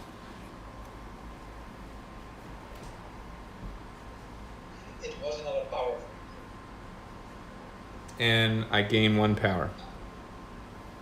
Okay, so 2 AP on for activation. And then did you have it left for your original activation? No, that wouldn't carry over.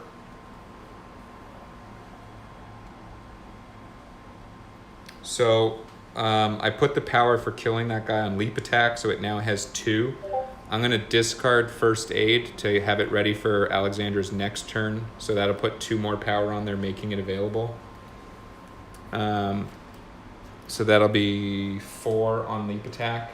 And I have Glory of Tarpitt left, which I can discard to enhance the attack of an ally with +2 basic dice. I'm going to discard this now so that when Vanessa goes right now, she gets to add 2 dice to whatever attack she makes. And that's the end of Alexandra's turn.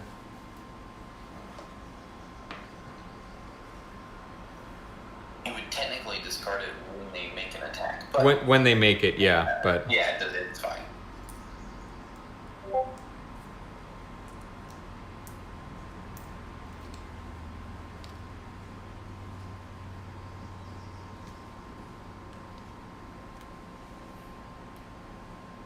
all right. So you're up, Jason.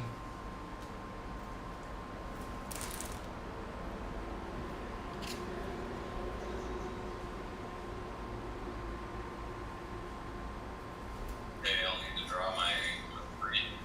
I don't have any action cards left. Okay, here are your 5. So you have Explosive Shot 2. Requires ranged, assign 4 damage to all enemies adjacent to the target. So regular attack to the target, and anyone adjacent gets 4 assigned damage. Dash, 2 extra speed. Survivor, gain 3 action points. Precision, required ranged, assign damage. So you make a basic attack, and whatever you roll is going to bypass whatever armor they have. You're just causing pure straight damage.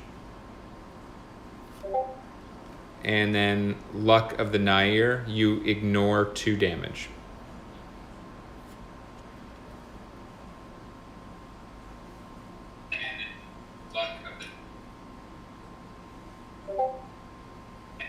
I thought you can only draw up to 3 cards in one turn.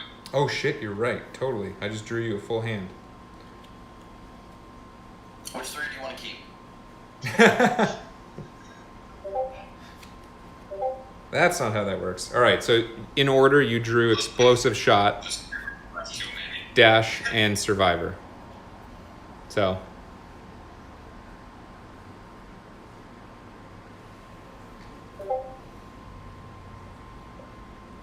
All right. Sorry about that.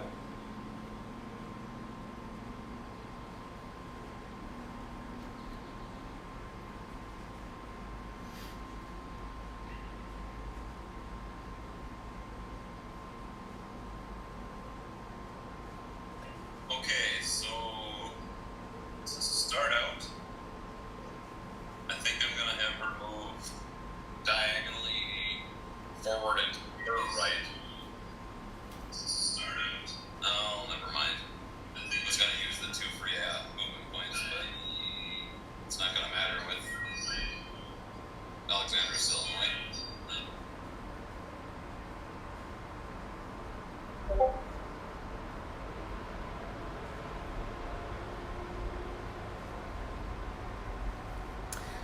I was thinking if I had a chance to damage the one So, Alexandra, but that's not going to matter. I think I will just go ahead and take my shot, I suppose, on the one Inquisitor that she has line of sight on. okay. So you want to use Explosive Shot too?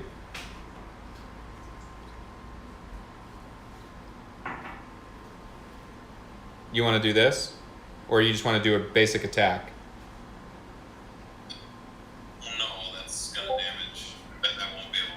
Oh yeah, that won't help. Yeah, that won't help you. I'm gonna do a basic attack. I think just a basic attack. Yeah, the basic attack. Okay. Against this guy here.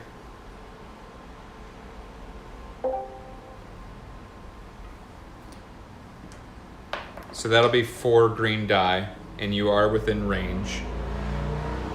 The other thing is that's only going to cost you 3 action points. You can also spend a 4th action point to use adrenaline to make a second activation for free. That was one of your consumables.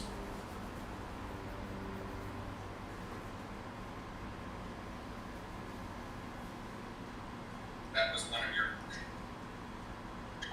Oh, one of the ones I started with. Okay. Yep. Yeah, and I was also gonna spend my 2 additional energy on the precision for this first attack. Oh, sorry. Precision is one. Precision is one of the ones that you don't have in your hand right now. But if you use adrenaline, you would activate again, so you would draw more cards and then have precision for your next attack.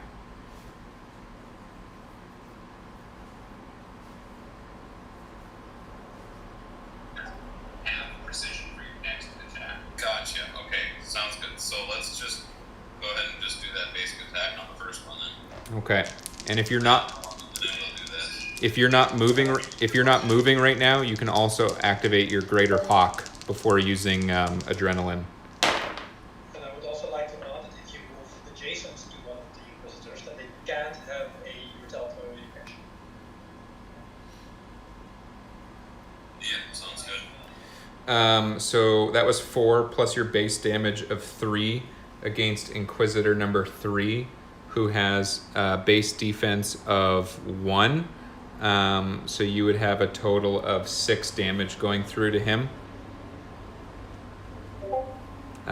If you don't move right now, I mean, you can do your 2 free activations to get you closer to flanking and still be able to use your Hawk before using your consumable.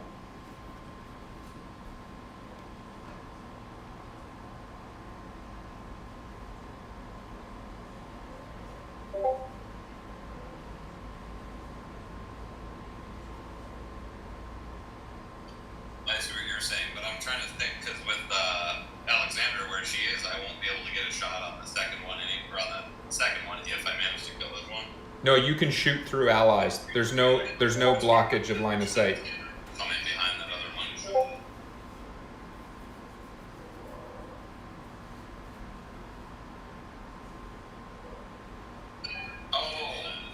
Yeah, then I will do that. I will scoot up to where I was originally planning on moving to. Okay, so 2 free activation points to here. That's still not flanking yet, but that's where you shot from then right now. You did 6 damage. You've moved 2 spaces, so you still have your 5 movement. Do you want to use your Hawk now? Great shot from that. Then I can use 6 damage. Then I can use dash to gain 2 speed.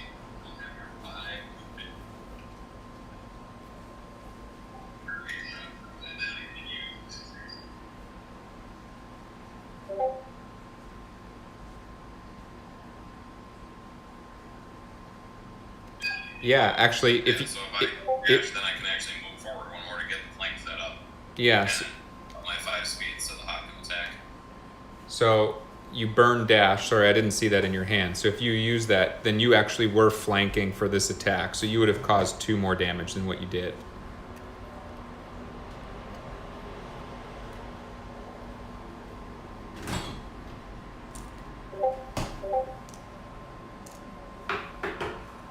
Right, okay, even better. Yeah. Thanks. And so now you still have 5 movement to use on the Hawk.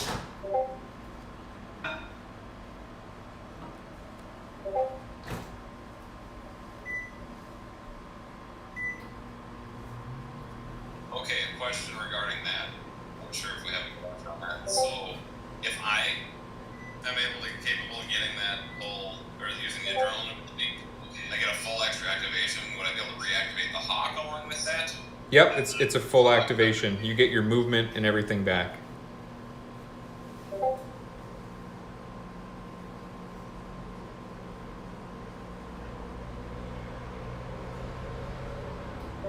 Nice. All right. Yeah, we're gonna do that then. So then I will use adrenaline. Or no, sorry. First, I'm gonna have the hawk attack. I think I'll have the hawk attack the other inquisitor, the one behind Alexandra. All right. Okay. So 1, 2.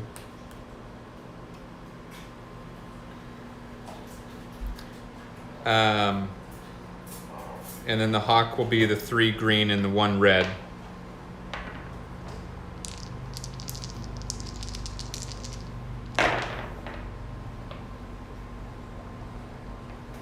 So hawk does 5 minus the defense of 1 is 4. Oh, and then all fair that I did first attack. That's 5. What was that?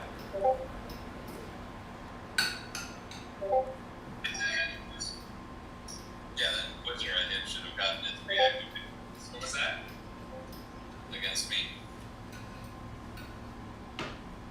No, because you are adjacent, not non-adjacent.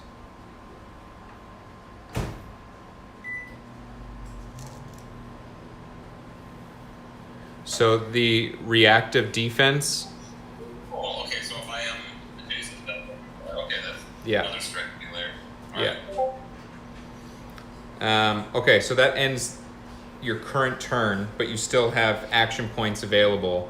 If you spend one, you consume this, and then you have a whole new activation.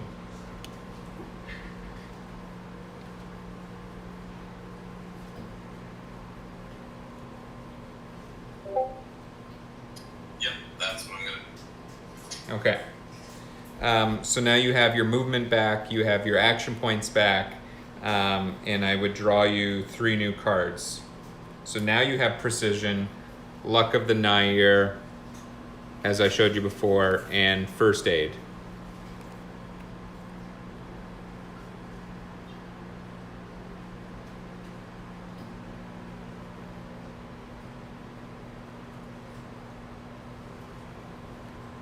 Okay. Didn't line up. Yeah, hold on. Let me get a pick of those 3 quick. Yep.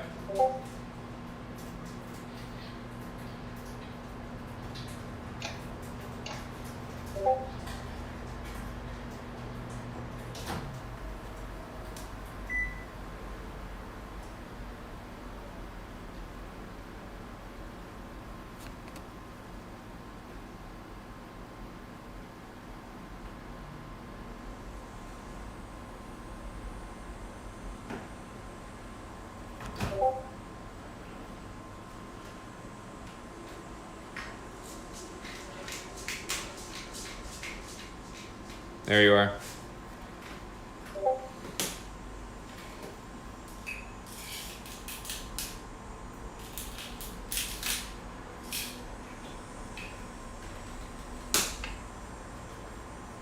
Yep, alright, good to go. So I'm going to take another shot with flank on that inquisitor right there in front of me. Yep, alright. Okay. Did you want to use precision?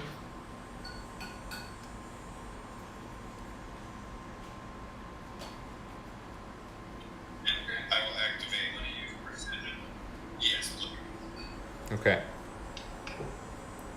So that'll use all of your action points, but you haven't used movement. So after this attack, you'll still be able to use your eagle. So this is going to be 4 green die, but anything you roll here will bypass their armor.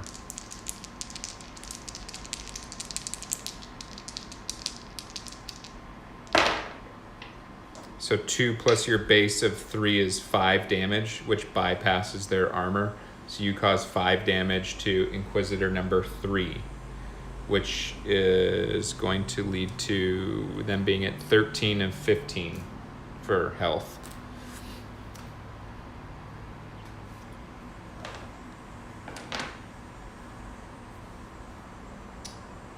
And you can still use your eagle and potentially kill him right now.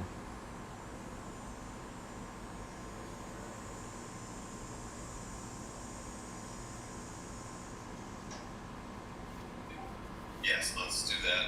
I want to have him attack that same one. Okay. I don't think it's going to end up mattering where you put the eagle, but we can't get flanking. So is here fine?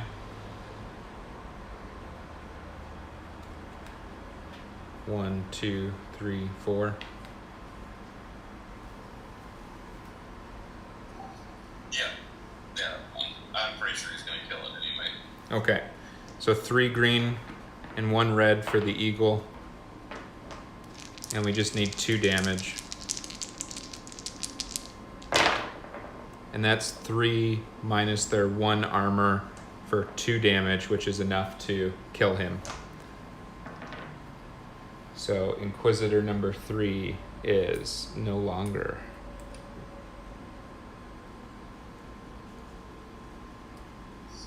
So,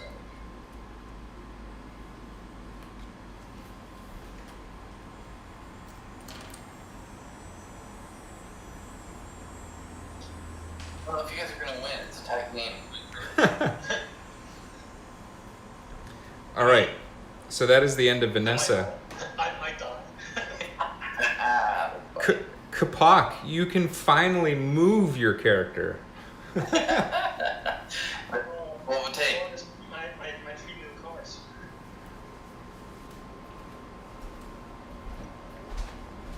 All right, so Capac only had 1 card left, so he's drawing 3 to beef that up. So all you had left was dash, giving you 2 free movements, or 2 extra movements. You just drew punch. This attack is free if activated immediately after attacking an adjacent target. That's not going to help you much. Take a breather, discard 2 to refill this hero's hand, or self-preservation, gain 2 action points.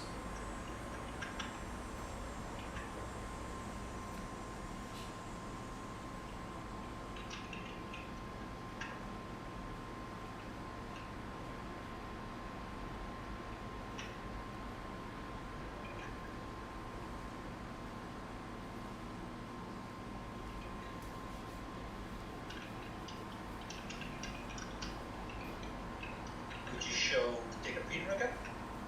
Yep. So you have dash already. And you just drew punch. And take a breather.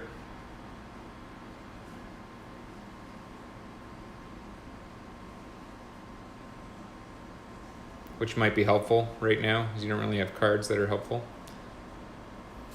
And then self-preservation.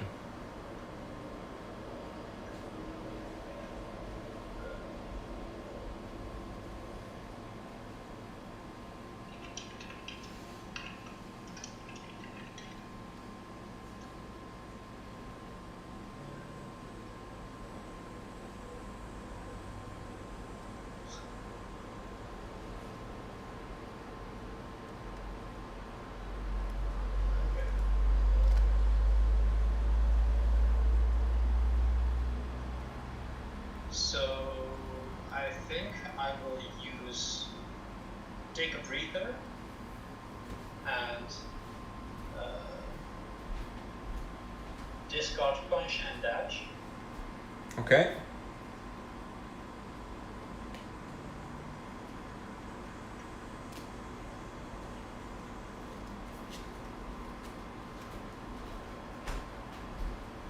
That will give you 4 new cards, which are Resolute,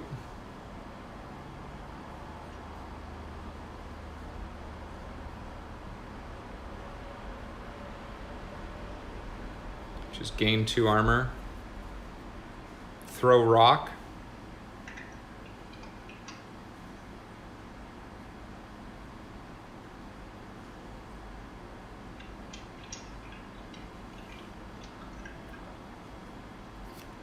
Rebuff 2, yeah, Barrock's a good one to use. Now we'll activate this turn. Yeah. I'll probably be one of the things I do. and then Charge.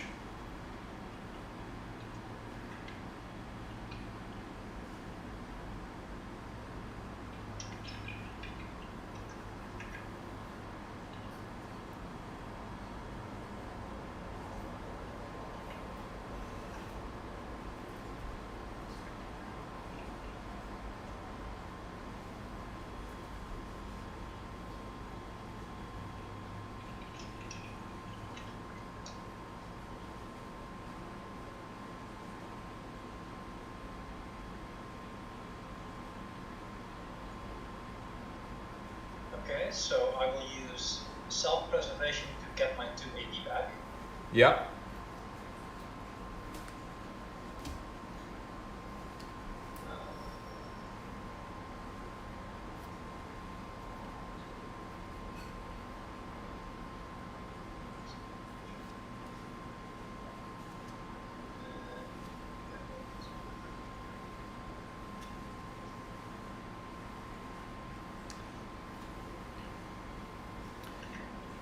I will move between the 2 terrain pieces, and so I can attack. 1, 2, 3.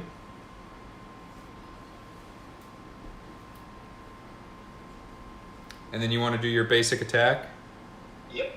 Okay. So that'll be 2 red die.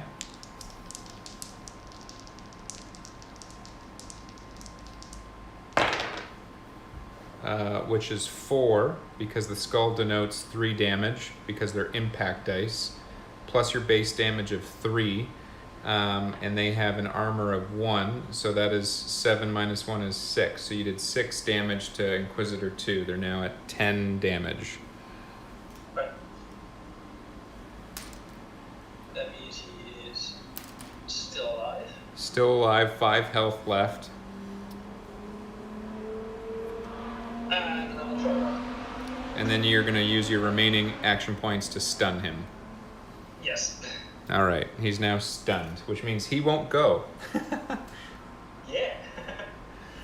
And then Adina, our little old healer, gets to activate, come in, and take all the glory. I mean, I think good tank.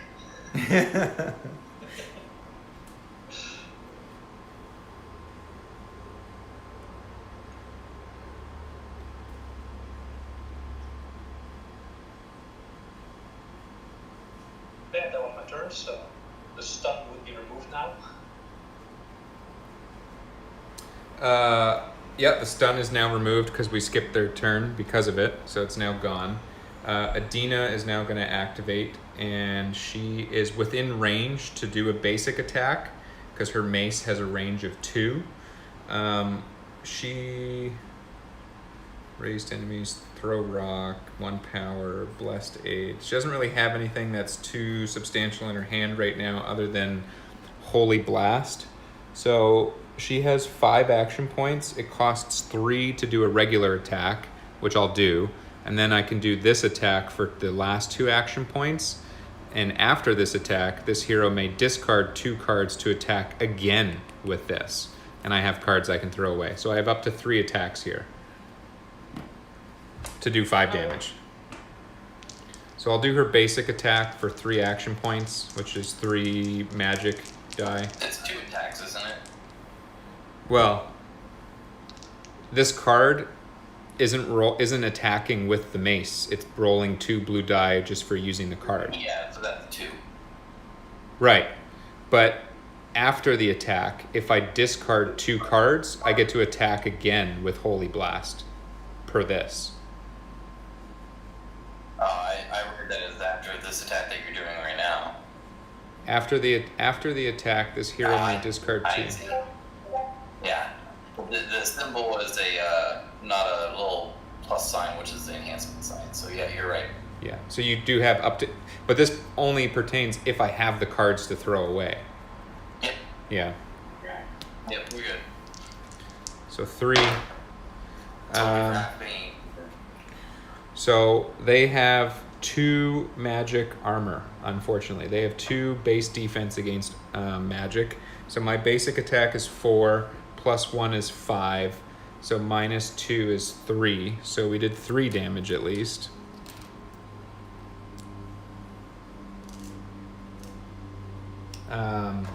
Okay. And then that's that. So then I'm going to spend my remaining 2 action points on Holy Blast, which has a range of 4, and I get to roll 2 blue die. And the damage is only from the dice, and they have a defense of 2. So I actually don't know if this is going to do anything for me. Well, you can take a step forward and then do it. Flanking. Oh, you're right. Why didn't I do that originally? He would be dead already. Flank. Well, With- actually, he's still flanked, wouldn't he be? Because I'm within range, and we're flanking. Don't you need to be adjacent to flank? No, like Vanessa can flank even from a distance. So we did flank. So we actually caused 2+ additional damage on that last attack, which would be the remaining 2 health. So we actually killed already. My bad. All right. Sweet. So remaining Inquisitor is actually dead because we were flanking, and I forgot to add the extra 2 to make a total of 15. All right. So that would denote successfully finishing the encounter. Resolution, all enemies are slain, and then we would turn to page 18 and start reading from there. Other things that we didn't do as part of this scenario, none of us went to try to get the weapon rack or the armor rack that were in the corners. In the demo, it's not really pertinent, but in a long campaign, picking these up is probably very helpful to gain access to rare weapons or rare armors. And sometimes there's a time requirement on this. So in the first or second activation series, if you get there, you might get a rare weapon. But if you get there in the third or fourth activation series of the turn orders, then you may only get a common item. So sometimes there's things like that to pay attention to. But we can just go ahead and read on from Q8. So lunacy enabled. So Alexandra stood over the body of the last tarpitt guard, nonchalantly licking the last of the blood from her fingertips. I think that went quite well, she said excitedly. Capac rolled his eyes and directed the rest of the party to drag the bodies of the guards just inside the catacombs entrance so they would not be discovered by a random patrol or passerby. In the Wordsunder, it says, Alexandra does Alexandra things, as a summary. So for completing that scenario, each party member would typically receive 7 experience. We would draw 2 consumables. We would get the Severed Connection title, which would probably cause some of the turmoil now in Tarpitt. So add 7 to the Tarpitt turmoil encounter and subtract 5 from the defense counter. So we'll talk more about that maybe on another play session. And then turn to R3 on page 20. So that's where we'll go. And I'll go as far as where we get to maybe the next scenario, and then I think I'll stop for the purpose of this stream, as we're already at over 4 hours. But into the dark. The party entered the catacombs, carefully descending the crumbling stone staircase with only Adina's torch to light their path. The stairs showed signs of repeated footsteps disturbing the cobwebs and dust, but all appeared to be traveling downward. No one who has entered the catacombs of late has yet returned. When the party reached the last step, Capac took the lead, peering into the darkness for any sign of movement. The dead do not rest here, he said, without explanation. He then entered the large room at the base of the stairs, and the party followed. Adina walked along the left wall, shining light on the reliefs carved into the stone. They were untouched from the days of Tarpitt before the vampires, depicting the royal families of generations past. Good people prayed for their loved ones here. They are all with Yadra now. Adina closed her eyes and thought of the Patra thralls and how they were denied everything, even death. Capac and Adina entered the doorway leading further into the catacombs, walking shoulder to shoulder. They and the party walked for several minutes, passing dozens of sealed vaults until their progress was blocked by a collapsed tunnel. A large wooden support beam rested atop a pile of fallen dirt and stone, blocking their path. With enough strength, it may be possible to lift the beam high enough to provide a small opening for the party to crawl through, or even touching the beam might break loose more rock and add new occupants to the old catacombs. Alternatively, there appears to be an antechamber to the left that may lead around the collapsed area. So the Wordsunder says, the catacombs are full of dead people. There's a collapsed tunnel you might be able to fix with a strength test. at your peril, or an antechamber that might lead around. So the question is, do you try your luck with the antechamber, or do you attempt to move the beam and clear a path through the collapsed tunnel, which would require a strength test, in which case with Capac. What would you like to do, Capac? I'm gonna flex my muscles. You want to flex your muscles. All right.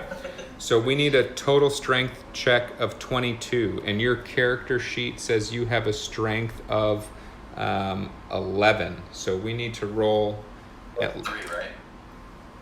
Yeah, I got plus 3. because I Yeah. got the bar. So that is 14. So we need to roll 8 or better. Okay? 8 or better. Yeah. Yee. So the beam starts to shake in your hands and the ceiling gives way to a downpour of stone and dirt. Each party member must roll against an agility test or be assigned 4 damage. So the agility test is 14. We would each look at our base agility and figure out what we need to roll to either meet that, to mitigate that damage, or receive that damage, and we continue on. So I won't actually do that right now because unfortunately I have to stop for the day, but we'll just pretend that we did that and some of us got damage and some of us didn't. And then we would continue. So the party decides it is best to leave the collapsed tunnel B and try their luck with the antechamber. So we would go to page 21 and read from R5. Which we then enter the knight's tomb. The antechamber turned out to be merely an entryway, opening into a massive rectangular room. Shelves are carved into the side of every wall from floor to ceiling, each holding the remains of a knight of Tarpitt. You're in the knight's tomb. Got it. Here comes the perception check. And now we have to do a perception check.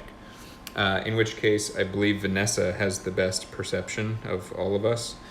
So she would probably do the perception check. And then we would go from there. And based on what happens there, we basically just end up in an encounter or not that I won't spoil right now, because we might end up going down that path in another video. Does that seem like a decent place to stop? Yeah. Yeah? All right. And I'm happy to do this again, maybe a couple times a month, or maybe three times a month. And we can pick up right from here next time as well, and just pick up from where we left off, and just have other people sub in. I know there's only 2 of you that were playing right now, but for anyone watching, I don't have to play at all. I'm happy just to manipulate the pieces and have 4 of you guys playing and go from there. So if you have questions, throw them under the video or in the chat, and we can try to answer it. As you can see, there was a lot of stuff that we got wrong and then fixed, or that we missed, but then somebody else caught it. So it's a little bit difficult this way, but hopefully that gave you an idea of what to expect, and we'll go from there. Thanks for running that, man. That was Yeah. awesome. Yeah. It was a good time. Thanks for joining. Yeah, you're welcome. All right, you guys, I will end the stream. I'm going to send or add a link on the YouTube to the Discord channel. So if you're not a part of it, you can be a part of it. And I'll post a link to King of Average's review, the prototype copy that you see here. So you can take a look at his review of the prototype copy of the game. And I think he's going to be getting some of the plastics that they've now have in development. So you can follow him and keep an eye out for his video on that too.